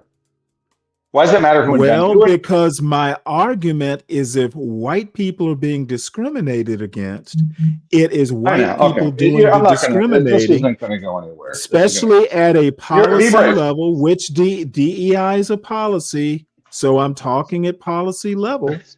And more than likely, if whites are being discriminated against, it is not race, it's class. I think poor whites don't get the same opportunities as rich whites do. I think that if I'm an HR manager and my main goal is to focus on making sure my workforce is okay, you want to talk about at the HR manager level, I'm talking at DEI, the systemic level. Yes. DEI is something an HR manager implements. They don't necessarily create the policy. They do within the corporation. What are you talking about? Congress passes laws like DEI and affirmative action, right? And ESG, yes. Go ahead. Okay, therefore, I'm talking systemic at the policy level, not down at the HR manager level. Well, look they're at ESG. They're implementing a policy. They are not creating the policy. Look at ESG and Congress's actions on ESG. Okay, when Congress, when the government is inventing a policy, that is systemic. Well, that's ESG impacted DEI, which impacted. That's exactly my point. Exactly my point. No, this is a ESG policy at the policy level is systemic. So, and white people control the system. That's my other point. Jesus Christ. Okay. So, well, if white people, if this is the fucking insanity of this, right? It's white people's fault, but then any of it, it's white people's fault, right? It's just like when we're talking about building the White House, right? You're like, well, blacks built the White House. I'm like, actually, many races built the White House. All kinds of people built the White House, right? The French Canadians helped. It's all our system. It's all our government. Yeah, well, some people got paid and some people did not. Some people got paid to build the White House. Some people did not. Yes, absolutely. There's no question about that. That's not disputed. However, everyone participates. So the people who did not get paid were exploited. Okay. Some of the people that got paid were probably exploited too. But it doesn't matter. You know what? Built it. They had the option to quit. Slaves, not so much. Okay, but why is that important to who built it? It's not. You brought it up. You tell me. You brought it up. My entire point was this. You have to blame all people and give all people credit for this, what we have here in America. Don't. You should. You should. Why shouldn't you? No. Why, okay, well, let so me go back to the beginning. They're responsible for all the good in the system. The white people. Kimmy was feeling all bad the good in the system is white people. The black people are doing no good in the system. It's been all white people. Brooklyn Watson is the best advocate white people have, at least on this channel. Some people just know how to be fair. Brooklyn Watson is the white people whisperer. You're just black. It's cool. I'm just saying, we're a multicultural society that all influence each other right? It's like, for the good and the bad, by the way, for the good and the bad. So, and in this instance, Stanley, there are discrimination situations with whites in current corporate America. I I acknowledge don't bitch that about them. wholeheartedly. I'm like, whatever. Acknowledge that wholeheartedly. I don't think you're wrong on that point. My only point is that I don't really care that much because white people need to fix it. I will tell you this much: the fucking Latinos in construction, they ain't hiring nobody but Latinos. I see that shit every day. Like, Well, God that's soon damn, to they change. will not fucking hire they will not hire any other race, right? Like, and they pretty much taken over the concrete industry, a lot of the masonry trades. You ain't, if you're black or white, don't even fucking that's a come up good there. example of discrimination. It's Hey, amazing. the Indians in IT do the same thing, don't they? Yeah, pretty much. Yeah, that's right. They definitely do. Yeah, Indians in IT, and you should see these job sites, though, man. You don't see a laborer that's white or black on any of these fucking crews, like the foreman crews and shit. It's 100% Latino. And I've talked to guys like when in DC's concrete union, they're like, "Listen, it's done. Like, you ain't." Used to be a white guy, black guy walk up there for a job at the union hall. They get on, you got to wait and shit like that. But you could get on. Well, It's even all then, Latino. you would have to know somebody, right? It depends on how busy the DC is. If there's a lot of building, you can jump in. But, you can at least get on the bench and wait. But it's 98% Latino, which is why my whole immigration argument is because I've seen that change in the last 25 years, where it's just all Latino. Like, Jesus, it's it's remarkable, put it that way, But so anyway, that's here or there, but I think there is discrimination and it's out there, but at a systemic level, I think there it's is less and less of it. discrimination too. But Stanley, just so you know, we all built the fucking country, right? We all are a part of the history of the country, even though my people weren't here that long. And Well, I understand all that. Look, I hear these arguments, and the good and the bad of it. I don't even lower myself to even participate in these arguments. I know the history. Most people don't know. Most people don't even understand the argument, like who built what. You know what? If I made plans for a building, I could tell my kids when it's built, 10 years later, we're passing it. They will go, I built that building. Okay, well, you didn't physically build it. You maybe came up with the concept. If you say, building is a complicated process. It's not all carrying bricks. It's not all making the blueprints. There are a lot of components. There are a lot of components to building a building. I think going Black people built the White House, I understand what they mean, but it's more complicated than that. A lot of these arguments on these YouTube panels and channels, they're not very nuanced. Well, they're usually kind of retarded. Most of them, and that's why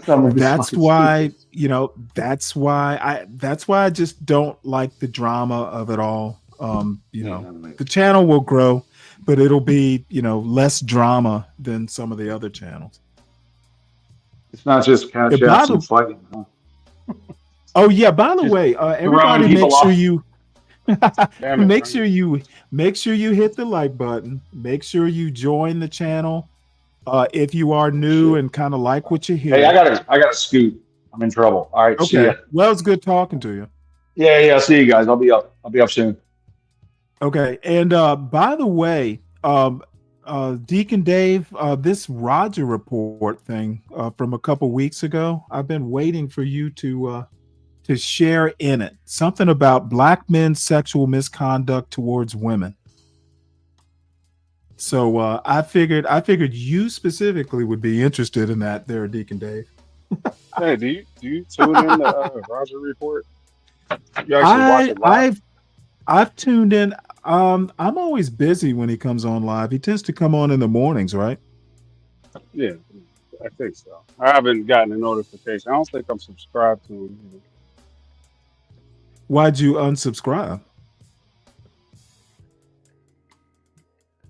Well, Oh, I didn't anyway, I just unsubscribe. wanted. I mean, he has a new channel. I think I was subscribed to the other one. I Does he guess really? he got zapped. So this is a rebuild channel, really. The See, that's Raising what's wrong Canes. with most of my subscriptions. Like they, I don't know, their channels get sabotaged or something. You don't know. You just don't hear from them for a while. Then all of a sudden you're scrolling through and they hit your algorithm again. Well, that might be a good thing. My channel is so banal. Even the porn bombers don't really. Even the porn bombers get bored. Hey, you gotta admit though, when you went on other panels, you got a little boost. So maybe that's a good strategy for you to get the subs up. You know I what? know you don't like I to do will, that. but I've taken a couple weeks off from that because I tend to get beat up. It's what's working. Well, I don't know why if that's what you really want. You should keep it going. All right. Well, let's see what Mr. Report has to say. The Roger Report live morning show, weekdays at 9 a.m. Say y'all, I was on Roger's pretty panel a few slick. times and I couldn't take it. The heat. I got out the kitchen. It was hot. I was sweating. I had to get out. He's Roger. Does he have a radio background? Check this out.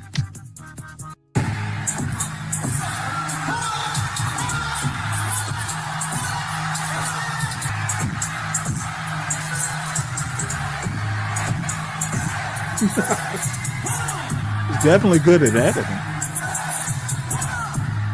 Not that I know of, but I know a lot of people use AI when it's very good.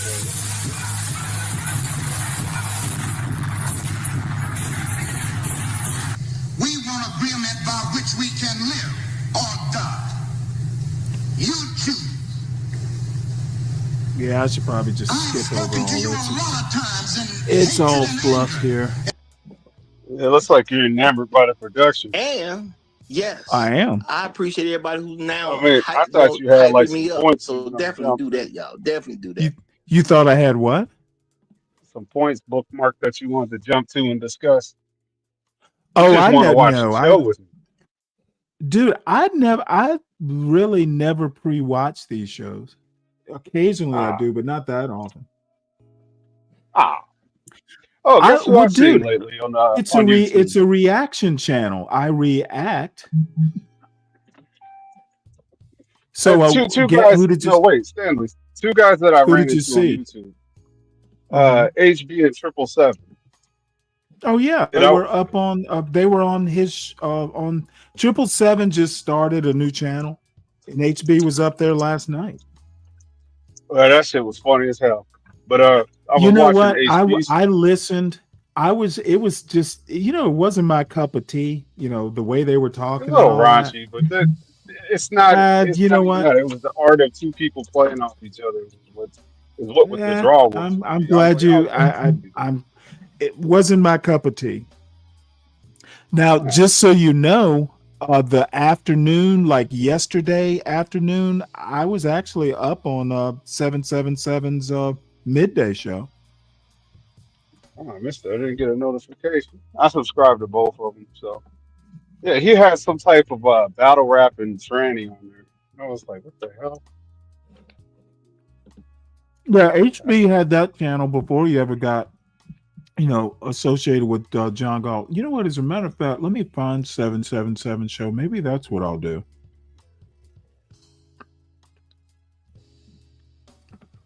Rogue C has a show. Man, that woman is gorgeous. I'll say everybody gorgeous. Although I never seen him. Who was that?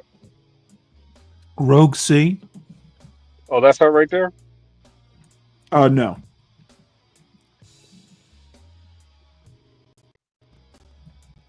Hold on a Fuck sec. you, Ryan. Oh, JB Smooth was here. Yeah, JB's been on some sort of roll. JB is hilarious. Is he? Fuck you, man. Fuck you. Yeah, I don't find it. I don't find it that amusing.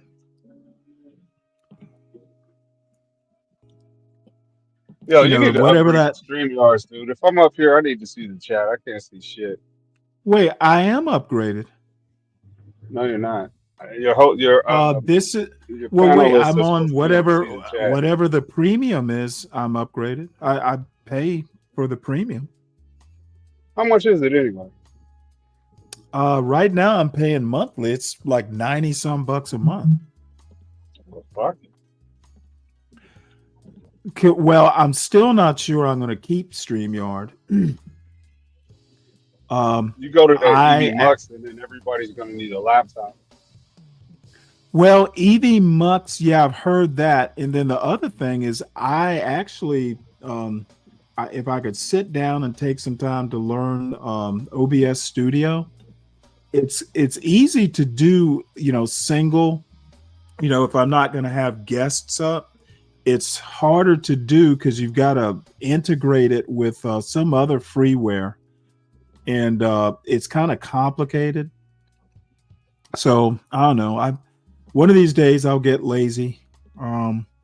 But since I was on 777 show, I guess we could listen to a little bit of this. No, hold up, It hold was up. I kind put a of link in the chat way earlier for a Big J Triple X. yeah, that was only 20 some minutes though, right? Yeah. But he was talking your language. He like history. He likes Oh, history. I was trying to connect y'all okay. Well, together, hold on one do sec, some because kind of collab. I did click the link. Let me look at my history right quick. Now he does veer off. I think that both of you have that in common. You'll get a Well, topic, start cooking usually on if it, I and you veer veer off, off, it's and that's people some good up on shit. the panel making me veer off.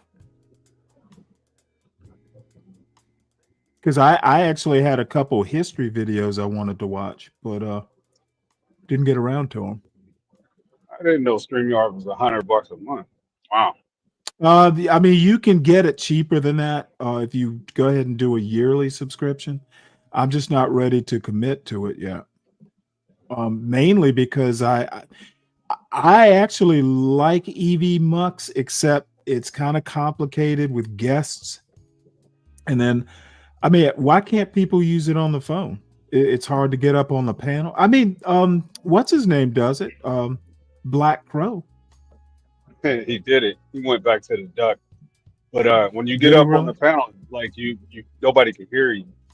And I don't know why that is, but it takes some jumping in and jumping out, and then all of a sudden it works. I don't know. It's too much. Too many people had an issue trying to join the panel. Is that right? So it wasn't. Hey, and where's Portia? I thought she had a channel. I don't know. She started out the school year really busy.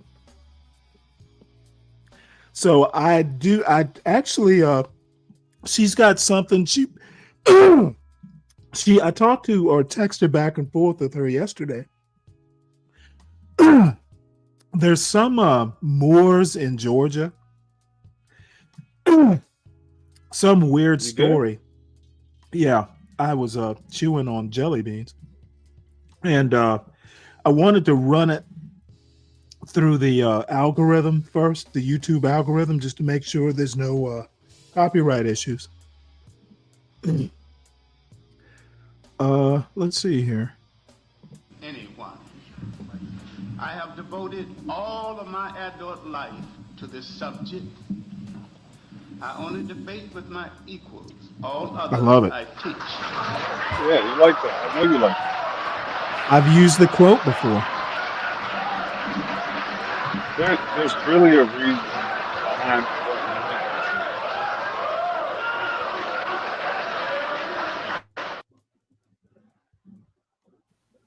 you Yeah, Queen. Queen wrote this about 8 minutes ago because it's 2:28 p.m. She wrote in skip ahead 2:20 about 5 p.m. minutes. This thumbnail is 3 funny as minutes. hell. Yeah, let's I'm sorry, talk say about that again. this, right? You want me to jump ahead? Let me talk about this. No, let it You flow. say No, let it flow. And I want to say a shout out to V-Dub Boogie, and I want to say another shout out to Uncut Underground, right? Because they say the same thing, but in different ways.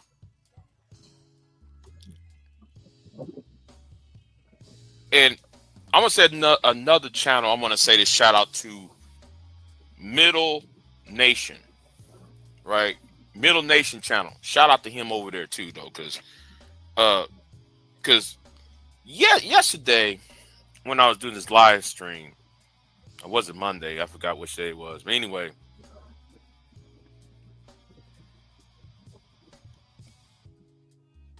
we need to understand. We need to come to terms that we failed. We need to come to terms with that. We failed. And I'm talking about people who are called millennials, people who are called Generation Y, those people who were born after 1980. And, you know, if you're born between 1980 and 1995, 96, you are called the millennials generation and such, right? So I'm gonna say it right now, we failed. Now, we was born where there was no here in the West. We was born in when America, America and Britain and Canada, there was no segregation. We was the at least second, or should we say we were the first generation born when we did not experience Jim Crow. We did not experience certain things that our grandparents and our parents and even our great grandparents experienced. But we failed. We failed to understand. We failed to understand the. We drown ourselves. Let me put it like this, and better yet, say it like this: we drown ourselves in idealism, being idealistic, rather than being realistic about human nature.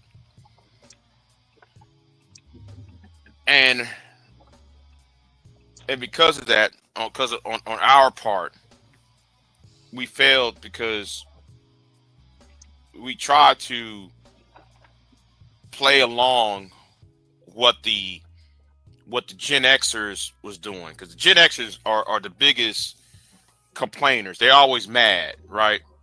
They're always mad. There was the lock key kids, and then like the boomers who are my parents.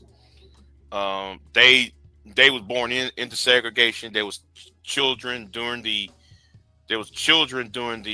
civil rights movement, Vietnam War, and such.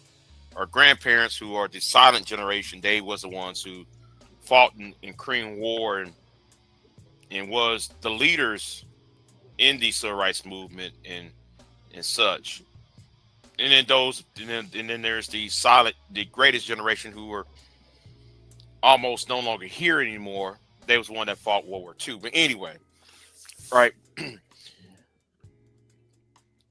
I'm saying this all because we need to start come to realization that we played along with the game, and the game needs to be reset. Case in point, right? Case in point. I'm gonna use the golden calf argument. Hey, Stanley. If you read the Old Testament, where Yes, Joseph wins the slave. Now, mind you, this guy, he's went back and forth with BGS Edmore, Hood Server. I think him and Hood Server I think they did. Yeah, but the whole crew, man. Yeah, Big J, he's been in the space the longest, like a long time. A wealth of knowledge. Like all those questions that you would ask me, this would be the guy to ask. I see. Ask him if you ever talk to him. Ask him what he thinks about the red pill movement and what he thinks Well, he about the says he's black man. anti-manosphere. Oh yeah, oh yeah, oh yeah. Now I told You you know I what? do like to entertain people that on the opposite side of the aisle. Somehow you say that you know every argument inside out, even though you like to avoid nuances on most of those topics because everybody's perspective is different. But you are the wise one, so I just wanted to introduce you to Big J. Just a character in the space. Well, I'm Just not. hear him out. Just I hear him out. was actually going to say that I don't know. The more I hear people making these huge group assessments, like we failed, I don't even understand that argument. Because you're not who he's talking about. Like I can understand what he's saying. I'm not saying that I Oh, follow you him like do? he's some kind of I'm not saying I follow him like he's some kind of sage. He's just a character in the space. Well, I mean, I But understand if he's you two looking at collabing would millennials present as a whole generation. And I understand, I guess, for the sake of a show, you might talk about a generation of people overall failing. But the problem is I don't know, sometimes these big broad brush arguments just I don't know. I guess it just depends on the topic. He never what have millennials failed in? He's not being that specific. Do you No, know? I think he does get to it. Now I was here. I wasn't over there. So you guys were broadcasting at the same time. Oh, okay. Well, let's see what he's Just hear talking the about. argument. So if you guys do have the conversation, you could question him on what he's saying now. Yeah, let me make sure I subscribe to his show. I think I did. Oh no, I didn't. He does veer off though. Like he'll have a topic and then he'll just go left. But like as far as like history, you might want to just chop it up, see what he knows. Do your little Okay. verbal jousting. You know how you do. Well, I mean, usually if I veer That's off, where the it's sparks will fly. I see. Well, usually if I veer off, it's someone up here, talking about something like, like I said, I actually had a couple history videos. Well, one history video, it was an interview, and then the other one would have been talking about a bunch of conservative lawyers talking about the unitary executive theory. But it would be kind of dry. Prime minister in Egypt when he was part of the Hebrews and so forth. The story of Joseph, the Old Testament of Joseph coincides with the African American or the African diaspora community, right? And that's one part of the Bible. That's one of my favorite parts of the Bible. Joseph's, becoming a slave, then became the right hand man of the Pharaoh and such. But then, after Joseph and his generation died off, people kind of forgot about what Joseph did, what he was trying to do, and because they forgot about it, they became slaves themselves. They also became, disillusioned of what is hope. So when the time when Moses came and part of the Red Sea, and like what V-Dub said though, yesterday, talking about, well, Egypt and Israel is right by themselves. How come they did not went directly to the so-called promised land? Well, it's obvious. Some of us have to die off. Some of them have to die off.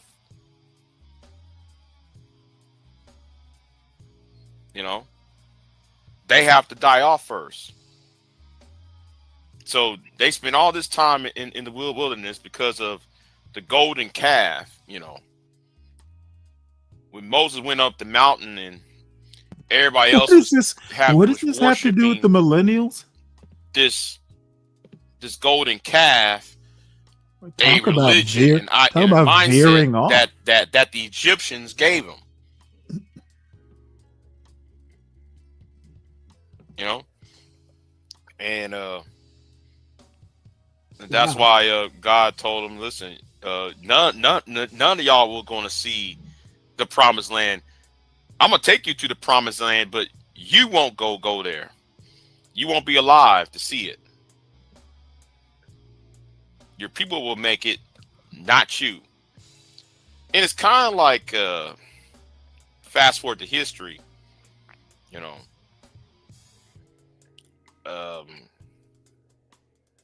Fast forward to history, you know, black people was taken from across the Atlantic, went into the Americas, to the Caribbean, the Americas, and here we are. And Brazil. After we fought wars against the white man, against the red man, against the British, and so forth. After War 1812,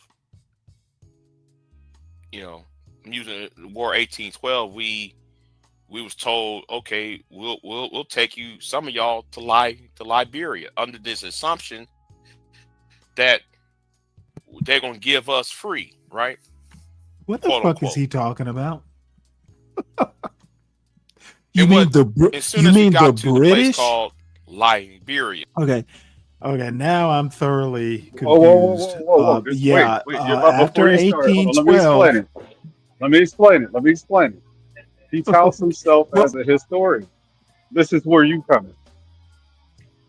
Well, no, he's right, but it was the British. I mean, who is the we?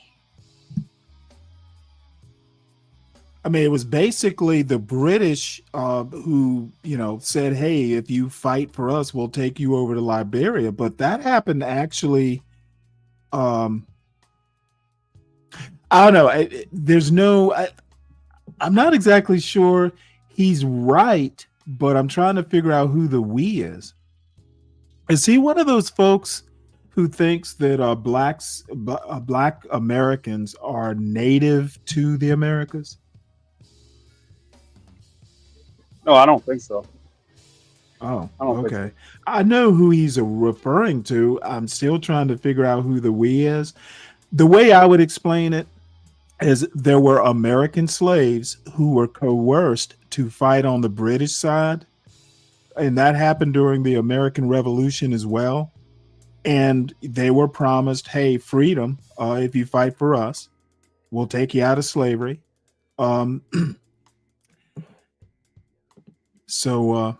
Yeah, it's a weird way to explain it, I guess is my point. Yeah. There's a whole lot of the British had done the same thing.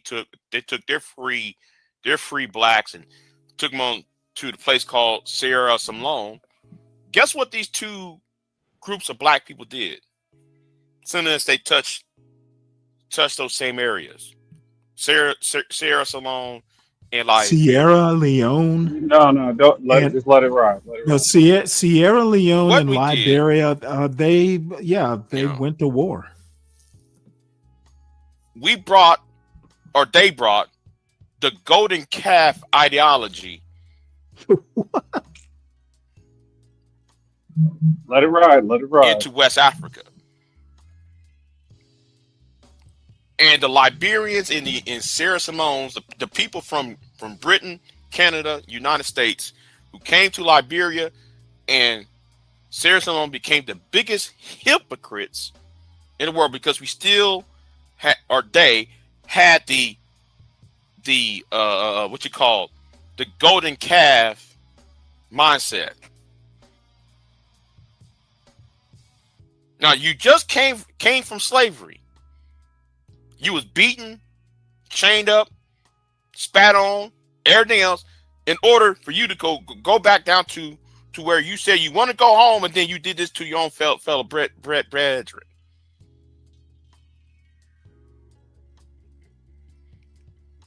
Now, I'm not a historian when it comes to Sierra Leone that much, but I do read more about the history of Liberia, because Liberia's constitution, Liberia's Declaration of Independence talks about the United States. So that's why I have more of a fascination about Liberia itself. So forgive me about not being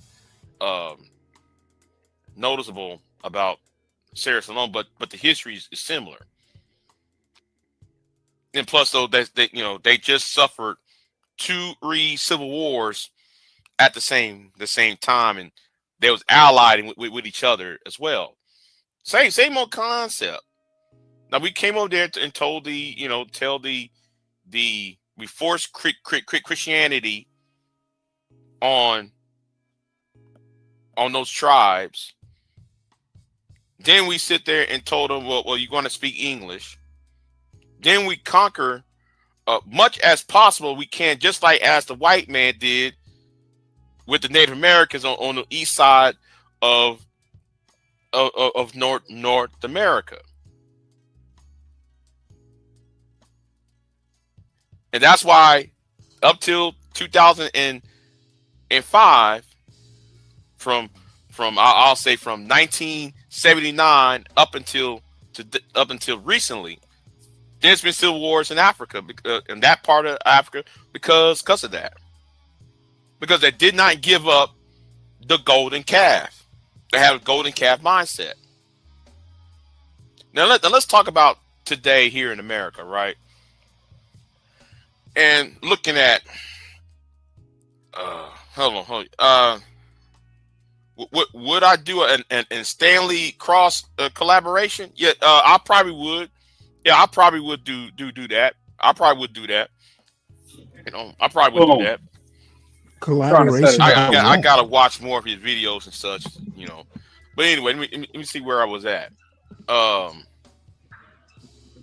I didn't hear that part. In this mindset, the post Charlie Kirk world. I guess you asked him about say, doing a collaboration with me.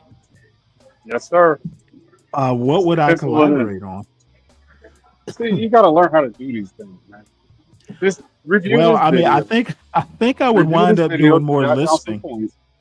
Yeah, jot down some points, some questions that you may have, and then ask them who's he referring to, blah blah blah. And if it devolves into how it normally does on the cross Stanley versus the world, and so be it. It's the content.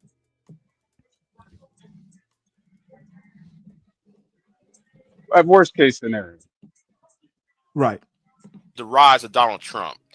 I don't know whether to pick the beginning or end of this, right? Because it's kind of fluid. But let's say between 2015 and up till today, with Donald Trump,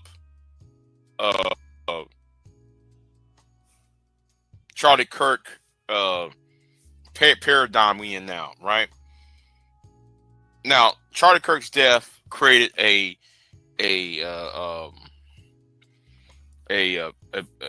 evil, I call it evil, evil situation. And I'm gonna tell you why it's evil. And forgive me, but I would like to do that video on Charlie Kirk and such and such, but let me just give y'all a spoiler, right? Let me spoiler that video. Notice that they would wag your finger at black people, African Americans, and they would take our talking points, our gender wars that we have, and I told them, y'all might want to stop doing this gender war crap in front of everybody. Now, though, Negroes can't grasp the concept that you are feeding into the people who's trying to destroy you, right? They can't grasp that concept. That's why I said, though, the black man needs to be destroyed, especially angry man. He needs to be destroyed. All right. Yeah. And I said what I said. You mean the YouTube provider, content creator? you're feeding into this MAGA Yes. idea.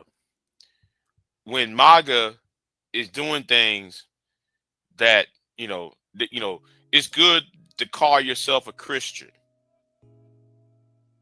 It's good that you said that you give your life to Jesus.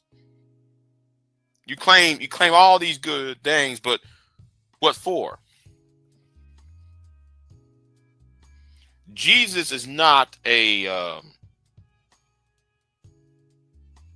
political tool. Because most of y'all who claim that you are for the Lord are not really for the Lord.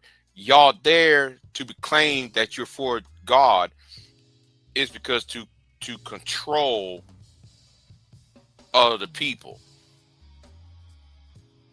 Using the name of religion to control others. Or to hate other people.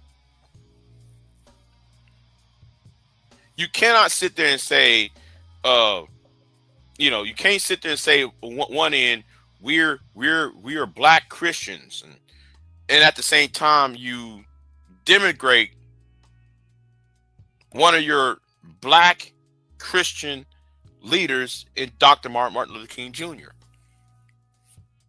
You can't sit there and say, well, he's a bad guy because he had these quote unquote orgies with white women, and then say he destroyed by giving the black woman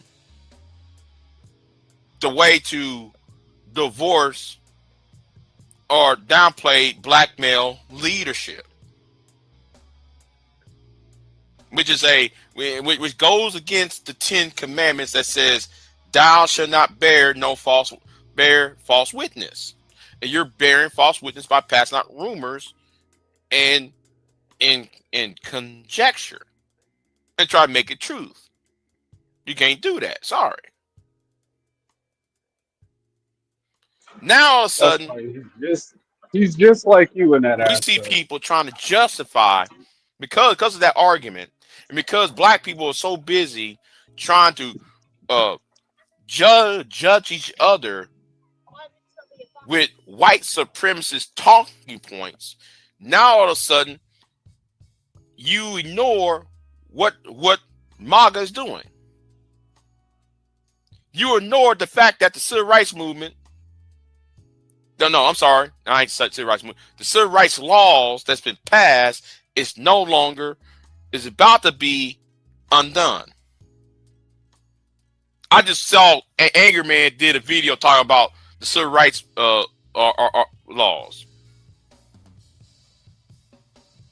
That's why I said Anger Man got to go. But anyway, so how exactly is he sounding like me? Because he said he was talking about like thou shalt not bear false witness, but really what he was talking against. How often do you hear me quoting the Bible? No. It was his pro-black deny the truth or what was documented. Okay, you know what? I'm not. American man is more pro-black than me. I'm probably more pro-black than you because I will acknowledge the flaws, saying that they should improve it. But I'm not the one to go to somebody's face and point it out. Well, the reason you're more pro-black is because you think that black people are one contiguous coast-to-coast community, and we all think alike. No, I probably have a better barometer on what the average sentiments are than you. And you and I would disagree on that. Actually, we wouldn't. We can't. And I'm gonna tell you why. I go outside. I touch grass. All that stuff that niggas say. All I have to say, I'm out here. I'm rubbing elbows with the people. All I have to say real live barometer is compared to your most of the people who want to disparage Martin Luther King are the blackface of white supremacy. Dude, all these leaders have flaws. All I'm saying is that most of these people know as much as the racists do about Martin Luther King. Angry Man You, SKC, all these people who want to denigrate Martin Luther King couldn't even tell you when the last biography of Martin Luther King came out. I read it. That makes you more of an expert. No, it makes me more. It makes me more informed That's what and I'm better saying. prepared to make an argument. But you know that's a weak qualifier. Knowledge is power. Knowledge is power. It is. It is. But the And examples so you give as when qualifiers you not or angry mean man or shit. American Doesn't man want to amount come up to. here and talk all big about how horrible Martin Luther King was, I just kind of laugh at you or mock you because you have no clue what the fuck you're talking about. Have I done that? Well, no, you haven't. I'm just Okay, doing a because you did just hypothetical. lump me in with that group. Let's just use relevant examples then. If I didn't do that specifically, is I All I'm saying, understand and I appreciate you taking a shot at somebody else. But if you're talking to me, I like to know that what you're all I'm saying saying, actually includes me. That's all not a I'm random saying shot. is that if you're calling me pro-black, that's the pot calling the kettle black. No, there is a pro-black position that people can take when they speak what they know, and it's not like the No, I universal. don't We're not. take a It's the dirty pro-black. laundry.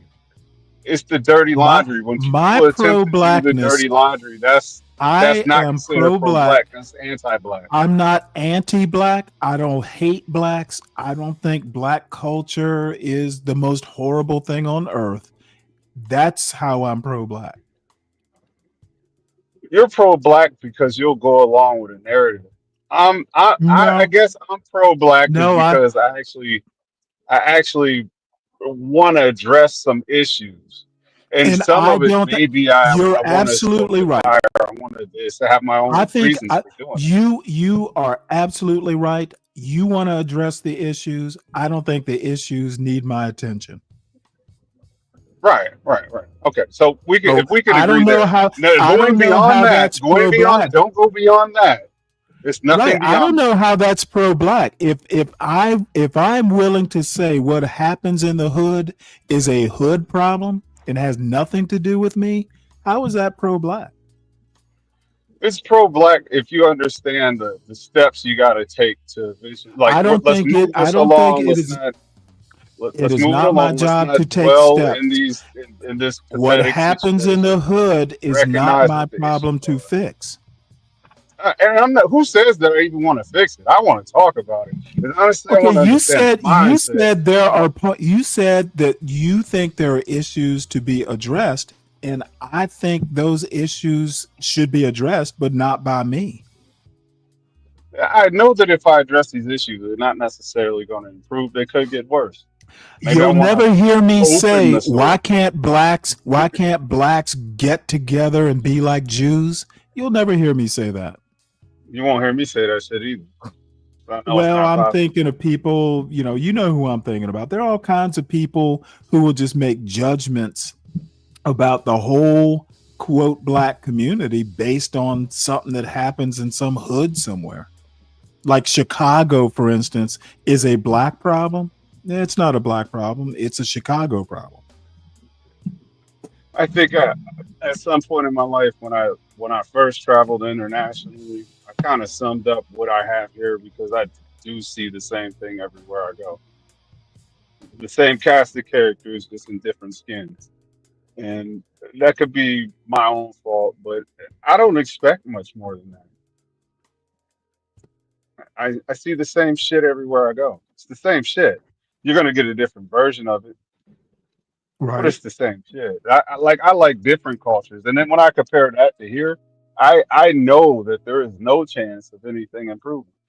I know that because I see what it takes. There's a certain Well, see, element of American camouflage Man, that American we're Man far away is from. literally the perfect example here. He wants to see black people rise up from their slumber. So, like the whole fucking group, every black American is asleep. The fuck are you talking about? In a sense, I would agree with that. I And would agree in the sense that they are. I think looking at black people as if we're all asleep and we all sleep in the same bed, I think that is basically racist. And that's fine. But every time I look at the voting statistics and where niggas put their vote, it's just like you could clearly see there was something wrong with this last one, and it was still that same. Well, why are you judging people based on how they vote? Then there are moments on your streams where I say, you know what, he has. I mean, he's never gonna see it any other way. But how he wants to, he would No, just I love see to it see the it this right way. way, at least the right way for me. I know why black people tend to vote Democrat because Donald Trump is a stark and vivid racist.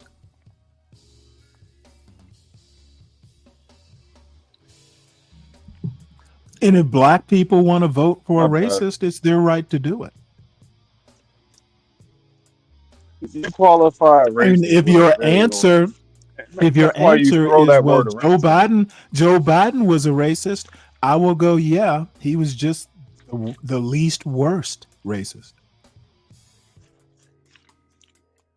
Well, that's stupid. You got to vote for somebody. Flat out. I'd rather vote No, for the least worst racist. that's flat out. And Kim, you and I will never agree about Donald Trump, so I'm not going to even bother. No, because he's the only other option. That doesn't mean I'm saying vote for him either. I'm saying that just, oh, I'm voting blue because I don't like either one of them. He's the least of the two. That's my bad. My wife just pulled out. Stanley is right, and yes, and I respect your point about Donald Trump being a stark and vivid racist. I disagree with you because I know history, and clearly well, you I don't. mean, I can kind of Hold on, Stanley, back just it got up. here. Let me finish. Right? Do you think Joe Biden is a stark and vivid racist? I literally, and maybe you missed it on your way up here, he was the least worst racist. So you said Joe Biden was the least worst racist? Yes. Oh, you think Donald Trump was less racist than Joe Biden? Okay, so can we go through the factual timeline, Stanley? Oh, I don't need to go through a timeline. I know because I think Joe you don't Biden. want to be I think Joe Biden is a racist. I think Donald Trump is a racist. I think Joe Biden is the more preferable racist. The man. I don't need a timeline. It's a personal call. It's a judgment call. That's the man who, in 2008, when Obama was running, said that Obama and Trump is the man who wanted to put 5 innocent black kids to death. Stanley, did you? Okay, I think saying Obama is well-spoken and neat is less racist than wanting to put 5 innocent kids to death. Do you realize, though? Hold on, Stanley, because I know, like, you have black brain, so it's hard for you to break it down. Dude, if I had black rage, your ass would be in the back and I would finish what I'm saying. Calling someone well-spoken, in my opinion, is less racist. No, he didn't say well-spoken. He said 5 clean. innocent boys to death and taking out a whole New York Times ad.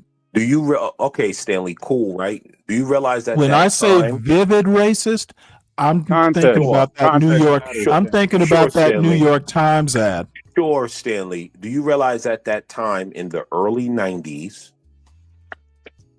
right? All we had was the newspaper, and all we had was the boys saying that they did it. Now we know now that they did not do it, but that's what we had at that time, right? The boys saying they did it. Let me tell you why, I was alive in the early 90s. So was I. He wanted to be judge, jury, and executioner, taking out a full-page ad to display he took out a his full-page racism. ad. Dude is a racist, and the New York Times ad, to me, it was very racist. Instead of saying that they were innocent until proven guilty, He just had to be a racist and put in a full-page ad here's the whole telling thing, us, basically assuming that they're guilty and wanting the death penalty. He was so racist, he couldn't even wait for a verdict. Stanley, what are you talking about? They admitted to doing it. Motherfucker, you know what I'm talking about. No, I don't. And my personal judgment is that This is the black calling brain Obama well-spoken is less racist than taking out a full-page ad. He didn't say Obama was well-spoken. Assuming whatever he said about Obama, it don't matter. Was not prejudging 5 teenage black boys. And when he said that he don't want busing because Trump he don't want his wins kids the racist Olympics. And when he said he Trump doesn't want wins busing, the racist Olympics. Now you and I might not judge the same way. When Joe Biden said he don't want his kids going to school with black kids because he doesn't want a racial jungle. Go ahead and give me the racist comparison for Trump. Still less racist than taking out a full-page ad and calling people guilty before they were racist. Okay, dude. Yeah. Trump is the bigger racist, is my personal judgment. Now stop defending a racist. That's what people like you do. You want to sit up here on my panel doing a racist comparison. Dude, all I have to say is you sound ridiculous. You sound ridiculous. You're coming up here to compare racists? No, I'm not actually. What I'm trying to point out is the hypocrisy of you blacks is that you cry about Donald Trump, but vote for Joe Biden. Motherfucker, do I sound like I'm crying about Donald Trump? I just said he's a bigger racist. All I said, Joe Biden all I say, you know, I'll have to put your ass in the back. I find it funny. I will not be overtalked. My only point is, in my judgment, Donald Trump is Biden is the least worst racist.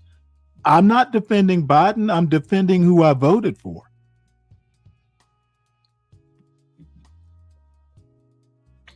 Do you get it now? Oh, I've been got it. Good. I'm defending who I voted for. I'm not defending Biden. That's why he told you about your blackness, and you ran your black ass down there to make sure you made Okay, I have no idea why you're putting on this. You're code switching there, buddy. Why are you code switching? I don't code switch. That doesn't do it for me. I'm one way all the time. Yes, Speak Radio. I think Trump is a bigger racist than Biden. Just my opinion, and I'm defending it. But I'm not defending. I'm not saying Biden isn't a racist. I'm saying he's not a vivid racist. You went out to make sure you vote for your liberal master when he told you about your blackness. Exactly. That's exactly what happened. I know. You and all the other blacks. Can we get back to Big J? You and all the other blacks with fairly low IQ. Oh, see? That's why I think you're a racist too. You just want to lump me in with the other blacks. I am racist, Stanley. I love my racism. Hey, more power to you. At least I'm honest about it, Stanley. Lupin, apparently, this is the first time I've ever heard Big J. So I figured, I'd listen to. He had a short show, so I figured I'd listen to what he had to say. Larry Elder had to get Charlemagne together for letting Larry Elder. Oh shit, Larry Elder is just a more articulate. What's his name? Damn it. Larry Elder is just a more articulate Jesse Lee Peterson. So Anger Man has the golden calf mindset. They have the golden calf mindset. Donald Trump, MAGA, is the golden calf.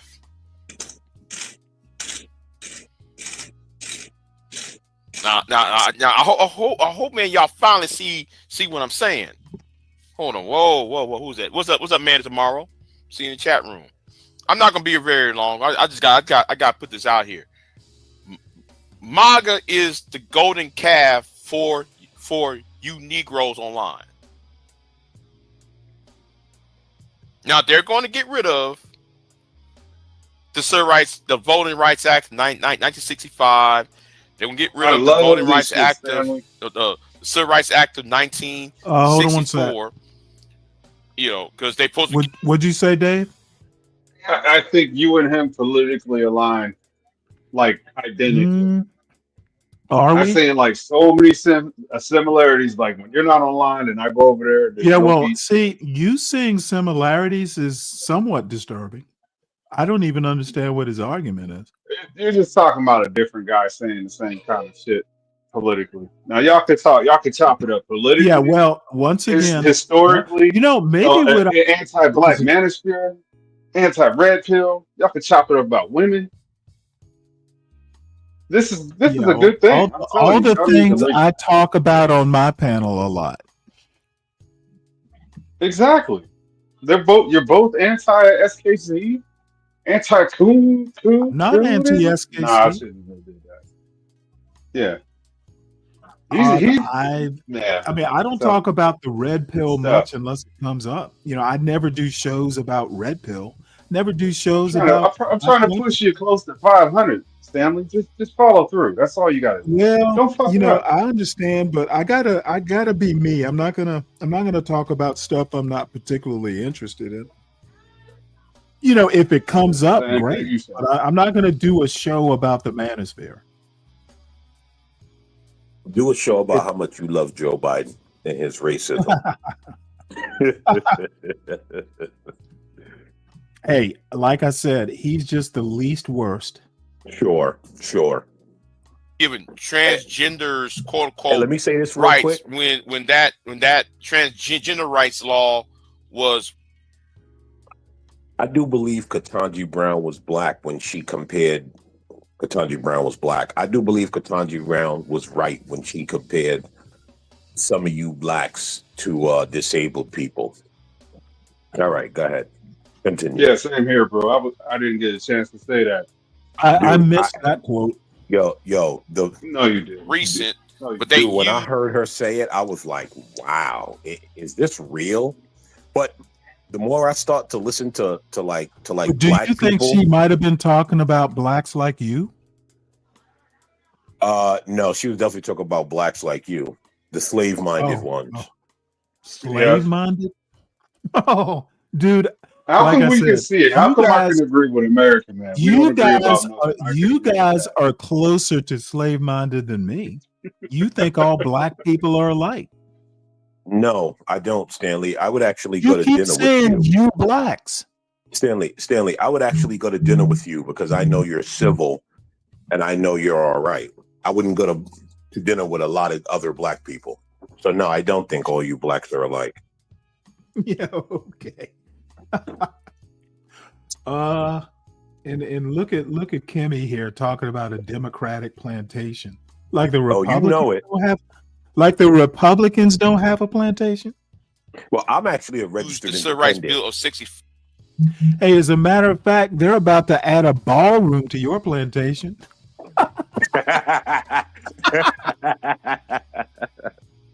Good one, Stanley. There's gonna be a place for Kimmy to dance. For as a anyway. So y'all going to destroy yourselves because you don't like them. First of all, if you really are against transgenderism and all that other stuff, then you have to make in my opinion, if you're against that so much, then make sure men are men and women are women. You gotta to create the culture where there are strong men rather than coming online trying to shame, blame, and explain.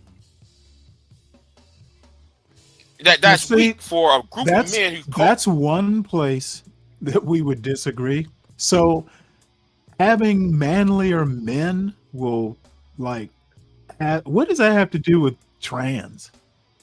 Can someone help me there? I didn't hear. What did he say, Stanley? He basically said that if you're against trans, then you need to be making manlier men, essentially. Like women need to be women and men need to be men. And, trans is not really having manlier men is not going to solve any trans issues. Well, I think I kind of get what he's alluding to. I wouldn't word it that way because it does cause confusion. But I get what he's alluding to. Essentially, he's saying you have to sort of stop the feminization and get and create. I think that's the cause of people being trans. I mean, there's been studies done and a lot of numbers are out. So there's studies that prove. I don't even think feminization of America is a thing. Well, of course not. It's because you have a feminine mind. I think body dysmorphia is a thing. God. Stanley, do you know, and your buddy Bill Maher, he even said it. Why is it that there's more kids in California? Bill Maher is older than I am. I know. Still, that's your buddy. Is he? He said, right? He asked this. He said, how come there's more kids that's trans in California than there are kids that's trans in Iowa? Like, if this is such this thing where everyone's got this dysmorphia, why is the number so lopsided? Well, for starters, there are more people in California. You have a bigger population, so it stands to reason there will be more. Yeah. Other people have. Okay, again, I just explained it in 2 seconds. Sorry, he doesn't know math, and I might not even be right, but just a priori. No, you're not right. Okay, you're not right. How do you know? How would you or your buddy Bill Maher prove me wrong? Because you don't even know what you're talking about in the first place. Sure, sounds good, Stanley. But again, right? It sounds good because it is good. But again, right, Stanley? Like if it's more people thing, that can have body dysmorphia. It's right. Why is it? So why is thank it that you recently, for the ease. Thank you for letting me teach you a math lesson. Why is it that recently a study came out talking about all of a sudden the number of people identifying as trans going down? Body dysmorphia just went away? No, I think more people are being diagnosed. There are either more people being diagnosed or there are more people being comfortable in admitting it. Oh, so people just decided. In other words, I don't think we're creating more. I think more people are being open or coming out of the closet, as it were. There you go. You see that, Stanley? You just hit it right there. All you got to do, see, you're talking a study. Provide me the study so I can read it and be as smart as you. You just hit it. Provide right me there, the Stanley. study so I can be as smart as an American man. I don't remember which study it is, Stanley. That was years ago. Yeah, okay. Well, honest. you know what? I don't remember. I don't remember even entertaining your argument then. Okay, cool, right? Cool. Give me the study so I can read it and be as smart. Or let's finish watching this video. Here's what you said that because you don't have an Stanley. Argument without the study. Sure, Stanley. I understand. You don't have an argument without your evidence. You said you read a study. I'm interested in reading what you want to read. Now I have to go. Now I have to go look up the study. Come on, Stanley. Hey, that's what arguments are. Good arguments take a little bit of work. So don't be Stanley. whining about having to do a little work. You say that you don't provide evidence, Stanley. Oh, I don't need to provide evidence. I'm not making the argument. No, not on this, but other things like so. So now we're talking about other things. No, I just understand that you're a leftist, and so this is your only way of doing this. Oh, so now I'm a leftist? You've always been. But also, Stanley, you hit it on the head, right? These are just gay people. I didn't say that. No, you did. You just didn't know it.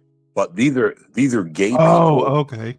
Being led somewhere else for financial gain, because the numbers. So people are making money by being trans. No. People are making money by diagnosing people as having all body dysmorphia and all of this and transitioning. Because once you transition, you're on a lifetime of meds. You now become a lifetime customer. And you know Big what? Pharma. While I admire you being all concerned, but it's really not my problem. I mean, if somebody wants to do that, here's the let thing, them do Stanley. it. You can't. Here's the thing, Stanley. You can't say it's not my problem, right? And here's why. Yes, I can. Here's why you can't say it, Stanley. Mm-hmm. Because when you take that attitude and it comes to your door, and then you want to ring the alarm, you're not going to want people to say it's not my problem, and you're not going to accept that. And so, well, unless my son comes knocking at the door asking me for hormones, it's not likely to come knocking at my door. Well, you say that, right? But I'll worry about it if I have to. Well, but hold on, right? What if your son has a kid that wants to identify as trans? You're going to see it will be my son's responsibility. Agreed, right? But you as a grandfather, naturally, that's going to concern you. Not particularly. Not as long as he or she is healthy. Now I know you're bullshitting, Stanley. No, I'm afraid not. As a matter of fact, I'd be happy just to have a grandkid. I was 41 when he was born. If he waits as long to have a kid as I did, I'll never meet my grandkids in the first place. Well, anything else, Stanley? I mean, I that's the issue for you and your son to take up. I got exactly, to do with that, bro. Dude. You don't think I've thought about this before? I spend a lot of time alone thinking about stuff. Like I said, it would be my son's responsibility. Now, I would say, hey, if you need me to help babysit or something, I can do that. But dude, that's you and your wife's problem. Come to me for advice. I might even have advice, but no, I wouldn't be that concerned as long as I know that the grandchild is being well taken care of. I think that's bullshit, because when they come to you and dude, I am not you. Dude, things that I can't control, I've learned over the years. Now, 20 years ago, maybe I would get wrapped around the axle. Dude, I am 60. I do not plan on spending my time on the downward slope of life worrying about stuff that I can't fix. Here's the thing, though, Stanley. You have to think about your sons and your grandchildren's future. Not let it all run free. No, I don't. And this is what's wrong with the boomer mentality. With the what mentality? The boomer mentality, right? Why not would a you boomer? not? Trust me, you are very close to one. You have this ideology of let everything run free because it doesn't matter as long as I get what I want right now and I feel good. But no, it's like, that is not what I said. Right, but I said, at some point, number one, my son is 19. As far as I know, he hasn't gotten anybody pregnant yet. No, I'm not. I worry about the grandchildren when it's time to worry about it. I'm not going to sit here on a panel doing hypotheticals about what if you have a trans grandkid. That's so far down the road. If your son got married I'm not going to spend a whole lot of time worrying about that. If your son got married 4 years from now and had a kid 6 years from now, what are the chances? The other thing I forgot to mention are the odds. Would you not want the future for them to be bright? Why wouldn't it be bright whether the kid was trans or not? Okay, Stanley, you got it, bro. Yeah, he's being obtuse, bro. Dude, all I have to say, you got it, see, Stanley. This is how I don't get a whole bunch of wrinkles in my forehead. I don't worry about shit I can't control, and I sure don't worry about shit that hasn't happened yet. You know, and by the way, the odds are overwhelming that my grandkid won't be even gay. Stanley, that was a cheap Hey, shot. I'm a numbers guy. Hold on, Stanley. The wrinkles in the forehead thing was a cheap shot. Because I see it when I look in the mirror, the wrinkles in the forehead. I'm taking that personal. I'm taking that. Hey, I was just I'm being taking that hypothetical. personal. I'm just not going to worry about it until I have to.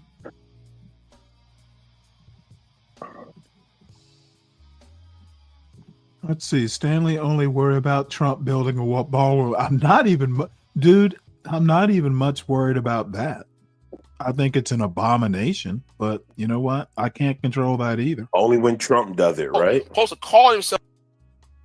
If Kamala, you know what? If Kamala broke You know that what? down and had trans twerking in there, you would be celebrating. You would go. You would get a ballroom ticket, wouldn't you? No, you know what? I don't even know that it'll ever be built. And I hope if I were going to be succeeding Trump, the first executive order would be a demolition order. Oh, do you know why? A black. You know why it has What? to be built, Stanley? You know why it has to be built? Because he's gotten rid of the East Wing already? No, because that is really not going on under Trump.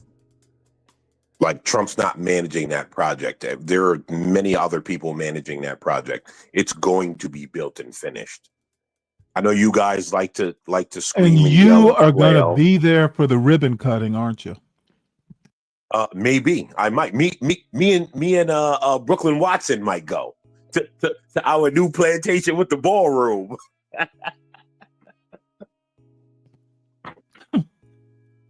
All right. You will be doing the Tennessee Waltz. Man, you supposed to be a strong black man. Then why are you coming online trying to shame, blame, and explain about women that you will never meet?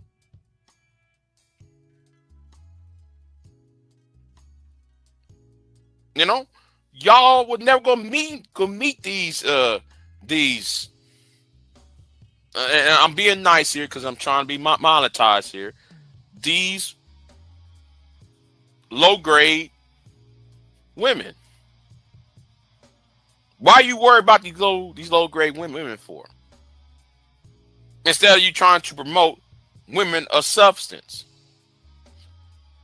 And that goes for the women too. If y'all so worried about, yes, I've been on the women very hard recently. Pause. I've been on these women heads recently because of the whole Jay Prince thing.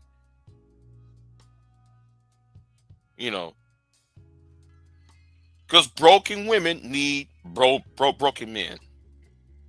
Broken men are easy to control, just as broken women are easily to control.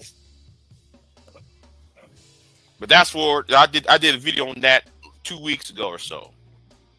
Does he still sound like me, Deacon Dave? 2 weeks ago, but yeah. I mean, they're gonna now y'all up on YouTube trying to have. How often do I talk about JP or broken women? No, you don't. But when you used to do your pop the balloon, that was the same caliber of content. I don't know why Stanley's trying to take every little point and say, "Oh, is that? Do we sound the same?" Well, mostly because I'm trolling. He said he's left-handed. I'm right-handed. Do we sound the same?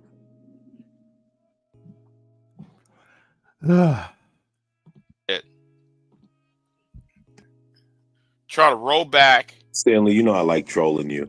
Laws that benefit you. I like trolling Dave. Try to make sure your American citizenship, you being a citizen of the United States is being protected.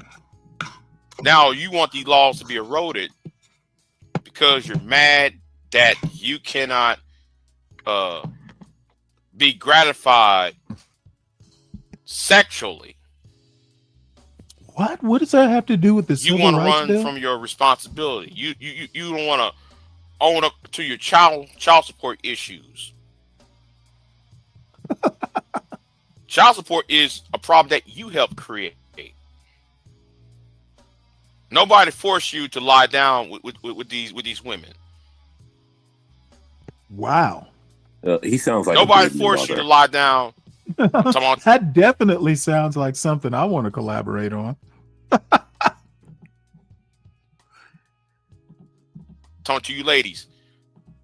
Nobody tell y'all to lay down with these bums. Nobody forced you to do that. So don't complain about child support. Damn. Nobody forced you. So now, man, you rather go ahead and destroy society and then destroy the the fabric of this country because you mad because you didn't get what you want. That's not how the world works, son. And I'm calling people like Anger Man and City and Sons because they are the sons of white racist conservatives.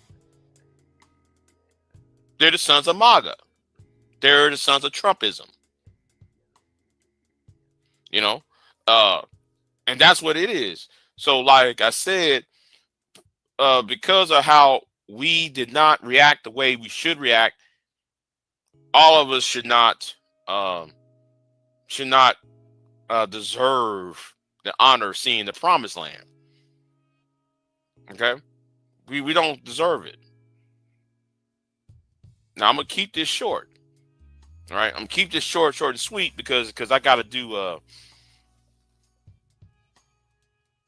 oof. If Ager Man was my son, I would encourage him to take the candy and rides with strangers. Oof. Right. And I'm gonna say something. I'm thinking about going in on Valdez. I'm thinking about going in on Anger Man. I'm considering doing that because that was one video he did recently that pissed me the fuck off. He did two live streams, which was bullshit. It was bullshit. One of them was a Voting Rights Act, and then the last one we talking about the male loneliness epidemic. I really want to go in on that, but I got a couple of videos I need to do, and I keep promising myself to do these videos I want to do, but yeah. But anyway, I'm gonna get off of here. It seems that StreamYards. What the hell StreamYards got this up for? Oh, wait a minute. Hold on. Okay, good. Yes. Keep it like that. Yeah, okay. I see it. I see what StreamYard's trying to do. Yeah, they got this new. They're changing interface. So yeah, I'm gonna try to contact. I understand why you want them to collaborate. I'm gonna watch Stanley Cross for that. I don't know why I'm saying Anthony for. Well, he's going to be sorely disappointed. I'm going to bore him to death. You know what I notice, and it's something that concerns me. There are a number of blacks that consider whether they are the academics or the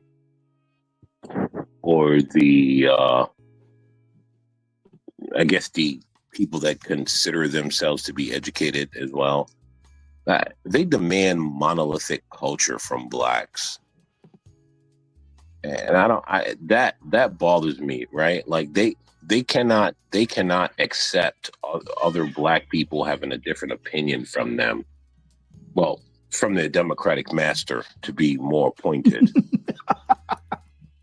Right? And they demand that any black with a different opinion from them hates blacks, doesn't want to see all blacks dead, and that they should be gotten rid of. And then you wonder why you're called a monolith. Well, I think what it is there are people who basically, to me, it all comes down to an authenticity issue. There are people who think if you don't think like they do, if you're not from the hood, or you don't talk a certain way, or you don't act a certain way, or you don't have an opinion or think a certain way, then you're not authentic. You see that, like, not just on YouTube, you see it all over the place. Agreed. But that's what I'm saying, right? He was talking about all over the place, and he's absolutely right. Right, but I mean, I guess you can make the argument that so many people think like that that might be the monolithic quality. But again, I just tend to not really take people like that seriously. You either know what you know, you either know something or you don't. And I just, like I said, I'm at an age now to where, yeah, if I'm up on a panel and have had a few beers, I might, have fun with the argument. But once I turn this off, once I turn the computer off, I don't give a shit. I go. Speaking of beer, hit that Cash App for Stanley. Oh yeah, that's right. Contribute to the Sovereign Beer Fund, folks. Support the show, support the host. And by the way, I do more than buy beer. I do have newspaper subscriptions, the Time, the Washington Post, the Washington Examiner. I've got Substacks, history Substacks. I even have a couple YouTube memberships. So the money does get put to good use by and large. So the Cash App little thing is up in the corner. Also, it's in the little thing at the bottom. The little banner. And speaking of blacks and intellectuals and all that, this just wandered into my algorithm. I've never even heard of this channel. It's called Ladies of Sosa. Anybody here familiar with that? Them? No. Nope. Well, the topic is black anti-intellectualism. How could I resist a show title like that? And especially from a black woman, right? Hey, you know what? Especially from a black woman.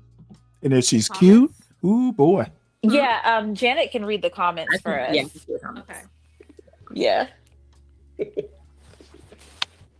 We're live. We're live. Oh, this is live gonna be and in good. action. Is Jeremy in here? Jeremy was the first one. Jeremy, say hi if you're still in here. But okay, no, he's not here yet. I guess he left. Yeah, I can see the comments on StreamYard. You can't see them? Let me see. Oh, okay, I can see them. Yeah, so Jeremy, come back whenever you see us. Yo, We're if so any sorry one we're of these late. say anything about colorism, I wouldn't be surprised. You know what? I don't know. I've never watched the show before, and I'm not committed to watching the whole thing. But the title is compelling. Yeah, you're right. It's definitely going to go into colorism. You think so? Oh, I know so. I feel it. So you guys are prejudging already? Man, you guys are terrible. Patterns of behavior. Patterns of behavior. Patterns of behavior. Yeah, I agree with you, Kimmy. Better to grow it slowly. Slow builds actually lead to more loyal subscribers. Yeah, absolutely. I mean, most people know my foolishness. They are committed to the horror and the boredom. Someone's in. Hello. Welcome All to hail our Stanley. live. I'm loyal.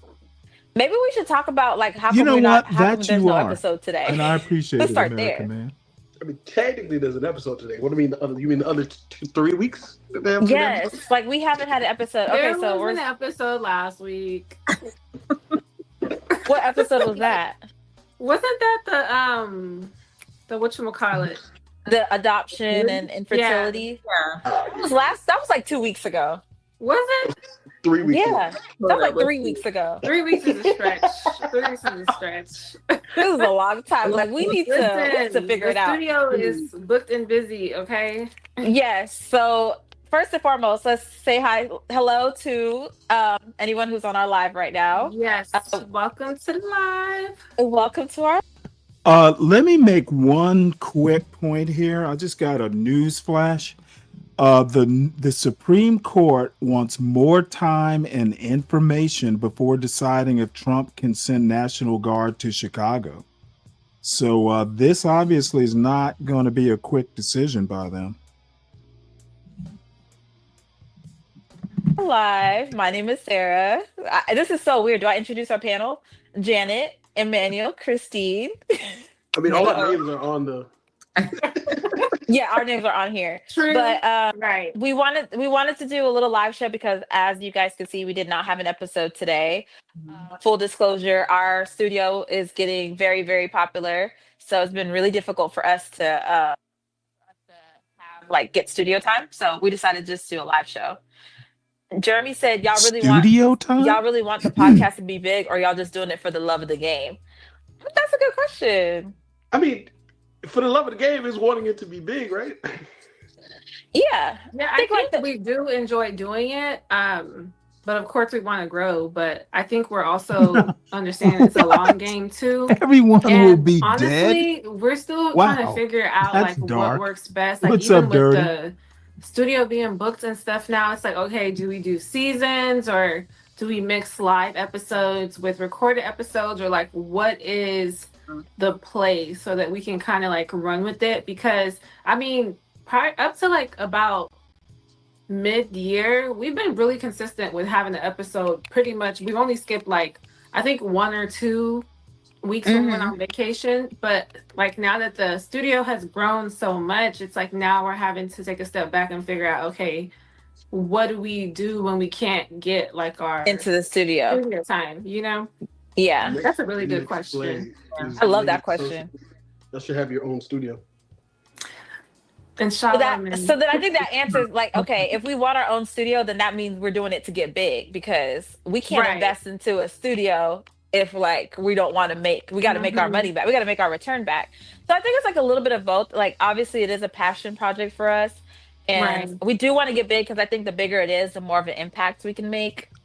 That's true. I want to get all philosophical and stuff, but No, yeah. it's a really good question, and like logistics too, because sometimes we're not like, if we have to record during the weekday, like for now, for example, I'm not even at home. Like I'm in a hotel room. People have different work schedules.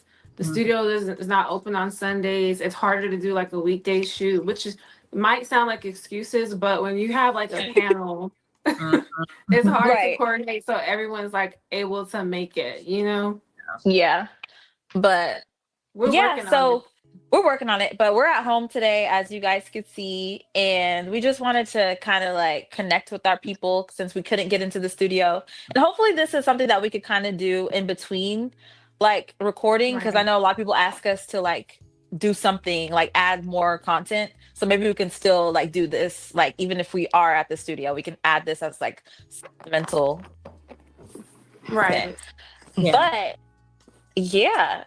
What was I gonna say? I was gonna say something. Hi, Emmanuel. Emmanuel. I was gonna say something. I was doing the intro. What was I gonna say? Oh, so today, I guess like what we're gonna talk about today. So today we're gonna talk about like we're gonna catch up with our audience, topics, current events, and also we were gonna kind of discuss like our new segment that we want to with you guys, which is kind of like a dating, like a Pan-African dating segment. But let us know how y'all think about it. We're actually gonna kind of like go into detail, and maybe y'all can give us feedback on it. Yeah. Emmanuel, do you want to say something? Go ahead. Okay. Now he muted himself. Emmanuel, where have you been, low key? Right. You've been Skip ahead and see if we can't traveling get to the meat of the topic. Actually had watched the podcast, they would know that the conversation between Flip and Mark wasn't really about what they were talking about. That conversation was about, number one, Mark's value on the podcast and a little bit of money talk underneath. And Flip has a tendency to, get underneath people's skin by checking their gangster. And Mark is he ain't scary. He's from Philly. So that whole But conversation. Angela said like she told Mark to come home.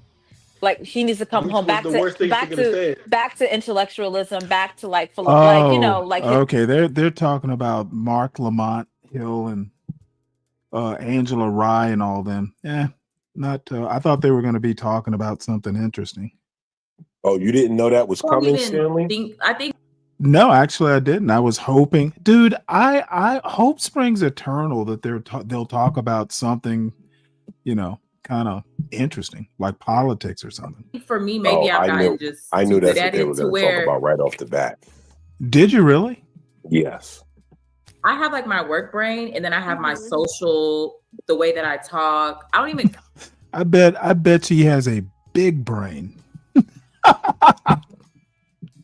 It looks like there's a whole lot of room for that frontal cortex to Yo, Stanley low key is a monster, bro.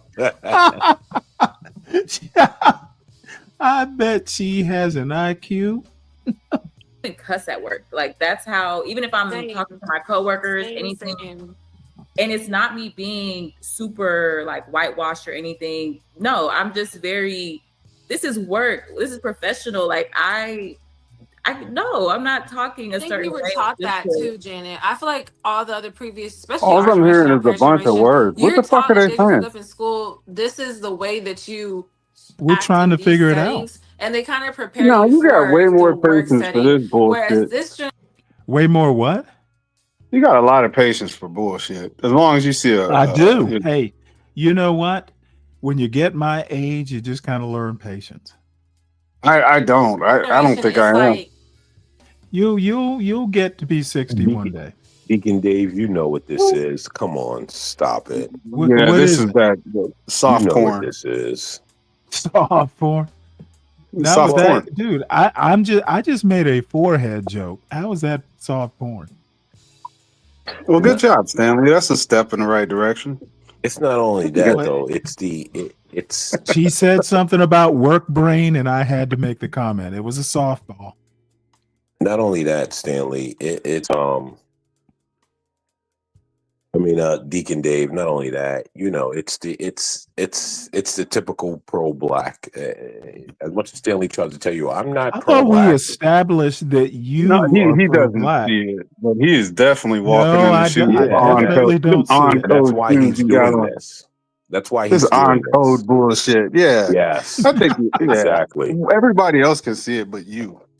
Well, listen. Apparently, Here's the thing, Deacon Dave. Right when a black person will literally attack another black person for being a conservative, they don't view the problem there, right? They think that like, oh, I'm just doing the right thing.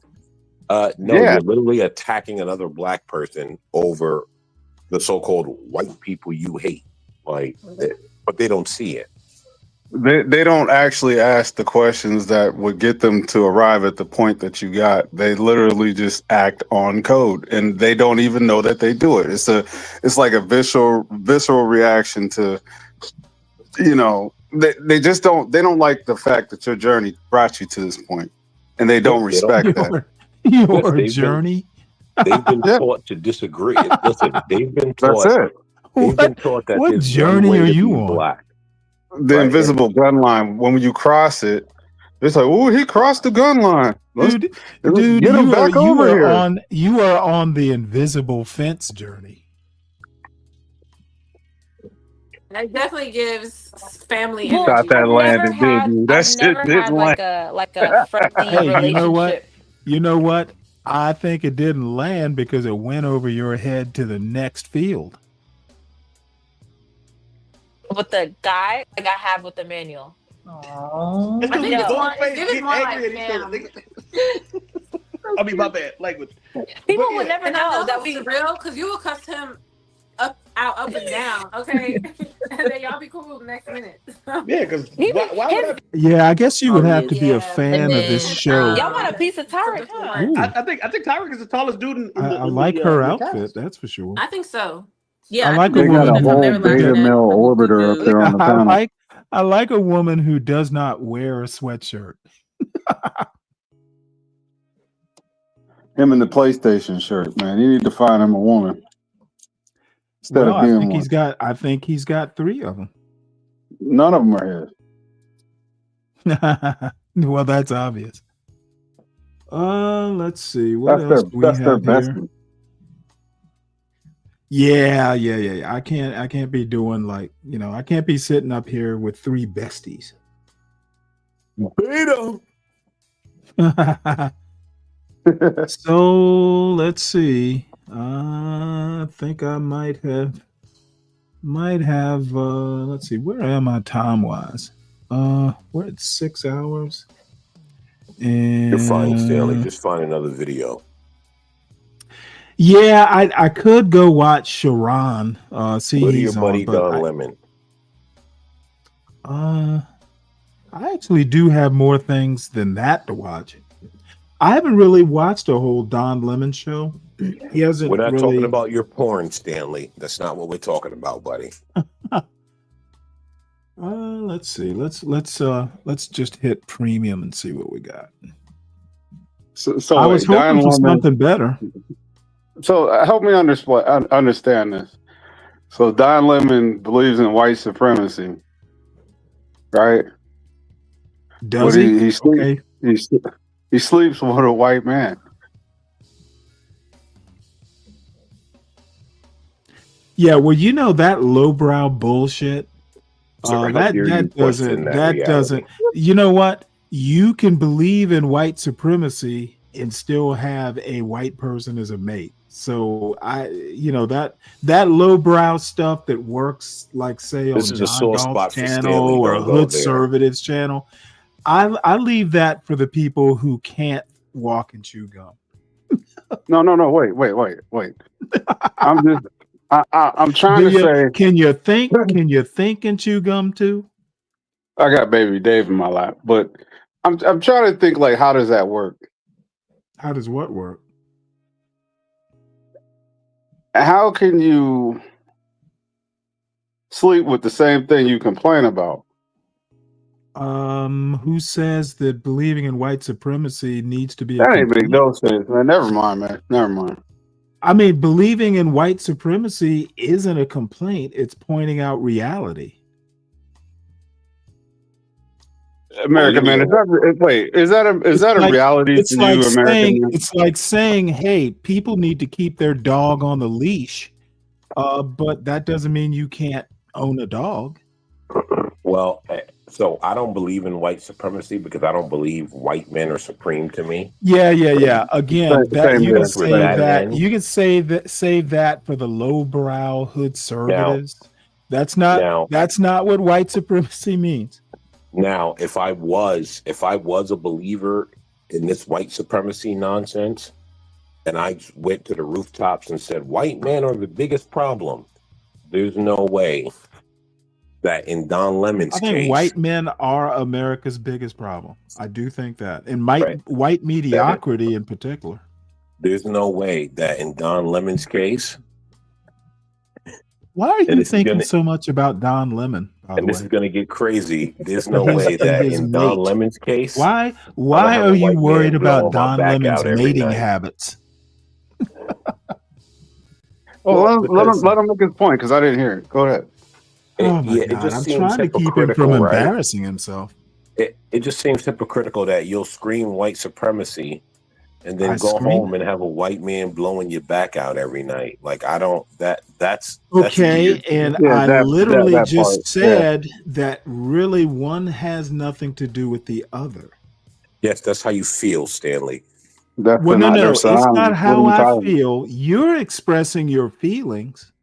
You keep saying you wonder how, and I'm trying to explain it to you.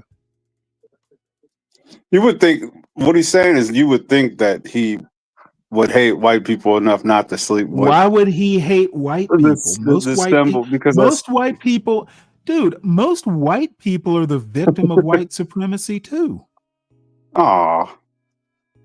Dude, you don't think living in a racist country it hurts everybody? I mean, sure, there's casualties of war. Okay, my point is that making a complaint about but I don't believe in it. Of American culture, one has nothing to do with the other, to be honest. you can point out white supremacy and complain about it without hating white people. He's still letting his man, I guess, be dominant by blowing his back out. You know, you guys just want to fixate on his love life. I get it. Trust I'm me, trying his love not to life let you is embarrass nothing that I want yourself. anything to do with. But what we're saying I is didn't that bring it's it up. odd. I did not bring it up. Is that it's odd. And then you got guys who claim to be straight will follow that. Nah. So apparently, JD Vance is going to be talking. Oh, that's Erica. What's her name? As well, This is the White House YouTube site, to and support apparently new it's Turning Point live. USA chapters all over the Commonwealth of Virginia. How powerful! Are you guys interested in hearing your It's amazing. your little brother talk? Is that the white So queen, when I Erica Kirk? heard that, I just Yes. looked up. Yes. You're white all hail, queen. all hail the white 2 queen. down, 48 to go. I see you. But Club America and Turning You Point know USA. what? She is definitely a Game of Thrones type. He is a white queen. You know, Stanley, you That's what our country you know, was founded on. you know better than any of us about the white And when you queen, Stanley. succeed in Yeah, she's a white queen. Well, my wife, I'd never called my what's up, wife a queen. What's up, JB? What's up, girl?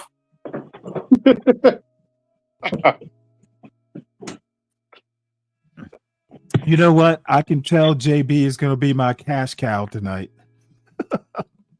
watching, when you earn your voice and you stand up for what is right, that is a part of your legacy, your family's legacy, just as much as it is part of Charlie's legacy. Don't forget that. Oh, my Don't ever Lord. forget that. Because if there's one thing I've learned, especially being with Charlie for the past 7 years, it's that the hope we're looking What's Charlie for Kirk's wife's is not found last in name Washington. It's before not she found was in Kirk? media. Don't know. It's right here. She All of you. This is the hope. And he saw that. He saw that. It's in stadiums like this. Charlie had a visual in his head. He loved. I hear she's looking for a new last name. Erica Tell her first. she can come my way. Dude, she looks. She is just can a go his basic way. blonde, to be honest. She can She come is a over basic here to blonde, daddy. Stanley. College football. She is a Yeah, basic you know blonde, what? Stanley. You know what? I'm sorry, what? She is a basic blonde. There's nothing Yeah, spectacular about her. Well, I just want her throat, buddy. But there's also nothing spectacular about most women. I'm not going to disagree with you there. Defining moments in American history. And we are all witnessing in real time the battle that is raging for the soul of your generation. Again, your generation. This is far more than political. And you will hear the world and the culture, for that matter, pressure you and say, go with the flow, don't ruffle feathers, don't say that, you might offend someone. Shit. You might lose some friends if you wear a red hat, if you go to a Turning Point USA chapter event. But I enjoy offending people.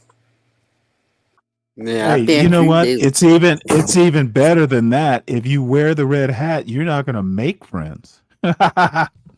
Yeah, MAGA. Now, when I hear that, I have all the friends that I want to make. I'm actually not a new if friends you're guy. worried about losing a We ain't friend, asked you that. Shut up. I'm down with that. I lost my friend. I lost my best friend.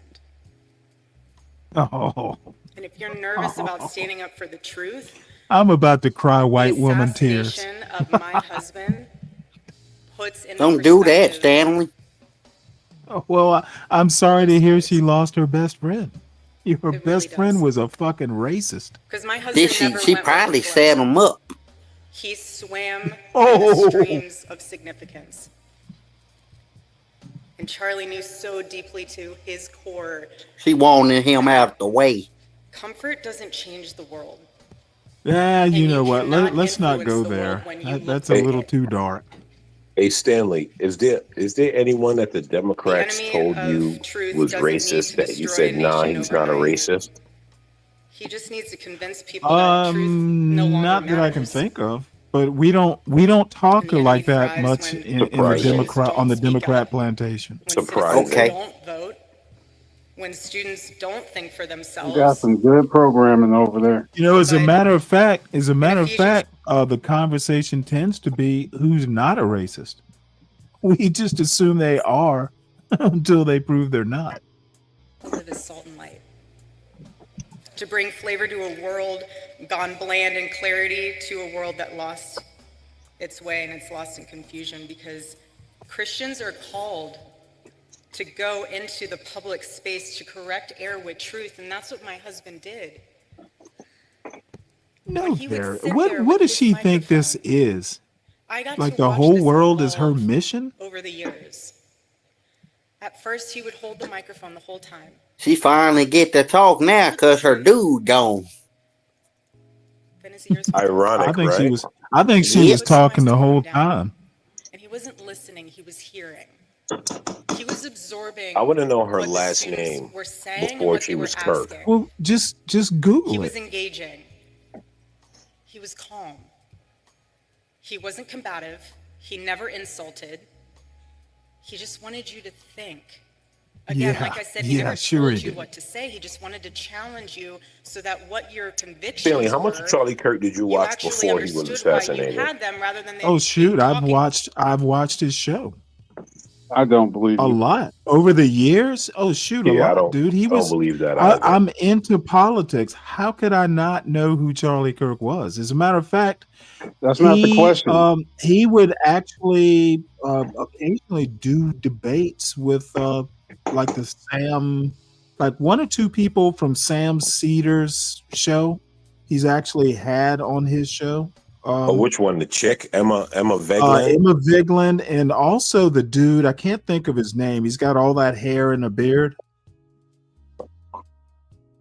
You know, I used to watch. You know, I noticed something. I used to watch Sam Cedar before 2015. Mm-hmm.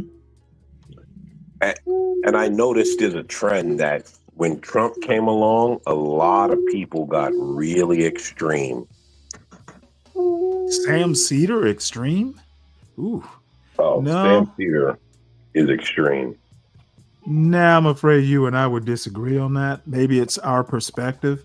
I don't really watch Sam Cedar unless every now and again there'll be an author or somebody that he'll interview that I watch. But bitch. He he would be the last person I would term extreme. Yeah, he's definitely extreme. You know who I tried to watch recently, Stanley? Ezra Klein. But he's gotten Brian. He's gotten kind of insufferable. But he's so dense. Like he had a woman on telling him about a book. And she's like, hey. Was she an author? Yes. Well, why not tell him about her book? Yes, correct, right? But he had an author on, and she wrote a book, and she went around America, one of the people that talk to people, and she's telling him like, hey, this whole Trump thing, I know you want to believe it's all about racism, but it's not. And like, he couldn't get out of it. Like, he was just like, no, but no, like, it's definitely about racism. She's like, no, we speak to these people. Like, there are other things happening here, like just to reduce it to racism. And she even said it to him. She was like, I know Democrats like to reduce everything to racism, but it's not, everything just does not reduce to that. And he just couldn't get out of it. He's like, no, it's gotta be racism. No, don't you think that maybe because it's racism and I'm listening to him and I'm like, damn, Ezra, like, bro, the lady's telling you about her book and she's telling you about her findings and like, you can't get out the bubble, bro.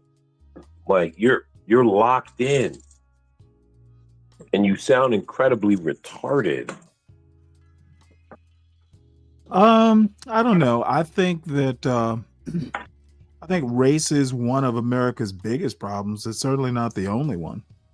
A shadow, as if death was the victory Yeah, I meant think for the enemy. I think But Stanley, looking when you're around not in this eating, arena, you're not really you are concerned about racism.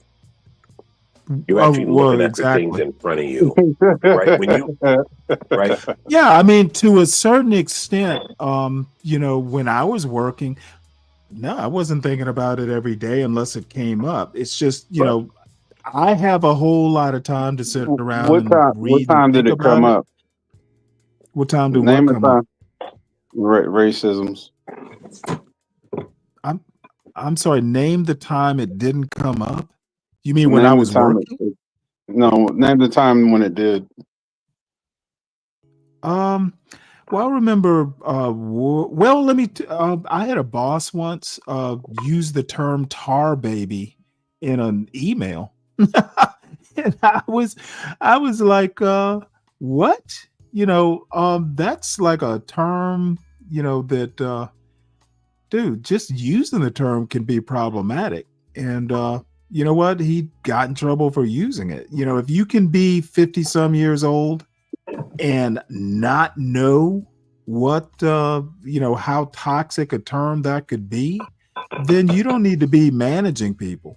So that's one time it came up. And as a matter of fact, he was my immediate boss. He's like, well, Stan, because they asked me, like, well, how offended are you? And I go, well, you know what? I really don't even want him to get in trouble. Just tell him that, dude, you can't be using terms like that and not expect some sort of blowback. And well, I can he pulled me aside and said, "Hey, Stanley, you could have had my job." And I'm like, "Well, you know what? I wasn't really after your job, dude. You just got to be smarter than that." And there well, were other people. There were other people on the email who were just like they were fucking horrified. Well, I'll assure you of one thing, Stanley. You and him vote the same. I have no clue. I wasn't No, that I close to do. him.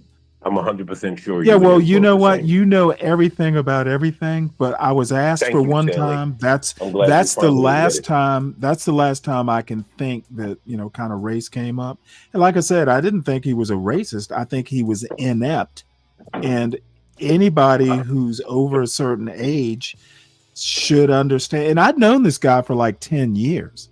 So I'd literally never heard him use the term before. Was it So racism or was his remark racist? it was racist, but you know what? He says he didn't know it was a racist term, which I find hard to believe. But you know So what? then it Like I was just said, ignorance. It wasn't racism or okay, racist. that's It was why ignorance. no, I have my own personal feelings about it. However, Did when you it talk to him came to again? no, I talked to his boss about it. No, after that, did you ever have a conversation with Yeah, him? as a matter of fact, he pulled me into his office to talk about it. I think the fact you didn't go for his job says that you were okay with it. No, I was using it as a teachable moment. I That's agree with mature. you, Deacon Dave. What did you expect me to do? Like, I mean, I guess I could have demanded he be fired, but why would I do that? Well, since you didn't do anything about it when you had the power to do I it, did something about it. well, They hold on asked now. me what I wanted to do, and I said, you should just pull him aside and go, "Hey, you got to watch it." And now what HR officially did, I suspect they probably wrote him up or something, but that's none of my business. My thing is, I literally said, I don't think he should be fired. Maybe it was a slip up. Maybe he didn't know, but he needs to know so he doesn't do it again and somebody does come for his job. If he's that inept, then he needs to be counseled not to be inept in the future. So I did something about it. I didn't just blow it off. Yeah, the black race thanks you for your. However, I did not get all belligerent about it. I was effective, and he basically pulled me into his office to more or less thank me. He said I could have had his job. And you know what? The dude, I'd known the dude for a while. I think he was just, I don't know. He just didn't know. Can I ask you a question, Stanley? Do you feel like a Yes. tar baby? Dude, it doesn't matter what I feel like. Next time he could wind up using the term with someone who's a lot more belligerent than me.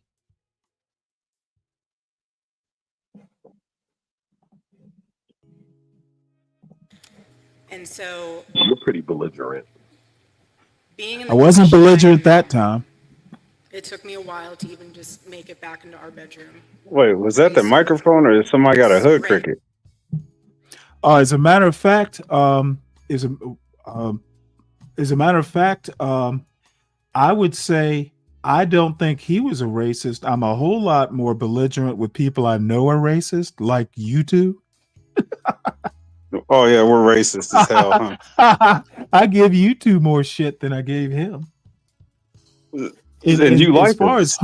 As far as hood crickets go, dude, I have about 10 what are those bad? I don't those old style batteries 9 that volt. were like 9 volts. I have like 10 of them. They'll never be a hood cricket. I enjoy Thought I my heard. racism. Oh, you might have heard it from her, Mike. Might have been a squeak or something. Several nights that I've been able to be in there, I saw that the first thing I'd see is that on the wall, they will be known by the boldness of their faith. And I thought to myself, he saw that every single morning he woke up. I didn't, because I'm on the other side of the bed, so I'm facing the window. But he saw that every single morning. And then I thought to myself, because when I go to the office, I will never sit in his office chair. So I think you can eat corned beef and cabbage anytime you want to eat corned beef and cabbage. It's not just for St. Patrick's Day anymore.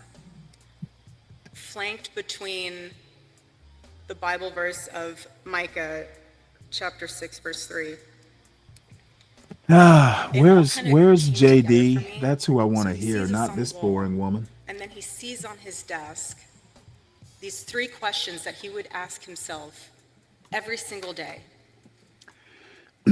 But I do have to say, this is the type of stuff I'm more interested in, this sort of speech, this sort of politics, rather than, all the red pill, manosphere, black women are this and black men are that.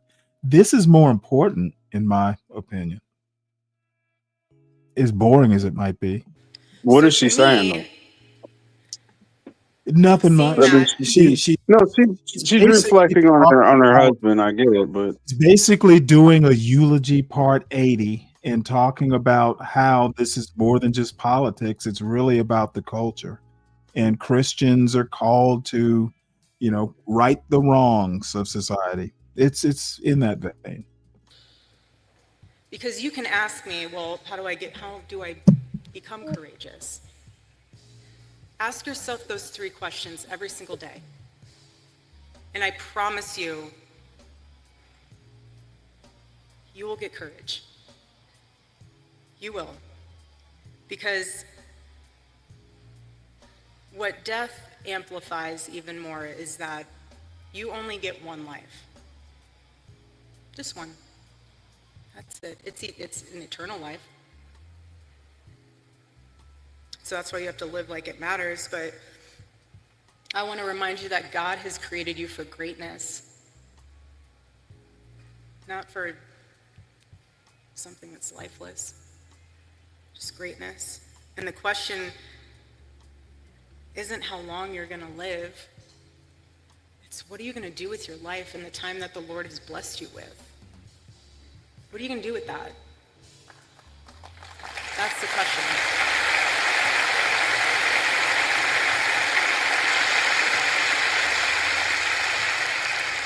And when you get to the end of your life, will the Lord be proud of what you stood for? Will you be able to say that you ran the race, that you fought the good fight? Or will you realize that you wasted your time that the Lord has blessed you with chasing after things that didn't even matter? Hold that into perspective. And remember, being the courageous generation that you are, stand up for the truth, defend life, love your family fearlessly. What is she Love your talking about? spouse fearlessly. Love this country, defend her. I don't know. She's speaking MAGA-ese. You should know. And don't think that it's someone else's role to do it. You do it. I don't hear any pots and pans clinking, so like I don't understand what she's speaking. Do it for Charlie. She's speaking positivity. Do it for Charlie. She's like CT, positivity coming your way.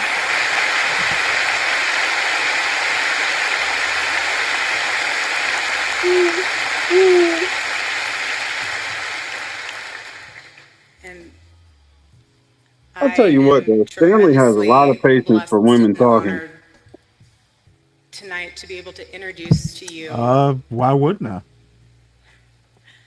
a very, very dear friend and his wife. They are incredible.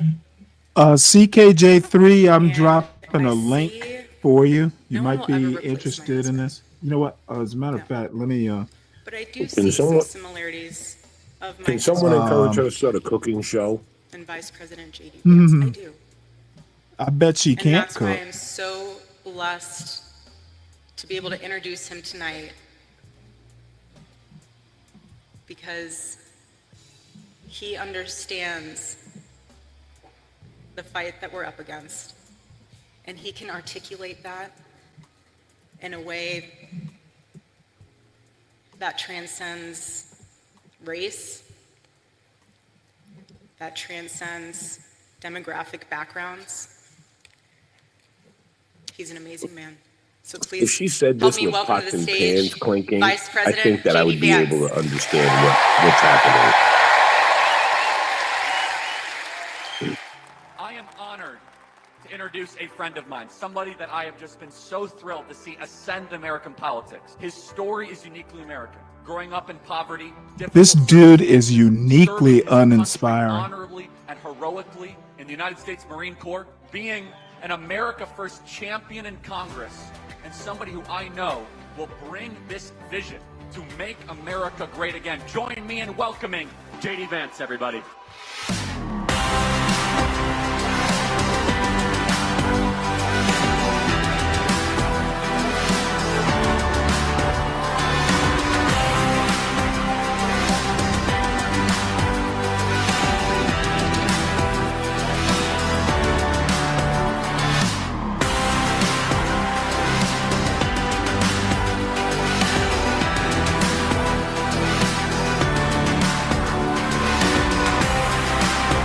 Stanley, you yourself admitted you loved Hillbilly Elegy until I'm he sorry, ran with what? Trump.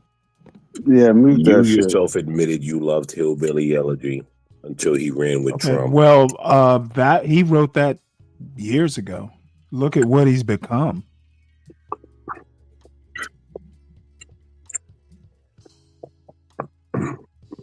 Anything else?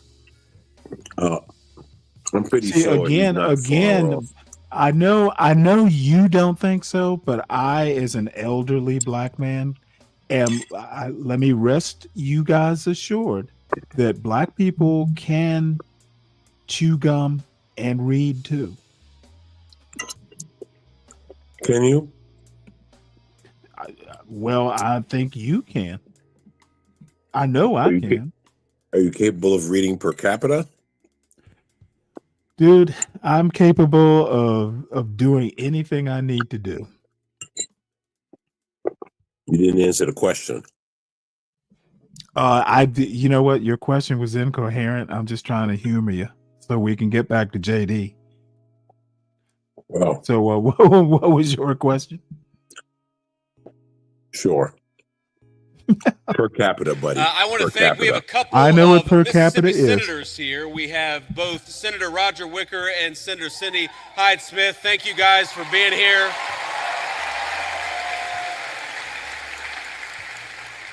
We have the governor of Mississippi with us. We got an all-star crowd here. Governor, thank you for being here.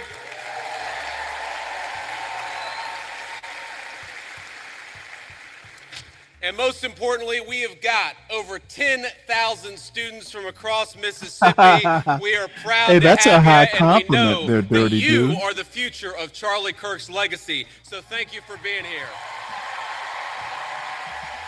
Dirty Dude says he'd rather listen to you than JD Vance. America first. You know, I got this whole speech written, and I'm not going to deliver any of what I had written. I'm just going to speak from the heart because that's what Charlie would so often do. And I mean, we don't have to watch this. I just figured since I got a whole bunch of people who were Trump voters that you might want to at least hear a portion of your boy's speech. And said that Charlie had been shot, and then I looked at my phone and I saw all the text messages and realized continue that to my play dear it. friend had been very seriously injured. Red Now, pill your in audience the West Wing at that to the right time, side. What's up, Dawn? we actually thought that Charlie had a chance. We didn't know that he was eventually going to pass What's up, away. Richard? There were initial reports from the medical team that maybe things were going okay, and of course, eventually Charlie took his last breath and went home to be with his Lord and Savior.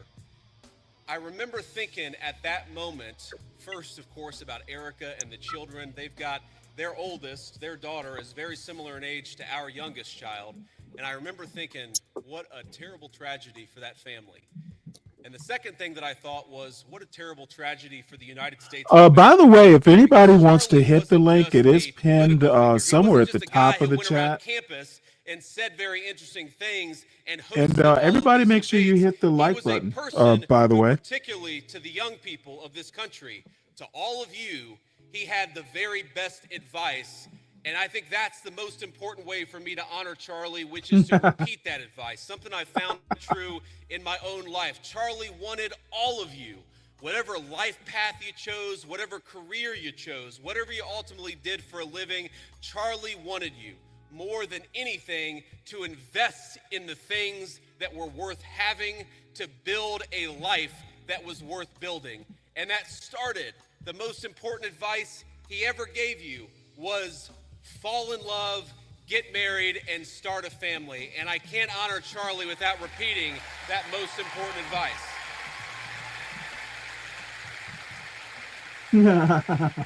Do you disagree with that, Stanley?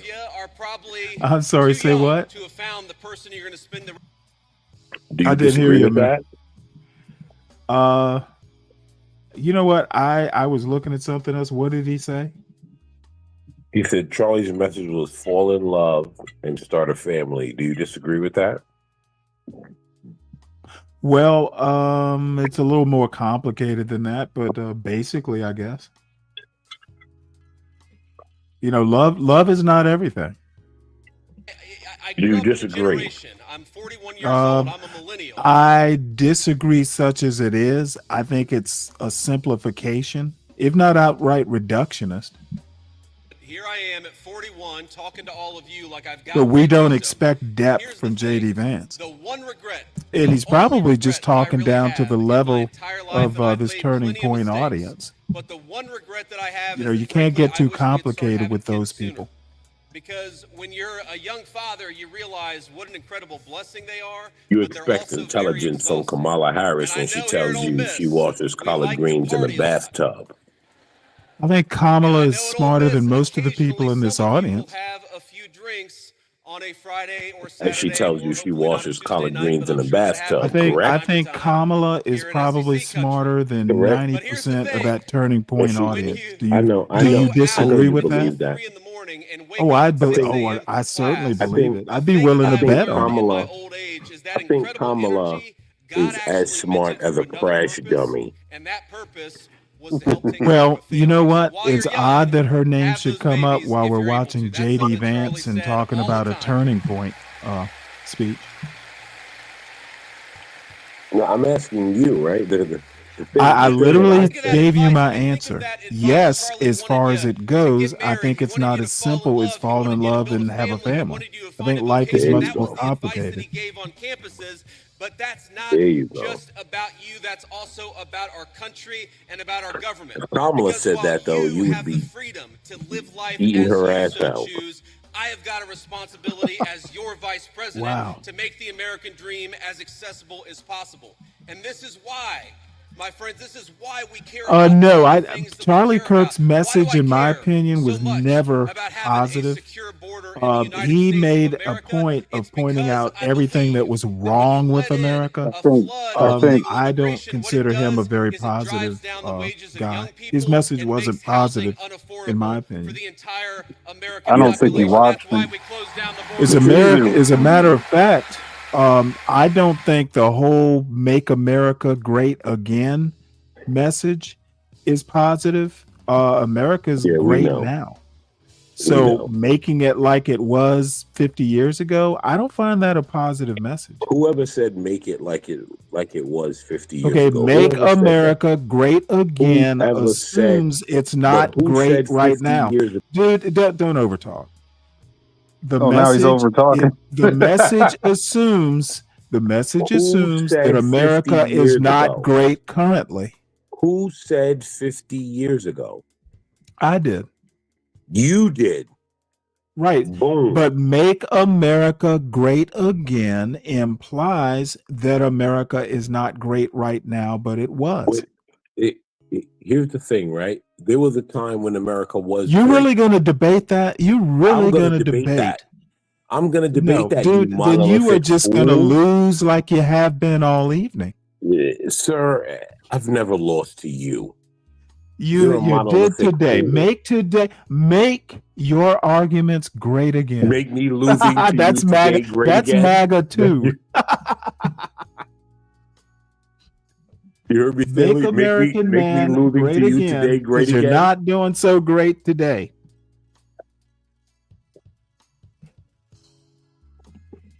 Listen, Stanley, I don't. Oh wait, hold it. You waited till I started the video sound again. No, What do you that have was to an say, accident. American man? I didn't do it on purpose. Here's the thing: who said 50 years ago? Why is it that I you go? did. I'm just Why? doing it for instance. Why? See, Brian Nichols says 100 years ago. You're not fussing at Brian. Fuck Brian. There you go. That's how I feel. Well, you know what? I'm just gonna say pause after that last comment you made. Is there any clarification needed? And see, this is black culture will disagree with you. Does black culture, is there just one black culture, Kim? Don't be an American man, Kimmy. You can do better than that. No, Kim knows the truth. Kim knows your truth. She doesn't know the truth. No, Brooklyn Watson knows the truth. Well, then she does not know your truth. She knows the truth. She knows a different truth. She knows not your the truth. The truth. Oh boy. That blacks like you. I can't listen to your next president. Amen. I'm glad you know it. Hey, Deacon Dave, he knows it. He's going to be your president whether he wins or not. Hey, Deacon Dave, he knows it. He knows who the next president's going to be. He knows it ain't going to be that. Well, it's not going to be bitch. JD Vance, but he's going to be your personal president. No, You know what I it's found definitely not funny? going to be an Indian. You know what I found funny? When black people got upset about Kamala saying she's washing greens in a tub. I said, why? The bitch is Indian. You ever seen Indian videos? Them fuckers are dirty and nasty. Of course she washes greens in a tub. That's her culture, so it makes sense. Now here's the thing. He never seen them street vendor videos. Yeah, bro. Listen, This dude is from New York and has eaten all kinds of dirty water hot dogs, and he wants to worry about greens in a Deacon Dave, am I wrong? Dude, have you how many hot dogs have you gotten from those vendors who do not wash their hands? Those hot dog vendors That don't even wash sounds their right on hands. par with Indian shit. Dude, it's right on par. So I don't get why people They got all were outraged. Indians buying the dirty water hot dogs from India. Look at how Stanley defended Kamala. Look, It's the look, queen. look how he defended his black queen. I'm just basically what Defend your I'm black saying. queen. Basically, what I'm saying is, who are you to talk about somebody being dirty when you spent a youth in New York eating these fucking dirty ass vendor hot dogs? Do you know that for a fact, You Stanley? must. Hey, I know it. I Do you know know it. that for a fact, Stanley? I know it. It's as much a fact as you talking about dirty greens in a tub. Dirty tub. Greens in a dirty tub. Hey, how does he even know the tub was dirty? Maybe she washed it. It's pretty much If I know dirty. something, because if I know, How do y'all know? Because if I know something, Stanley, I know you backwoods southern motherfuckers eating raccoons off the side of the road. I know that. No. We give them all the SKC. No. No, we sir. We give all our you eating roadkill raccoon off the SKC. side of the road, sir. You know what? Out there in Georgia. Sometimes we do.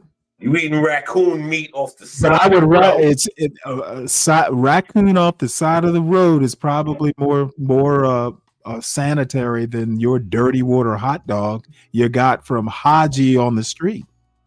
So you eating raccoons on the side of the road. Y'all and silly. you eating bathtub collard greens? I have eaten raccoon out of the road, and I've had a New York dirty water hot dog, and the raccoon I didn't get sick from. The hot dog I did. Here's the thing. If you're from New York, one thing you know is you don't eat that. That's how I know you're a tourist. Because you eat that. Oh, you've done it once or twice in your life. You probably eating bathtub greens too. Dirty water hot dog is wild. They boil it in yesterday's hot dog water.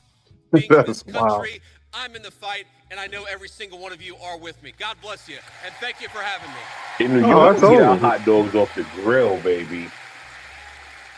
But I don't expect a raccoon eater and a bathtub collard green guy to know that. What do you think hot dogs are made of? Thank you. But hey, please, I appreciate that, but we're not even halfway done. So here's. Oh, I thought he was done. Yeah, I thought he was done too.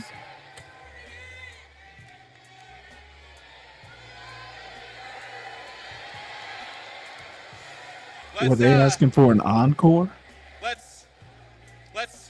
Let's not get ahead of ourselves, ladies and gentlemen. What we're going to do next is actually take some questions. And I remember one of my favorite Oh my things about God, Charlie, really? not that there aren't going to be some Let's see questions what else is on who agree YouTube. with me, but if you disagree with me, I would ask that you come to the front of the line because we want to talk to people we agree with. There going to be people disagreeing at a Turning Point USA. Spotlights are very bright. What kind of fake Whoever's shit in is line, go this? ahead and ask your question. Oh, there we go. Okay, now I can see you. How you doing? Hi, Mr. Vice President. Thank you so much for being here. My name's Lucy. And I'm Ellie, and we're with the Turning Point chapter for this question. Thank you, guys. Can you tell us how your faith helps you in your role as Vice President? Well, I appreciate that. That is a very good question. And this is another way in which Charlie has affected my life. I would say that I grew up, again, in a generation where even if people had very deep personal faith, they didn't talk about their faith a whole lot. And Let's see here. Political leaders talk about their faith, but the reason why. Hey, Deacon Dave, do you know who Dave Anderson is? The business bully. Yeah, I know who Dave Anderson is. Apparently, they're talking.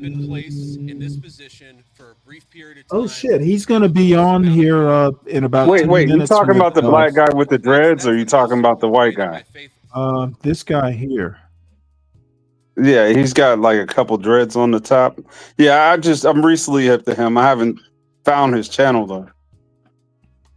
Okay, well, he's going to be on in about 10 minutes with what's his name? Jeff St. James. Stanley's gonna hate this guy. Why? Oh yeah, Stanley. Yeah, you ain't gonna like that. I've never heard of him. Really? Interesting. No. It'll be on mute for most of the time while you're going off.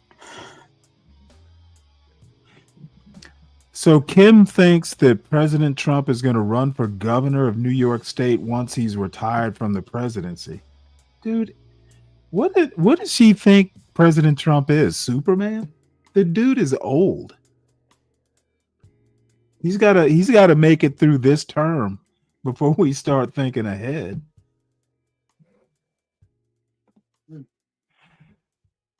Strengthening our southern borders and fighting the massive drug trafficking that's taking place while securing jobs for the working class Americans. Also, You know what? I have a feeling he's going to be way less entertaining than Charlie Kirk. legally, which I 100% agree on. My question to you is, what is your view on legal immigration? Personally, I have a girlfriend who's studying in America off a visa. Our hope is eventually getting a green card.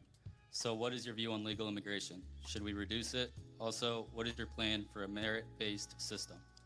Yes, sir. Well, I appreciate the question. And look, my honest view is that right now, America, thanks in part to the Biden border invasion, but also thanks in part to a lot of bad immigration policy, right now, we have let in too many immigrants into the United States of America. That is just a fundamental reality. Now, look, legal immigration is complicated because we let in about 1 million legal immigrants into the United States of America every single year. And I think the evidence is pretty clear that a lot of those immigrants are actually undercutting the wages of American workers. It's one of the reasons why the President of the United States, and a lot of us in the administration have encouraged H-1B reform. Because if you look at the H-1B visa, That's not relevant to what the man asked. I actually disagree with how he's answering this question. studying at an American university who's Yeah, he's just not good at this. That's why I don't No, think he's not. to stay in the United States of America and not go somewhere else. What it's actually What's up, Narrative? do is hire an accountant at a 50% discount to an American citizen. I don't think What does that got to do with his question? foreign countries when we've got accountants right here in the United States It's that would love to politics. work I for a mean, good they wage. never stay on top. Well, yeah, but he's preloaded. Like he's not being specific to the young man's question. That's important. You said, and I obviously don't know the full Let's go. details about your situation, but my view is He didn't get the cue card. who want to come to the United States of America. Yeah, apparently and not. some of them, I'm sure, can enrich the United States of America by coming here, but we have got to get our overall numbers way, way down. Too many people have come into the United States. Dude, he's ignorant on the subject, I am clearly. married to the daughter of immigrants who came to the United States in the 1980s. I do believe that many immigrants do in fact enrich the United States of America. Yeah, he just put his mouth. He put his foot in his mouth. Dude, his wife is the daughter of immigrants. That has nothing to do with either, though, Stanley.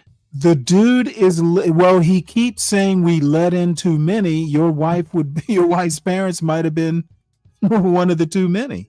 I just don't think he's very good at this. Newcomers to assimilate, the ones who are He's flooding the zone with the response. Okay, yeah, he needs to just keep it short. Answer the question and move on. He's not. He's easy. obviously smart, but the bottom line is he's putting his foot in it. He is, because that was an easy question. Or is that your wife? If not, she could visit for 90 days, and if you don't marry, she's got to go back. Boom. That's it. That's all you had to say. It's his girlfriend. I take it they're students. Israeli policies. Okay, so then the H1 he was on point with that. Has a conflict of interest? No, I do not, because I know how the president. Of the United States H-1Bs, student visas are a different thing. They're not. Yeah, I forgot the name and number, but and I have a very good relationship with her. She is very clear about the fact. She doesn't hide the fact that she really loves Israel, and that is part of what motivates her political giving. That is a reality. At the same time, the President of the United States is America first through and through. And let me give you just a couple of examples of this. Number one, they're really not. They're Israel first. Some pro-Israel voices, some people who really love the state of Israel, that they don't want us You to know, have a relationship these MAGA people have like Biden derangement syndrome. Biden is out of office and they're still talking about Biden. What is wrong He with ain't these been out a year, but they're doing the same thing. You know what? It every seems regime. longer. It seems like Trump has been president for 4 years again. You gotta stop being defensive, Stanley. This is standard. I'm not being defensive. I'm being weary. We're gonna win. And Stanley doesn't like the winning. No, he hates it. I don't see any winning, dude. Employment's gonna tick up. The economy is soft. We are not booming. If they stepped back and said, you know what, we were wrong about that, because the President of the United States did not want to get us into a regime change war for Well, any guess other what, country. Stanley? He wanted to knock out a nuclear If it doesn't affect me now, in your words, I'm quoting you. So I If it doesn't concern me, I don't care. Yeah, well then you know what? Why are you talking about? Why are you talking about win? Dude, none of it concerns you. No, I'm winning right now under Trump. Yeah, me too. I ain't gonna lie, my numbers are up. Do you condone large private corporations such as Palantir hoarding data caches on U.S. citizens? No, I don't condone it.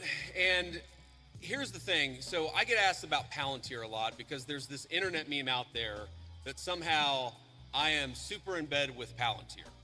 And here's the thing that I'd say about this. Super in bed with Palantir. Sometimes do a useful service. Well, he does irritate me. that's because your former boss is like a co-founder of Palantir. Stanley, how does unemployment affect you? What's going on with artificial intelligence is going to mean it doesn't, except I Then why do follow you politics. care? I You said follow you don't politics. care about things Well, that let me don't tell affect you you, why sir. I care. I do Nah, a you don't politics. care, Stanley. Oh my God, I can't even give the dude an answer. Because you're babbling. I do a politics show, and anytime I get to bash Trump, I want to take the opportunity. Oh, so that's why you want to pretend like you care about unemployment Yes, numbers that yes. are not high. I care only for the jokes. Okay, that are not high. Okay, got it. Yeah, I like George Carlin. Richard, the thing is I don't know how the copyright stuff might work. Why don't you showing put the his question video. on the screen? We can't see the chat. The credit card companies are collecting data on how you spend your money. Oh, okay. Every time you linger over a link on the internet for more than a half second, Look at our next president. are collecting data on you so that they can I think Rubio's going to be the nominee. Nah, they're not. They're not going to vote for Rubio. It won't matter. Hey Stanley, cannot be a sovereign would citizen. you vote for Booty Judge? Or any government can steal He something would. from you. I don't think he'd make a good president. But that's the best they got. Would you vote for Booty I Judge? don't think it's the best we got. I do. Stanley would definitely vote for Booty. No, Stanley would vote for Zoran Mamdani. You know what? I don't live in New York, but I might. I would vote for him over Cuomo. I'm talking about if he ran for president, you would vote for him. I might depends on know, who he's running Stanley. against. I know. Like if he were running against you, for instance, there's no way I'd vote for you for president. Let's say Obama could have ran and he ran red, and then you had Mamdani. You know what? If Trump runs for a third blue. term, I think Obama should run for a third term. Trump's not running for a third term. I don't want to see him run for a third term. I don't want to see Trump. I want him to run for in a third politics after 2028.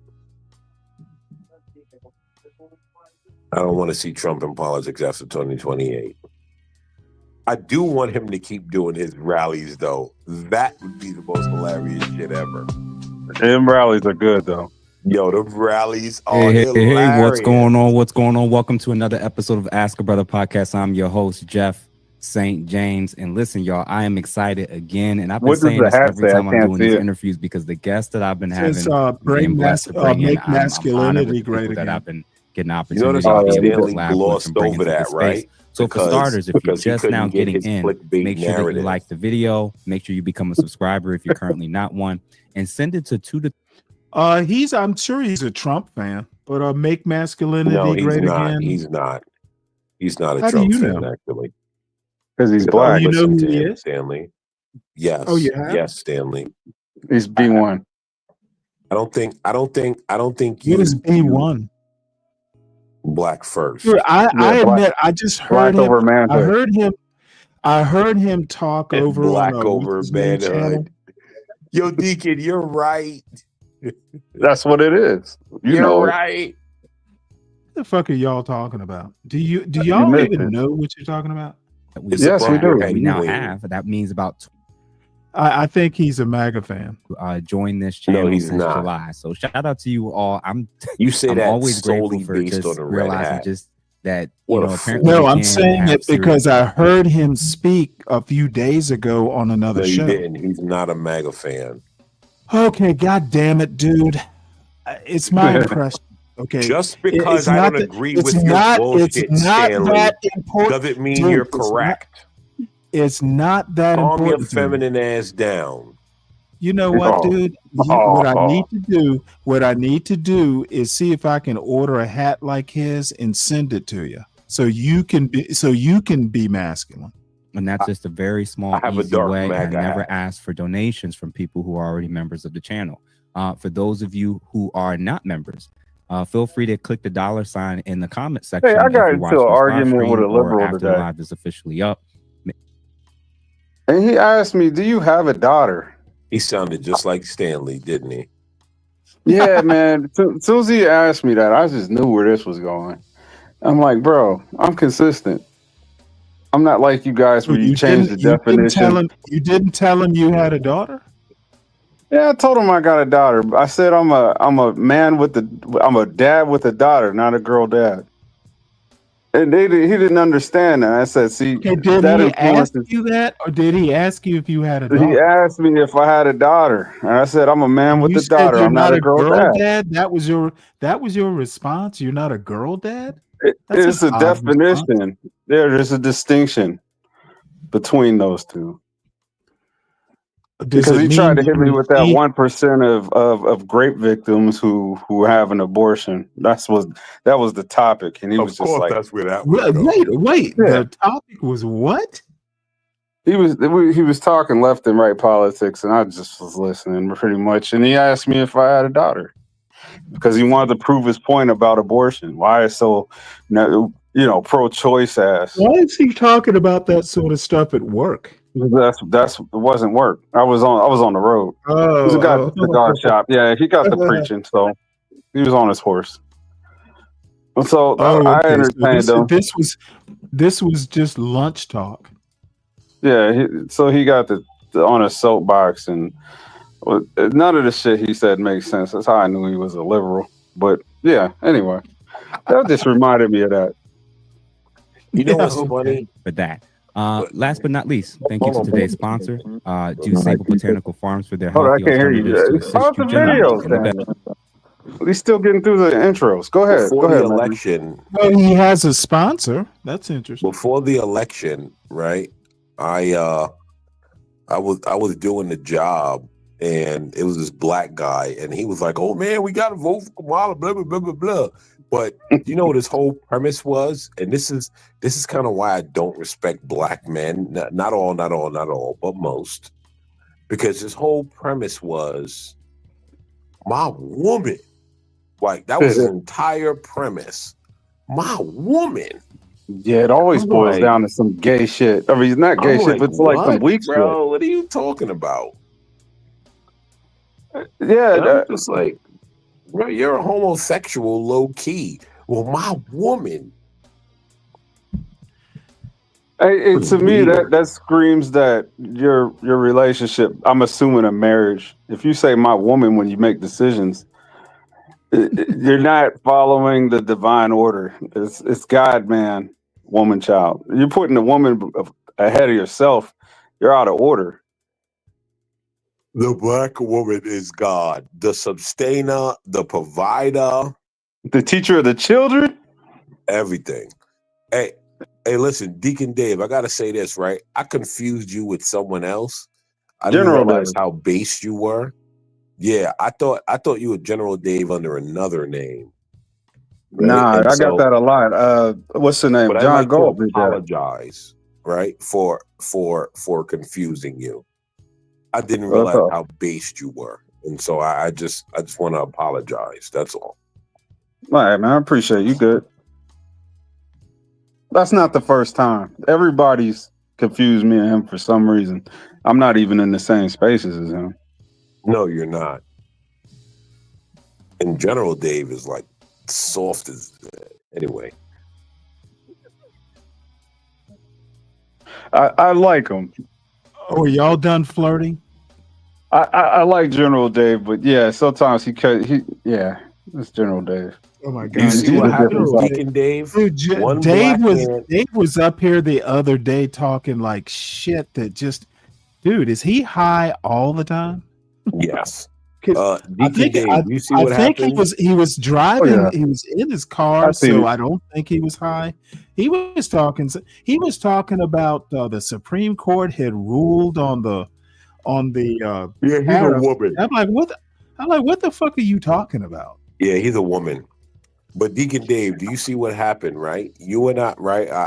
I just went to apologize to you, and look what the old boomer male did. Oh, you guys are homosexuals, right? Hey, you know what? Yeah. You apologize. That's their normal. Like hey, happy wife, happy life. That's why you apologize. See, you see that, Oh, Deacon my Dave? God. Pay attention, Yeah. right? Wow. Pay attention. And if you and I, Deacon Dave, if you and I were shooting at each other, this is your panel wife. Deacon Dave, if you and I were shooting at each other, Stanley would be the first one there promoting it. Isn't that crazy? You're damn Yeah, right. Crazy. that's par for the course. Par for the course, right? Yeah. You tried it. You know me well. Shadow working. I've been doing a deep dive in. What the fuck? But for us, No, go back a little bit when he first came up.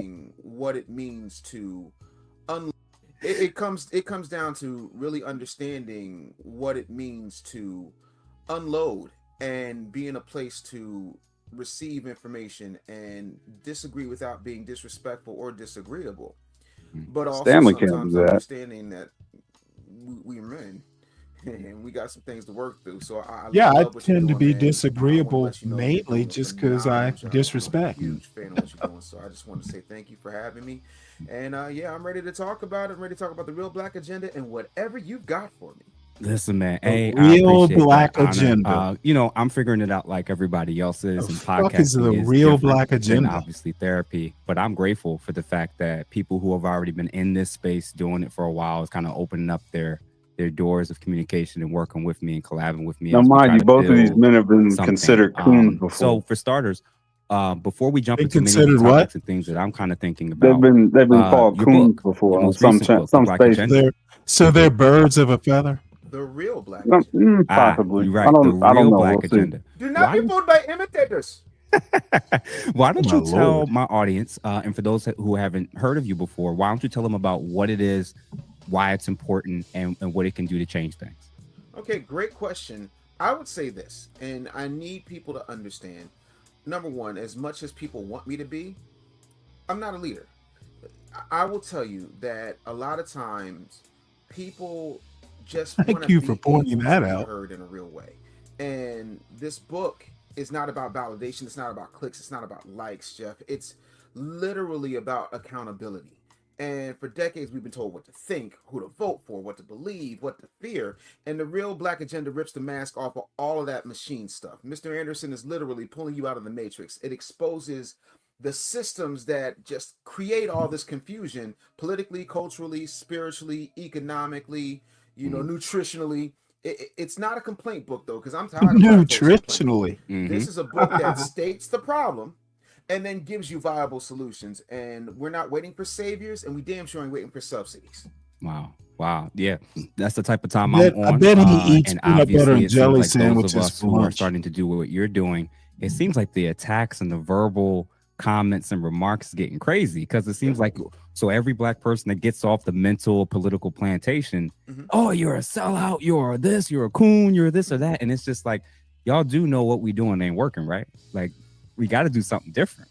Who is we? Listen, one of my mentors is a guy named Les Brown, one of the foremost black motivational speakers, motivational speakers, period, on the planet. I've heard of Les Brown, And actually. I recall him telling me a story where he said he walked down the street and he saw a guy sitting on a porch with his dog, and the dog was just, and so he stops and says, "Excuse me, sir, my name's Les Brown. Can you tell me what's wrong with your dog?" He said, oh, nothing. She's just moaning and groaning. But why, sir? Why is she moaning and groaning? Well, Because she's a the bitch. bitch is sitting there and she's laying on a nail. And he says, well, if she's laying on the nail, why doesn't she get up? And he says, well, she don't want to get up because it doesn't hurt bad enough for her to get up. Only bad enough for her to moan and groan. That's what bitches do. It's the moral of the story. That's my version of it. Les don't say that's what bitches do. I do. I'm a new generation. Yo, that made so much sense. I'm tired of the moaning. I'm tired of Did the it groaning. really? I'm tired of It really did. the That Kevin hit. Samuels shame, insults, guilt, and the need to be Oh right that are my, coming from okay. men in the comment section because they have been fed a steady diet of Democratic BS and talking about everybody the rapist. So yeah, man, you can say whatever you want to say about me in the comments until you put 23 books, build the amount of businesses that I've helped build, put the amount Is of Hall of this Famers what I've put being up, becoming a Hall of black Fame nominee conservative yourself, does to you? then we're not having the same conversation. I don't know I if got he's a up this morning at conservative. 3.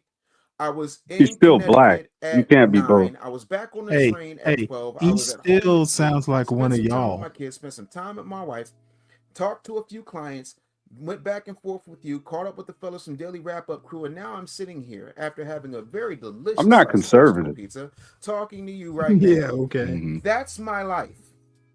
So while you're thumb thugging from the cubicle, Thumb good over thuggy? here. Yeah. And even then, and I appreciate you sharing that because I think that's how I felt about starting this channel. Everybody doesn't agree with what I say, how I say it. And it's strange. It's like the people there. So, you're building something, you're working on something, you're trying to change things. And then there's other people who are either not doing anything at all, or they just want to be spectators. Like and the me. moment you start and put an idea I'd out rather there, spectate. people are more interested in critiquing the idea of what's actually being done, work that's being done, versus actually starting to build with you or doing something themselves. I'm like, there's been, even since I started the channel, there's been people who I know and I'm cool with, who I know is watching, who I know is keeping tabs, and then don't say anything, don't like anything, but then it's giving me feedback about how to approach the next episode. I'm like, what? And I feel like that's what, especially in the black community, I feel like that's often what's happening is extremely small percentage of people are trying to do what you're doing, trying to build something, collab together, network together, and build up our ability to make major changes economically, politically. But then, once you do it, if you say anything out of line, oh, you can't do that, you can't say that, you can't talk about this person. And I'm like, y'all, like you said about the nail analogy, I don't think y'all realize how bad things are. It's like, so when I talk about what's happening in the black community with dating, and we're going to touch on that now. When we get to relationships, we can do both the black community and just in general with the state of relationships, marriages, how hard dating is. What's your thoughts about this whole gender war? Who's sponsoring it? Who's causing it? And who's contributing to it? Okay, great question. Great follow-up question, and great second follow-up question. Truth of the matter is, Jeff, we're not in a gender war. We're in a generational identity crisis. It's too many of us auditioning for each other instead of building with each other, right? Black women and black men have lost sight of the fact that we're supposed to be teammates, right? Social media has made us boxers or sometimes MMA fighters instead of being builders. That's what we're supposed to be. If you've got 2 chargers and you have no outlet, your phone's going to die. Everybody wants that soft life. You hear all these, I want a soft life. But nobody wants to build the infrastructure that makes softness possible. You can't be softness if bombs are falling all around. You can't be soft if people are not willing to do the things it takes in order to make things comfortable. You know, my girls don't know hard times. They really don't. And I'm thankful to God for that. But I will also die for that. Like if I had to go back to driving Uber or selling waters on Roosevelt Boulevard, I do it in a heartbeat just so that they don't have that discomfort. But the last thing I'm going to do is allow this, I'm better than you, I have this many degrees, or, I'm a high value man. Like all that is just rhetoric. And you have to look at wherever there is strife, who's cashing the checks, who's owning the platforms, what are they getting for it? How are they monetizing that situation? Those gender wars are big clickbait situations. And so we all know who's getting paid from that. It ain't us. We don't own nothing. No, we don't know much of what we're engaging in and participating in. And I love what you said about it. It's not really that we're in a gender That could be war. a good show It's title. that we're in too. an identity crisis. Correct. And it's not just in terms of men and women, but Black men specifically. I think everybody talks about feminism. Everybody talks about how feminism has destroyed everything. And I agree to much extent. A lot of the waves of feminism kind of have destroyed many of the things that we thought were integral components of our community to kind of work and thrive and work together. Mm-hmm. But I think because of the societal shifts towards a variety of things, I think, and I agree with you, Black men have also lost their identity, especially politically. Mm-hmm. I like that. Me transitioning last year to officially becoming an independent, switching my party affiliation and being free with that. I'm wondering from your lens. Nah, Tim, he should have paused when he said that. Identity supposed to be politically, and what are some of the issues that's preventing that from happening? Well, Jeff, to answer your question, you know, I spent all of my childhood, my teenage years, and most of my adult life in broadcasting and in radio specifically. And what I found, no matter where I went in the country, 34 cities and 19 states I lived in, the truth of the matter is everybody's favorite radio station is WIIFM. Number one in your hearts and number one in your wallets. What's in it for me? WIIFM. And the truth, Jeff, if we're being honest, is Black men are the only voting bloc that's expected to be loyal without leverage.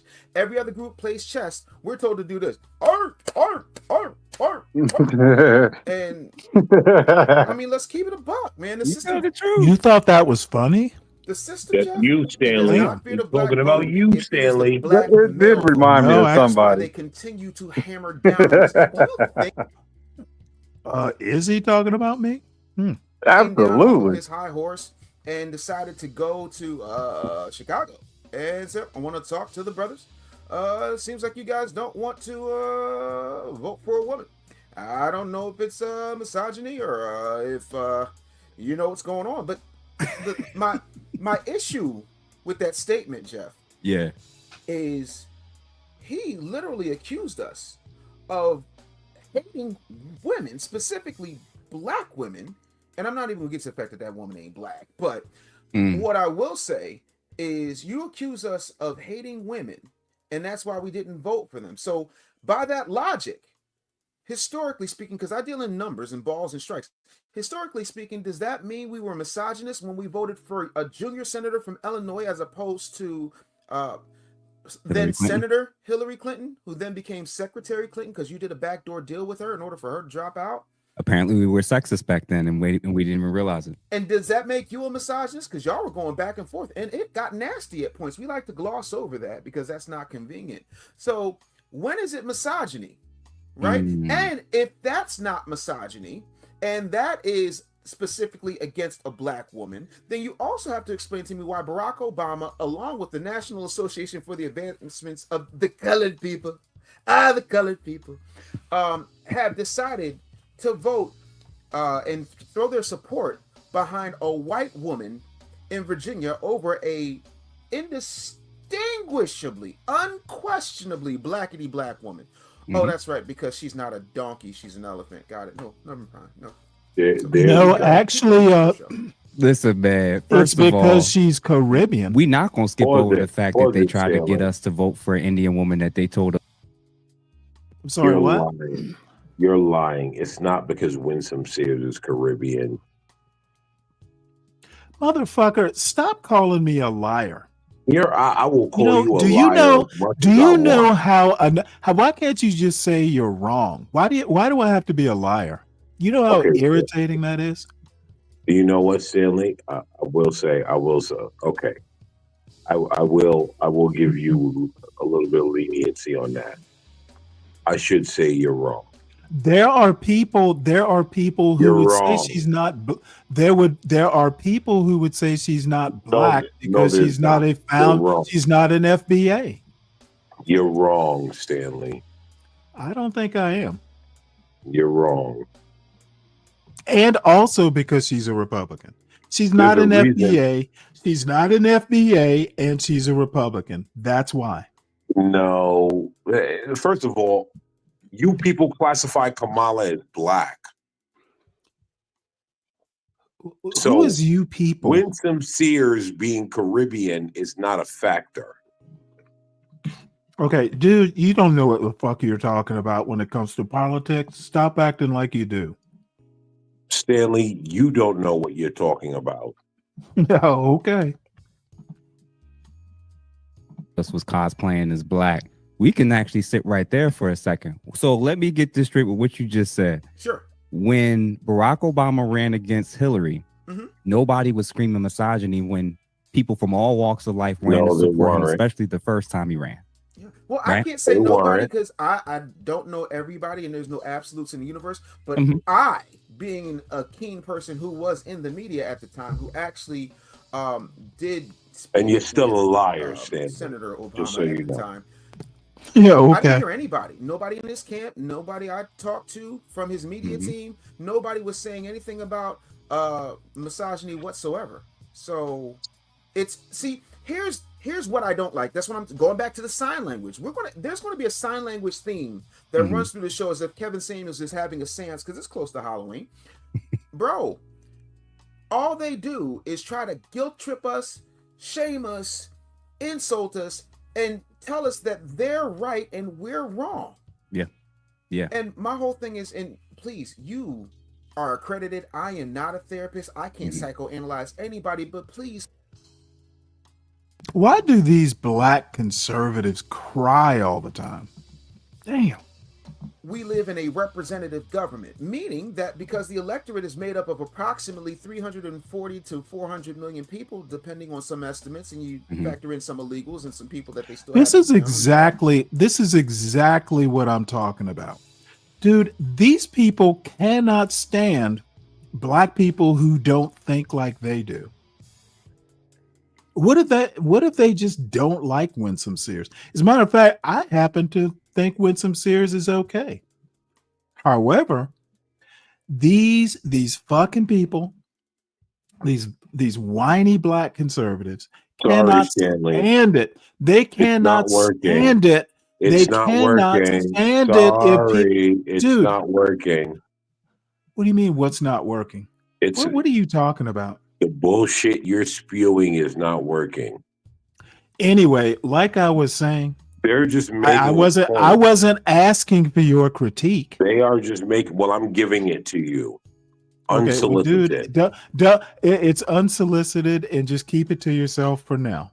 No, These people get all pissed. They expect all black people to think like them. No, you're Because incorrect. they think all black people are alike. They think it's a code. Like you need to be on code. You're You need to incorrect. be on code. You're Fuck all incorrect. that. You're incorrect. Why are you speaking for them? Because I will speak for myself, and you're incorrect. I'm incorrect about your feelings. No, you're incorrect about. You do realize these I'm not people. talking about you, right? You are. You do realize I'm talking about the two gentlemen on the screen, right? You are incorrect in saying that these two So gentlemen. you're taking are up for them? Are you their daddy or what? I'm your daddy. You are incorrect in saying, right, and I see what you're trying to do because I called you out. So now you're trying to flip it, but Dude, it doesn't work. if I felt you were calling me out, why would I be threatened?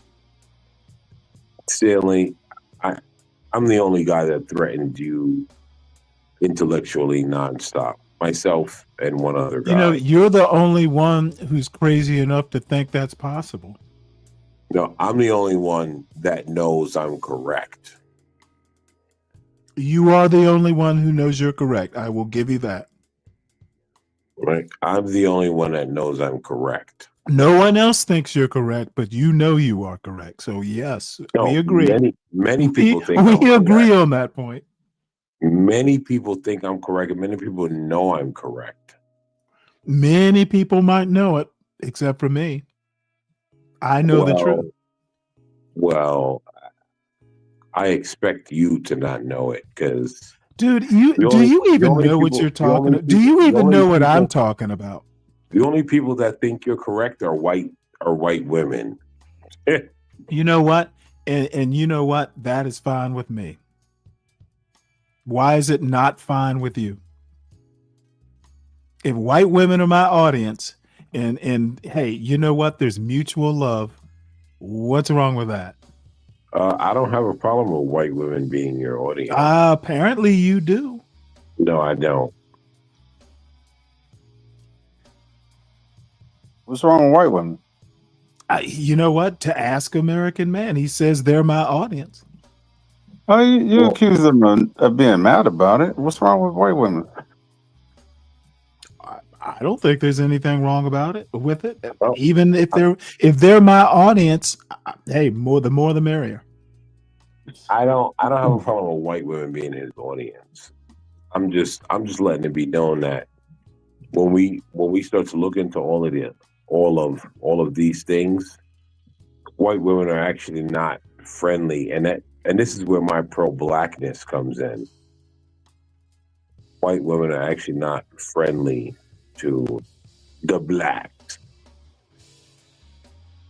They're about white women, which they should be, right? Which they should be. You hand me that shovel so you can stop digging your hole. I found some white women to be kind of friendly. I ain't gonna say all of them. Definitely not a majority of them, but a good amount. Yeah, I agree with you. Right? I don't disagree with you, Deacon Dave. There are some that's friendly, but for the most part, a lot of them are wanting betas like Stanley. Dude, I'm a Sigma. I'm not even an alpha. I'm a Sigma. No, you're a beta. Nah, I'm a Sigma.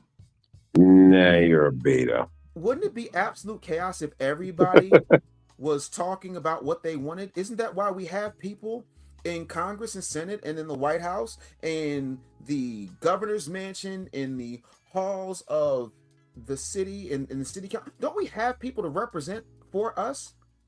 Yeah. And isn't their job, whether they are on a state, local, or federal level, to do the will of the electorate? Mm-hmm. Okay, so far I've got this right. Yeah. So if they are to do the will of the electorate, Richard Tahn, where have you been? Representing the electorate, shouldn't the electorate ask for something from their representatives? And a representative I'm an government, or am I anus. nuts? Not black men. I You think, must be- I think the you problem must is be they looking think for that something to we're lick nuts there, Zhang. if black men start wanting to voice. Wait, whoa. Are we going to keep voting for politicians and for a party that not only never delivers for our community as a whole, but even unique, specific things that are affecting men in the family court, in the justice system? When we say, hey, there's some things that we want to be 50-50. We don't want people taking advantage of certain things. In fact, we will go so far as, what do we do with people who do false allegations against men? Nothing. Silent. Nothing. And I'm realizing, like, so wait a minute. So what you're telling us, and it's especially from a black men's, and I think even a lot of men, period, was feeling this most recent election. Certainly. You don't care about us politically, so you're definitely not going to get our vote, whether we don't vote at all, vote Republican, vote third party. We know the one party, like you said, with Barack, with some of the statements he was making, statements Michelle was making about go against your household, and if your man's going to vote one way, make sure you still vote for Kamala. And this what I'm realizing is what they're basically telling us is that the only thing that truly matters is your vote, and then we will see you 4 years from now. But again, when are we going to? Okay, I'm not a therapist. Look at these two impotent fools. Vote Republican, vote third party. See if anything changes in the family court. These guys are fucking idiots. That's not what they're saying, you moron. No, that's exactly what they're saying. See, I'm actually listening to them. Okay, No, you're not. the family courts aren't No, going to you're be not. fixed. Okay, bitch, enough of this bullshit. Okay, you're just talking just to talk. Apparently, if I talk, you need some equal time. The guys are talking about a man who hasn't been president for quite some time. Family courts have nothing to do with national politics. The family courts are local matters. Barack Obama does not fucking have anything to do with your family court. Idiots. All right, Don Lemon, calm down. Hey, I'm just amazed at how stupid they sound. I'm just amazed at how stupid you are to be 60. So this dude wrote a book and doesn't realize that Barack Obama has nothing to do with your local family court. Upon a time that insanity. Now you're a clinician. Insanity is doing the same thing the same way and expecting a different result. Yep. Okay, so why in the world would anybody vote for somebody who was appointed under shadow of night after the person that was supposed to be at the top of the ticket was forced out, allegedly, depending on who you ask, allegedly, because God, I was in this Nashville, dude's Tennessee, a I'll never fucking forget it, and I saw clown. that debate that night. No, he's not. He's talking about Joe Biden sat there like the Mr. lack of McCool, mental faculties that people have. Okay, of Paul Wall, absolutely. R.I.P. Hey, Pimp again, Celine, absolutely and nothing everything to do with possible. your You family still went court for or it. your That's what's divorce. I beat See, Medicare. I love said, "Mr. Trump, what do you stomping have to mud holes in this far right noodle logic. This is far right in for you, response I don't Stanley? know about far Yes, right. yes. President Biden No, has it is far You are right. such Dude, a if you are tool. manosphere, if You you are think a the family dumb courts, tool. if you think No, he's just if you telling us want to how far beat left up, he is.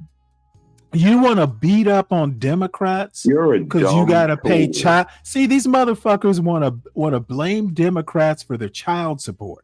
What are you talking about? Dude, This has y'all are nothing to do weak. with child This is support, what you dumb tool. these are two better dressed hood conservatives.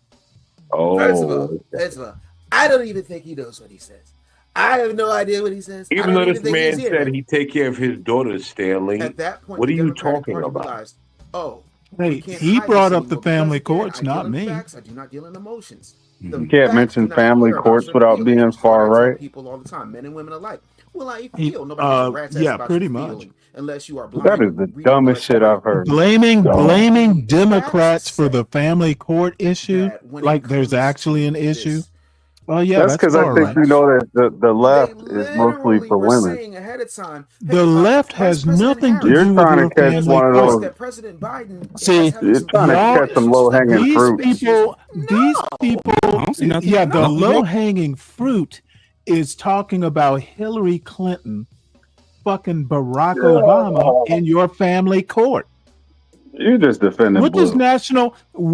national politics have to He's do? going to defend Democrats no matter what. Dude, No matter what. I'm not defending Democrats. I'm calling Stay on out that hamster wheel. a silly, low impact, wannabe sophisticated non-argument. www.blowawhiteliberal.com and Stanley's face will pop up. You know, all I have to say is blame all your baby daddy issues on the left and your face will pop up. Well, I You don't didn't have even listen to the wait. You didn't even Dude, listen to the argument. I am listening intently to what they're saying. That's why I'm calling it silly. You heard family court. You went off because that inner woman came out. I went off because came out of him. There is Keisha, you remember those old commercials, a mind is a terrible thing to waste? Well, I got two of them on this. I got two of them on this screen, wasting their minds on bad arguments. Stanley, were you on those commercials? All I'm saying is the two young men here have no arguments. It's almost a shame. I'd rather hear this dude's daughters. I bet they're smarter than he is.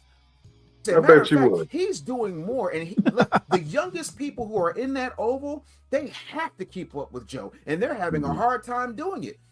Where I come from, and again, not a clinician, the lie detector determined that was a lie. Yeah. As the son of someone, again, not a clinician, the son of someone who suffered from Alzheimer's and dementia, that doesn't just pop out of anywhere. It's small little things. It's a little step back. Then all of a sudden, I have to be Medicaid. Cancer. Can't function.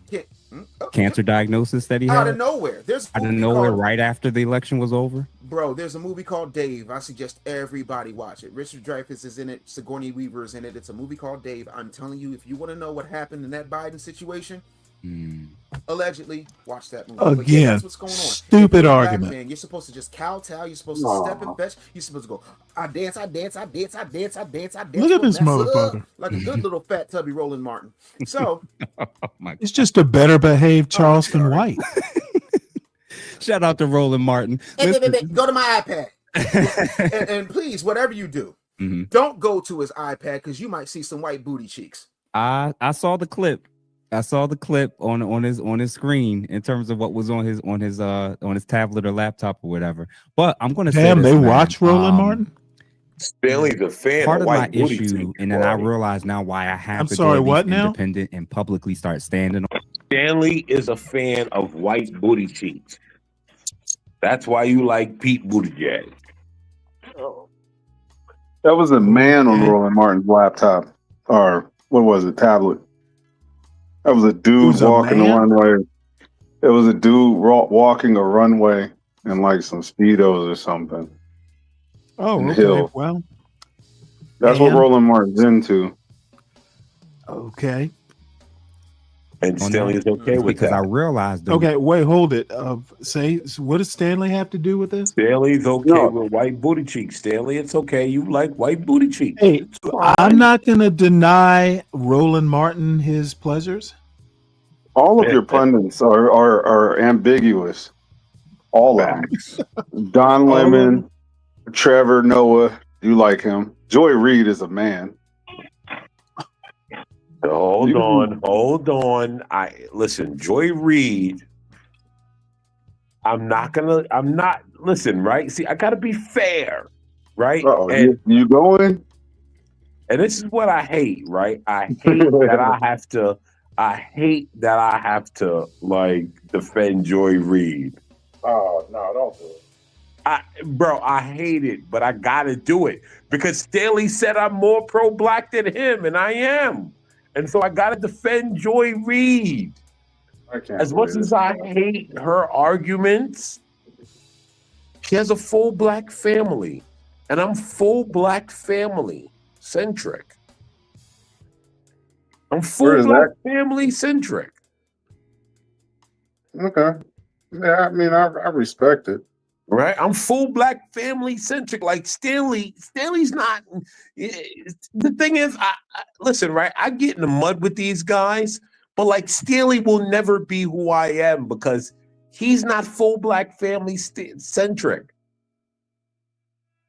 Right? He mixes. You do realize I come from a black family, right? I don't believe in mixing, Stanley. Yeah, well, that's a you problem. I don't believe in mixing. Right? We noted. Now, can we get back? I didn't know that, but that's cool. That's cool. I believe in full black families. Right now, I believe in full black as far as procreation. If you want to be with a woman that's not full black and you don't procreate with her, I'm okay with that. But when it comes to procreation, I believe procreation should be full. And so a Jew should procreate with a Jew, a black should procreate with a black, a white should procreate, well, Jews are white, but white should procreate with whites just for the sake of this argument because people want to separate them. Asians should procreate with Asians, that's what I believe. Now, outside of that, if you want to do things outside of that, I'm okay with that. But as far as procreation, I would never procreate outside of my race. I don't believe I do not believe that that is something that is conducive for any nationality. Wait a minute. What about black and African or black and Brazilian? I don't believe in any of that. I think you should procreate with your race. Right? If I'm going to be consistent, I'm going to be consistent. He doesn't realize that Brazil had more black African slavery than the U.S. did. No, I do realize. I just understand what's happening now.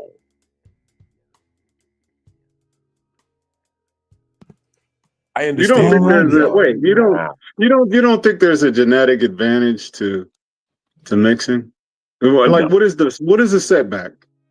No, I don't want mixing. I don't want it. Right now, it doesn't mean that I think mixed children are like a problem, and I'm not going to go on a crusade of like, oh, get rid of mixed children. Like I would never do that. That's foolishness. But I think the beige invasion is going to happen. Might as well embrace it. Okay, I see it, but I don't have to embrace it. Right? I believe in black. I'm not talking about families. homosexuals. I'm talking about people with a lighter shade hue. Well, I never even thought about homosexual. Well, What I'm just saying, when you say force it, it's like, yeah, that was some shit that was forced on society. But like when you talk about like the offspring of a black man or white woman or a white man, black woman or whatever. I don't believe in it, bro. I don't believe in it. What's the basis for that? And that's why Stanley, when he said to you, I'm more pro-black than him, he's correct. I don't believe in it. Yeah, and I was looking for your approval at being correct. Right? I don't believe in it. Okay. Right? I don't. Right? And again, I'm not going to go on a crusade to like, we got to get rid of mixed children. No, I'm not on that crusade.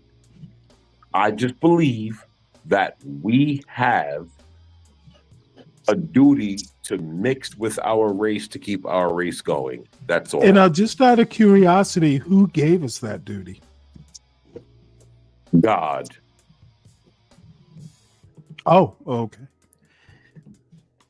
Just checking. God said, God. He's basing it on like the Noah's Ark theory of.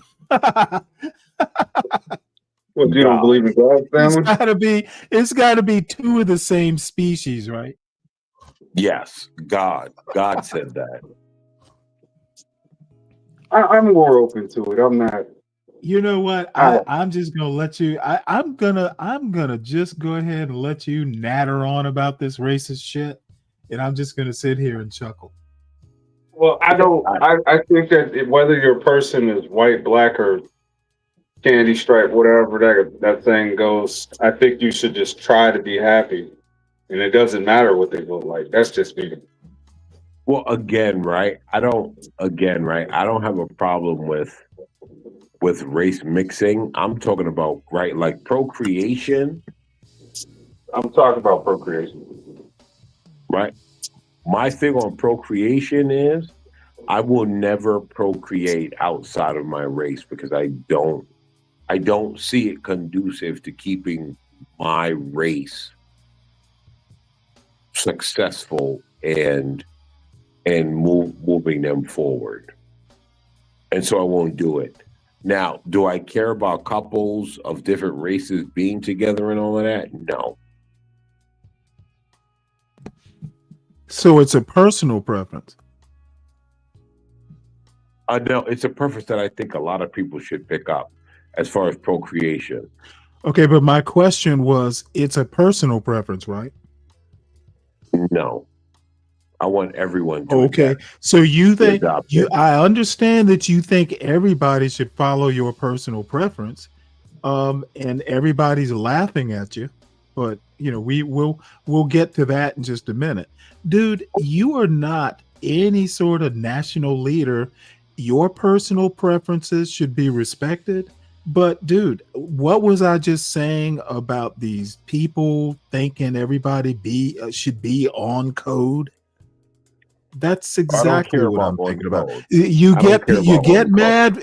See, the scariest thing for a I far don't right care black about on conservative code. is You is fool. a That black is on man, code by definition, though. a black man who thinks freely and for himself is the scariest thing to these far right black conservatives. What? That's no. That's the scariest thing to these lefties. What are you talking about? No, If it's we're gonna do this it's a left right dynamic, it's a the dude. left is more I of the sat same than the here. right is. I sat here and listened to someone think that all black people should be on his personal code. I'm gonna think what I think. That's literally not what I said, you fool. Oh, dude. I'm twisting your words. You know I like to do that.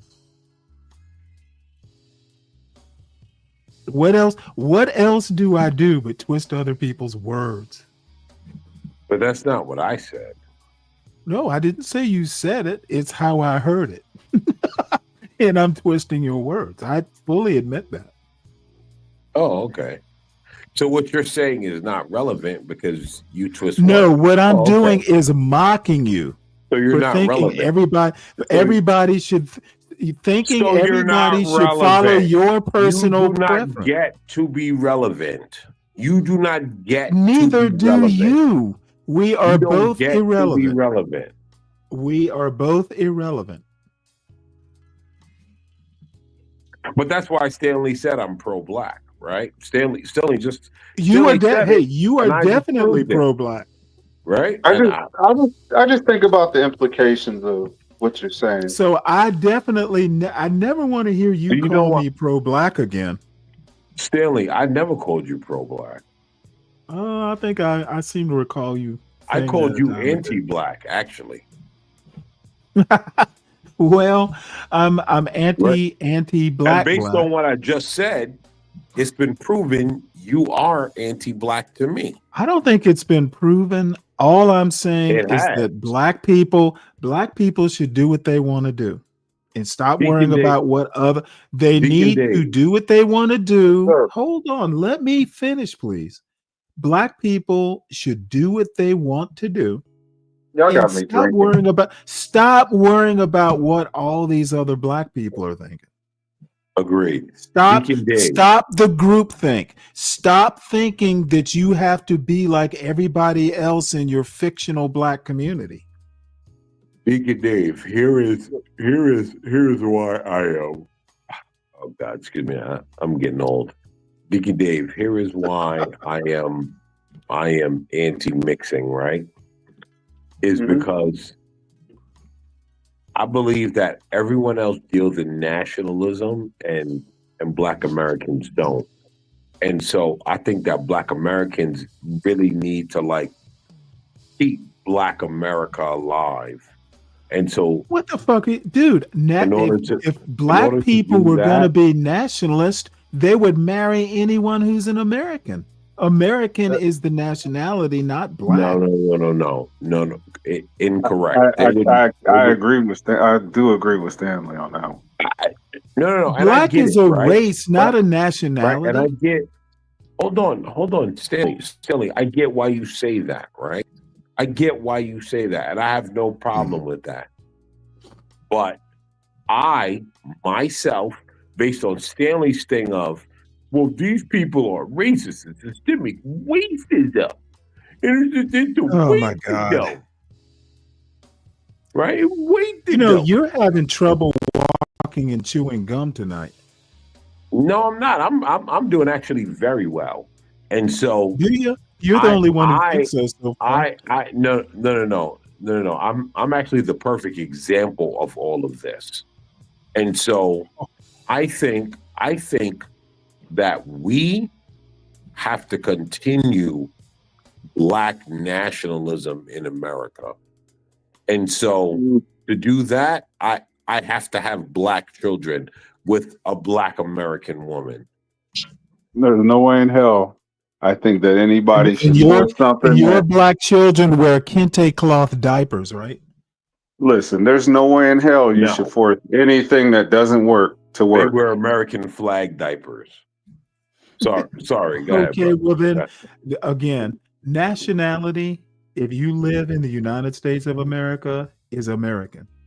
Okay, black that's is why a we, color. and that's why See, we wear you American just sound flag. like, see, you bought into that racist bullshit that I don't America know what has you're talking dished about. for you. Shut up. You sound Black stupid. nationalism, You sound stupid. is as Black racist as white nationalism. nationalism. Black Black nationalism is as nationalism. racist as white nationalism. I don't care about that. I don't know what you're talking Well, about. you don't Black have to care. nationalism. I'm just pointing it out.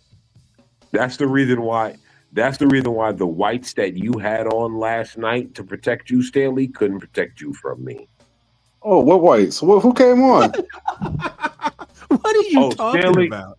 Stanley had his whites come up, and his whites tried to. His whites tried to tell me about my blackness, and my God.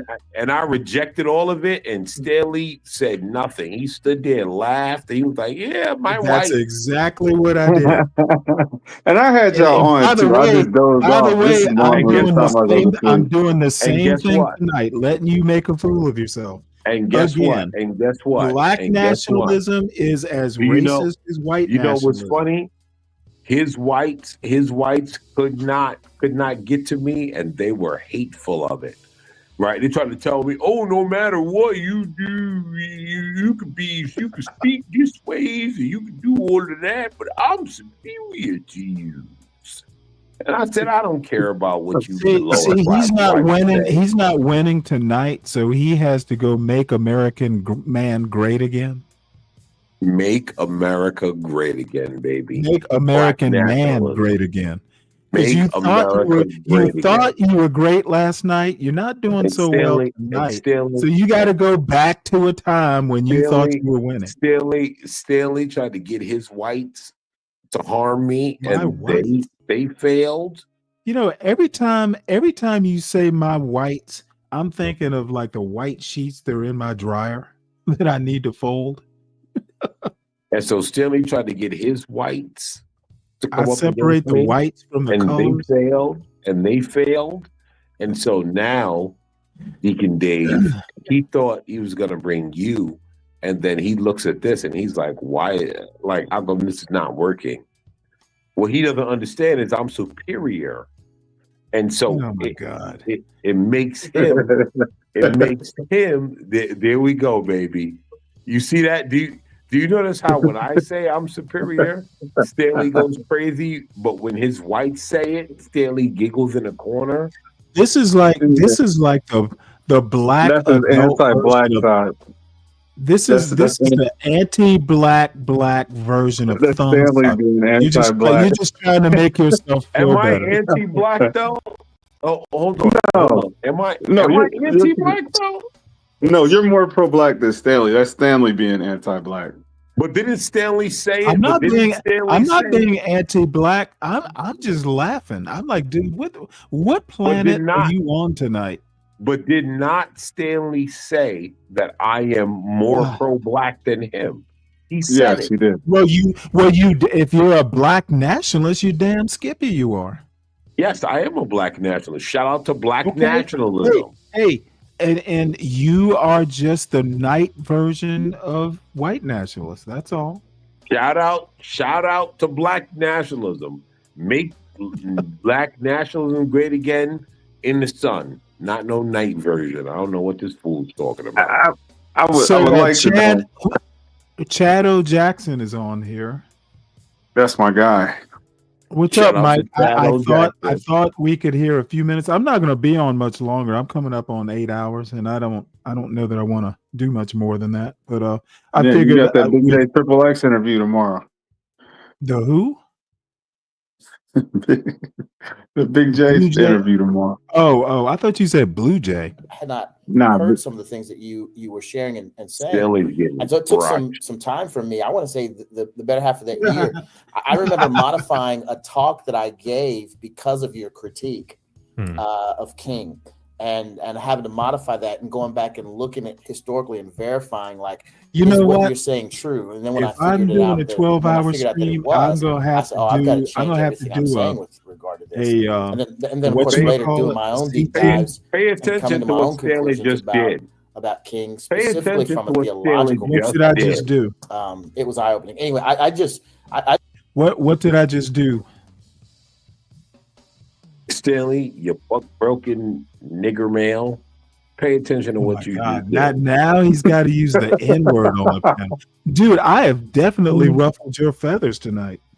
No, Stanley. Let me tell you something, Stanley. You know You had all this time and you're just now using the N word. What you did know I what's do to you? interesting, Stanley? You know what's interesting, Stanley? I actually have no problem with you. If we're being fully honest, Stanley, I I have didn't think no you problem did. with you. I thought it was just banter. I've never had a problem with you, Stanley. You've always been great. But I also have to understand that what you just did shows that you're a Democrat nigger male. Oh my God! You know, I know I've won when people start using the N word just out of nowhere. You're not even mad and you're using it. That's not You're not not, true, Stanley. you're not even upset and you're using the word. Well, Stanley, the reality is, Stanley, I could never be upset. You're being all kinds of black nationalists now. I'm not. Black nationalism. Blackness. All I'm saying is you're using that N word rather liberally. Is the blackness. Is the Jim Beam kicking in or what? High blackness. Yeah, it's kicking in. I can hear it in his voice. Where are your whites, Stanley? Where are your whites? You know, my whites are literally waiting on $200. And they're waiting on $200 because of what? Well, you said something about sending me $200 last night. That's what I said. I said, you know what? I didn't even take it that seriously. Is that what I said, Stanley? I said I would send you. You know what? At this point, I barely remember last night. It wasn't that serious. Oh, that's so right. Anyway, you know what? Yeti that's says right. Make sure 12-hour you stream. walk past Does it. that mean you want me to do a 12-hour stream? Look, I'll do it, but it's not going to be free. I need my old man rest. Yeah, and hit the Cash App. Support the Sovereign Beer. Yeah, y'all hit the Cash App. And Stanley. All hail black nationalism. Oh my God. Dude, I definitely got under your skin, didn't I? No, Stanley. I don't think you realize what's happening here. That's the problem. No, I definitely don't. There's not. What's happening here? Educated old man. You should talk to me in the background, Stanley. You should talk to me in the background. Hey, American man, if there was a lot more Brooklyn Watson style women in the world, I would be more black nationalist, I guess. But really, they're so rare. I don't suggest people waste their time looking. You know what? If Brooklyn Watson were like single 20 years ago, I wouldn't be a conservative, but I would definitely. You should be a conservative. Do you guys know what happens with Brooklyn Watson? I don't think I'm any. Look, I'm pretty conservative as it stands, especially when it comes to education. I'm an education fascist, but there's some things I don't care enough about to to be all Watson. Here's the thing, guys. Brooklyn Watson, she understands dudes from Brooklyn, and so she understands. Like to her, this is all like with the Southern man. Natural. It's natural to hear this, right? When she hears me speak this way, she's like, "Oh, this is a dude from Brooklyn." I get that. Like she understands it because she understands our. She understands to be far away from it. Naturalism, right? She's glad you're in North Carolina. Naturalism, but like she understands. Like, yeah, I get it. So that like Brooklyn Watson understands what it is. She gets it, right? We stand on it until we die. And the problem with it is that a lot of black men don't do that, right? Don't Like do what? Stanley. A lot of black men don't simp for a married woman like Brooklyn Watson. Yeah, I agree with that. Yeah, you would simp if you thought it was a chance. You were Stop literally simping for a married or woman. not. Married or not. That don't Brooklyn stop her Watson from knows that I'm not simming for her. She's just listening. I think that's listening. why she's not even responding in the chat. She's not even No. saying thank you. She's I embarrassed. said for it you. because I thought she wasn't here, and that's No. a good thing. Here's She's not here's the thing. responding. Here's the I'm thing. making a point. I'm not She trying to is- simp for Brooklyn She's Watson. probably in the She's chat. listening. She's just like, I'm not gonna even respond to this foolishness. Here's the thing. She's listening and she knows how Brooklyn goes. I think If her you think husband's that listening she and going, respects- "Damn, you dodged a bullet." Okay. If you guys think she, you know what? I'm going to be quiet. The things that are important to New York, to people in New York, isn't option important right to now. people That is an in excellent smaller option. cities. Go ahead. What you say? Well, I'm only going to be quiet because I never want Brooklyn Watson to feel like I'm doing something to harm her. And so You know what? She simping, knows you're harmless. You're that's- just hard. if that's simping She's simply literally because- saying, "Well, he's creepy, but he's harmless." If you think that she believes that, you're a fool. No, I think that. I Yeah, don't. you think that. I don't care to know what she believes. What Yes, she's caring, she knows. caring enough not to follow up in the chat on your foolishness. You know what If I was in New York, I would be in the Bronx. Well, that's weird. You would. That's kind of out of left field. You would be in the lesser position if you were from the Bronx. I didn't say I would live there. I would be in the Bronx. I'd be in the streets. If you were from New York, sir, you would want to be from Brooklyn. Believe me. I know it's in the Bronx. That's why I'm saying it. Well, and I'm telling you, if you wanted to be in a dominant position, you would be from Brooklyn. A dominant position. Ooh boy. Let's get back to chat. I just want to put that on record that, for all the exactly accolade or notoriety or what's funny though? Stanley's a admiration character. That's or why appreciation that I. Stanley's a Stanley's character. what? Stanley is a character, and that's why he, right, like gets characters to his channel. There's the word. There was a word I'm looking for. You're probably right about that. Right, and that's why, like, as much as listen, Stanley and I have been doing this for how long have we been doing this, Stanley? Years. A couple years. Yes, and so shout out to Stanley Cross. As much as him and I talk shit and hate each other, if everyone else decides to like try to slander us, we'd be highly offended by it. Pretty much. Like this little Kelvin limey here. This shit always ends up homoerotic. Dude, isn't it past your bedtime? It must be about what, 2 o'clock in the morning there? I get from others who said, "Hey, man, your writing on King and his theology was really profound and helpful." 2020 was eye-opening for me as you were the person who was heavily involved in my kind of taking a pause and taking a minute and saying, "Let me look at King in a clear, more clear light." Yeah, well, glory to God. It's interesting because I wasn't sure what to expect. I mean, I knew from the moment I met you and Daryl in Florida that, okay, these guys are different. These guys are actually not in it for the grift. They're not in it to make a name for themselves, but they're really here to advance the kingdom of God.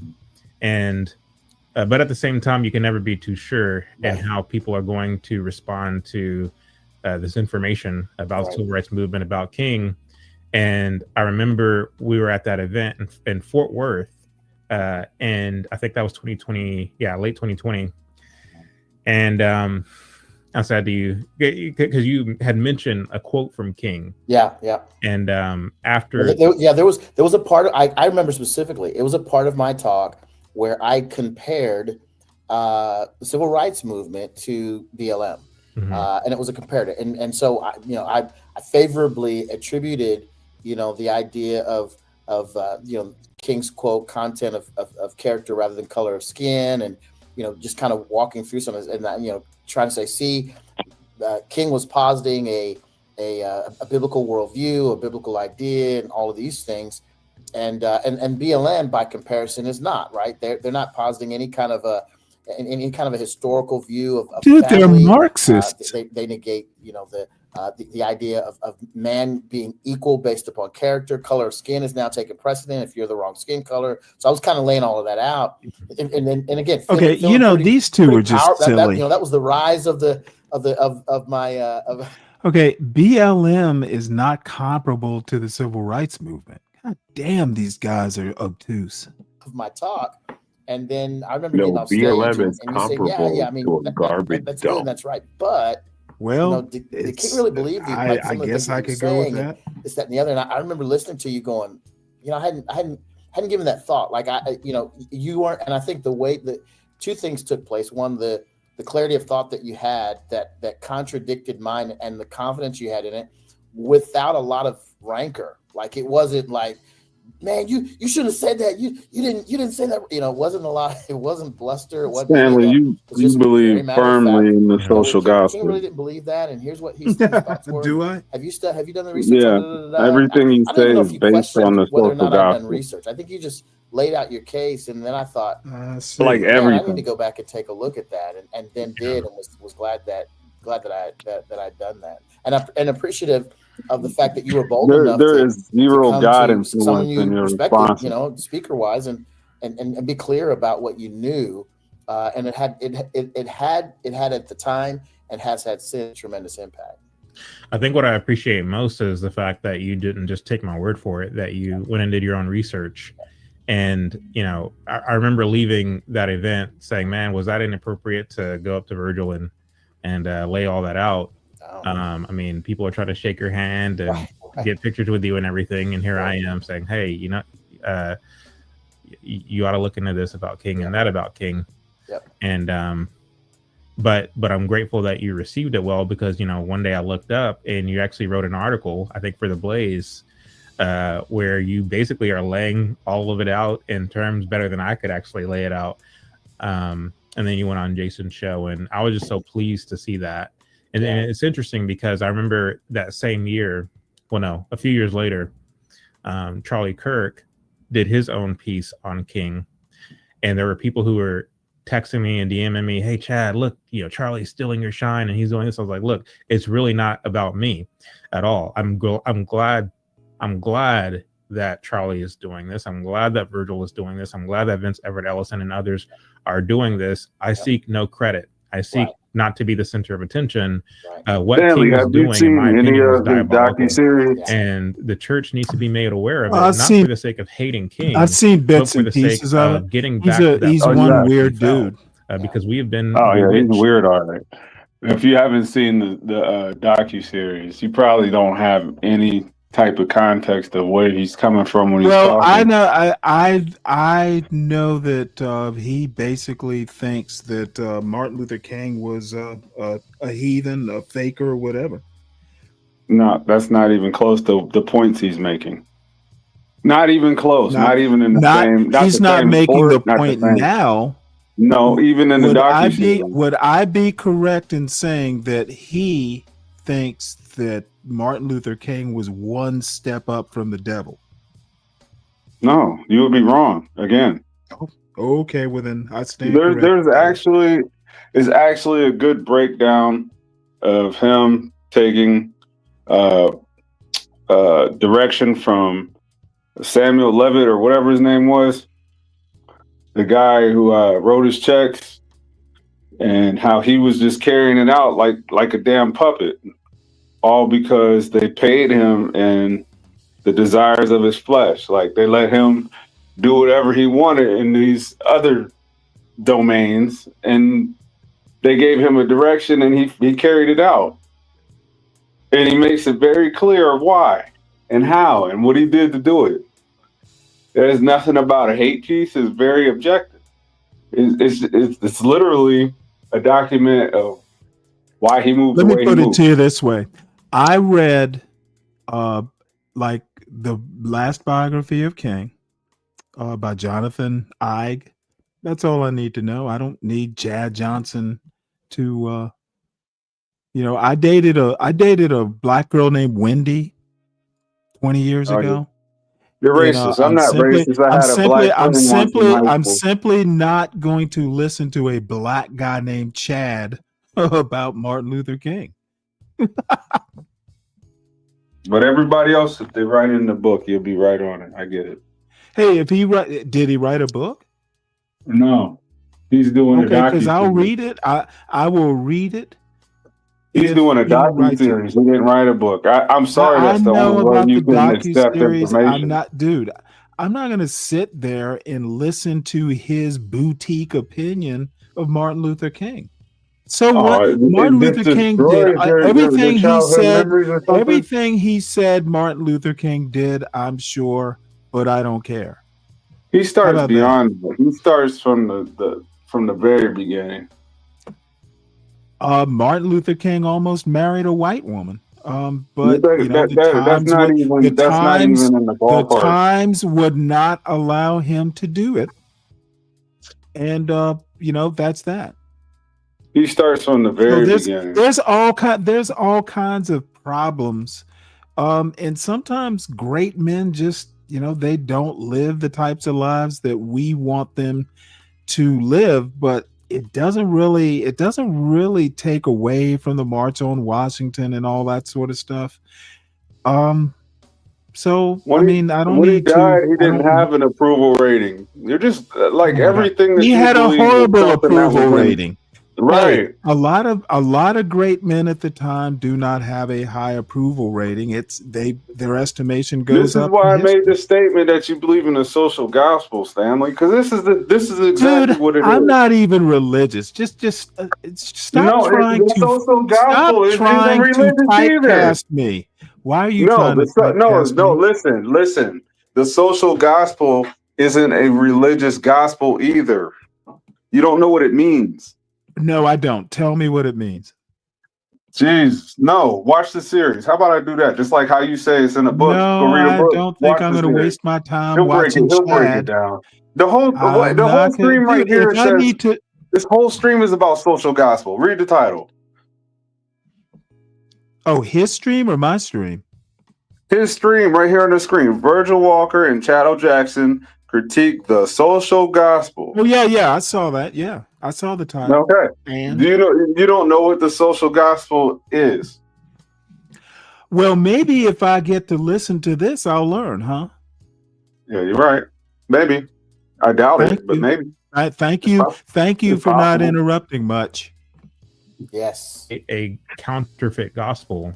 Yes. And the idea isn't so much to expose King as it is to expose this counterfeit gospel and reclaiming who we are as a remnant, as a church, and getting back to sound doctrine. That's really what it's about. And I couldn't care less about being anyone's center of attention or the one who pioneered it or anything like that. Because to tell the truth, I remember when I was 16, 17 years old, when I heard Vodi Bakum say King was a communist or a socialist. And I'm like, huh?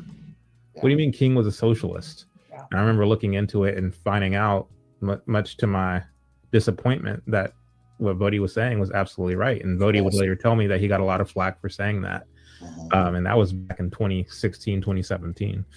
I do know that whenever we were because we interviewed yourself and Daryl Harrison for Uncle Tom 2 back in 2020. Uncle Tom. And I remember 2. Justin, whenever he Here, let me just bring this up. Claris just brought this to my attention. Man, you guys voted for a fucking wacko. Who? Hold on one sec. Wait. So, breaking news: President Trump announced the U.S. will immediately begin testing nuclear weapons because of other countries' testing programs. Jesus Christ, this dude is just a whack job. Fuck. What? Who? Dude, y'all got what you voted for. Now, what purpose do we have to test nuclear weapons all of a sudden? The question is, where is he going to test them? I'll find out tomorrow. I'm sure it'll come out in the news. Usually they test this stuff underground, but I mean, I think we have a pretty good idea that our nuclear stuff works. We've been doing it a while. I got a place they could test it. And where might that be? Nah, you don't want to get your stream shut down. Don't even. Why would you encourage somebody to say such maniacal shit? What's wrong with you, man? Why would I encourage? Well, you sounded like I figured you were gonna say, I don't know, shoot it into space or something. Yeah, shoot it into space. You ain't testing shit. Anyway, go ahead, hit play. Daryl asked him about King, and Justin at the time believed that King was this glowing figure, that the approved narrative was the right narrative. He said, and he even asked, what do you think about Black Lives Matter?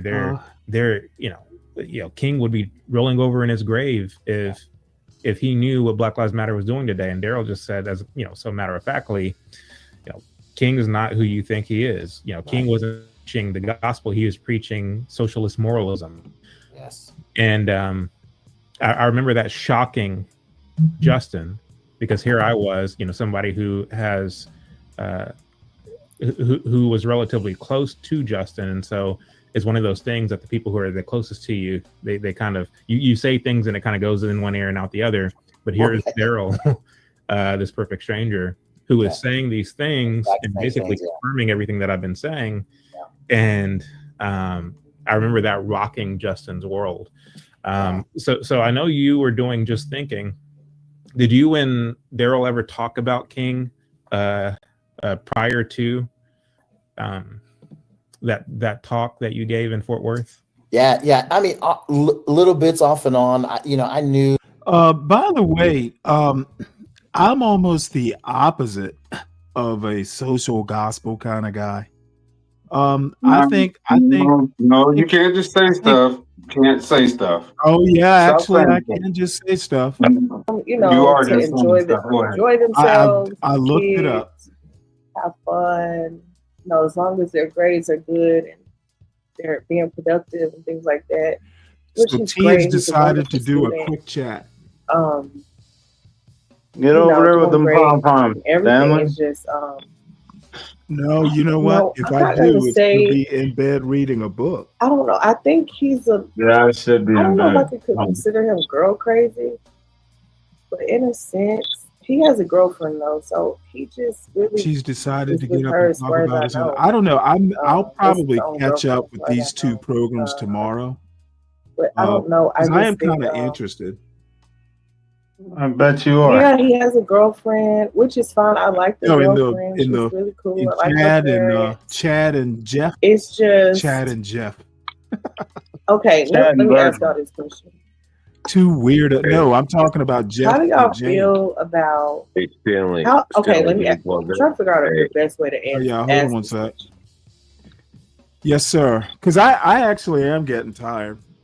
Yeah, me too. I ain't gonna lie. I gotta get up and run. Since no one see, I don't have the charm that a CT does. When CT says, "Hey, pay me to extend the show," people do it. When I say it, people just kind of laugh. You gotta get the numbers up, man. You gotta get the numbers up. Hey, Start with a Stanley. Big J Triple X interview. There you go. I'll be okay. Let's see. I doubled down to my boomer parents guy. We're freaking out thinking I was going to lose everything. Like I'm up to 10%. I'm like up 10% since then. Your boomer parent. All right, folks. I'm going to call the ball here. Yes, Yeah, sir. I'm gonna say, Okay, I'm going to bed. You guys have a good night. I got to get up for work in the morning.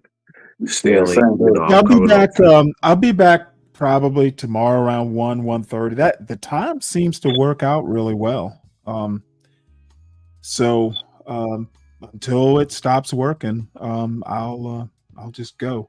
So everybody, hit the like button on your way out. If you're new, go ahead and subscribe, and I will see everybody back here around 1:30 Eastern time or so tomorrow afternoon.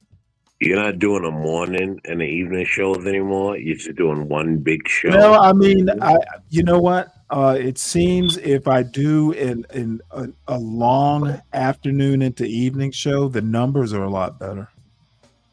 Okay. Well, I mean, I've pretty much done that. I think I might have done a morning show Monday, but every day this week I've done right around midday, 1:00, 2:00 into the evening, and the numbers have been higher consistently.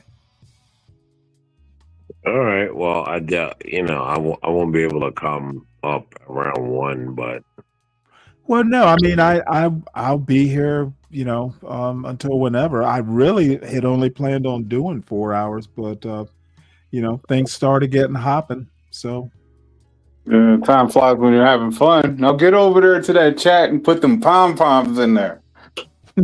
Hey, Deacon you know Dave. what? I'm gonna go over and listen and not even type in the chat.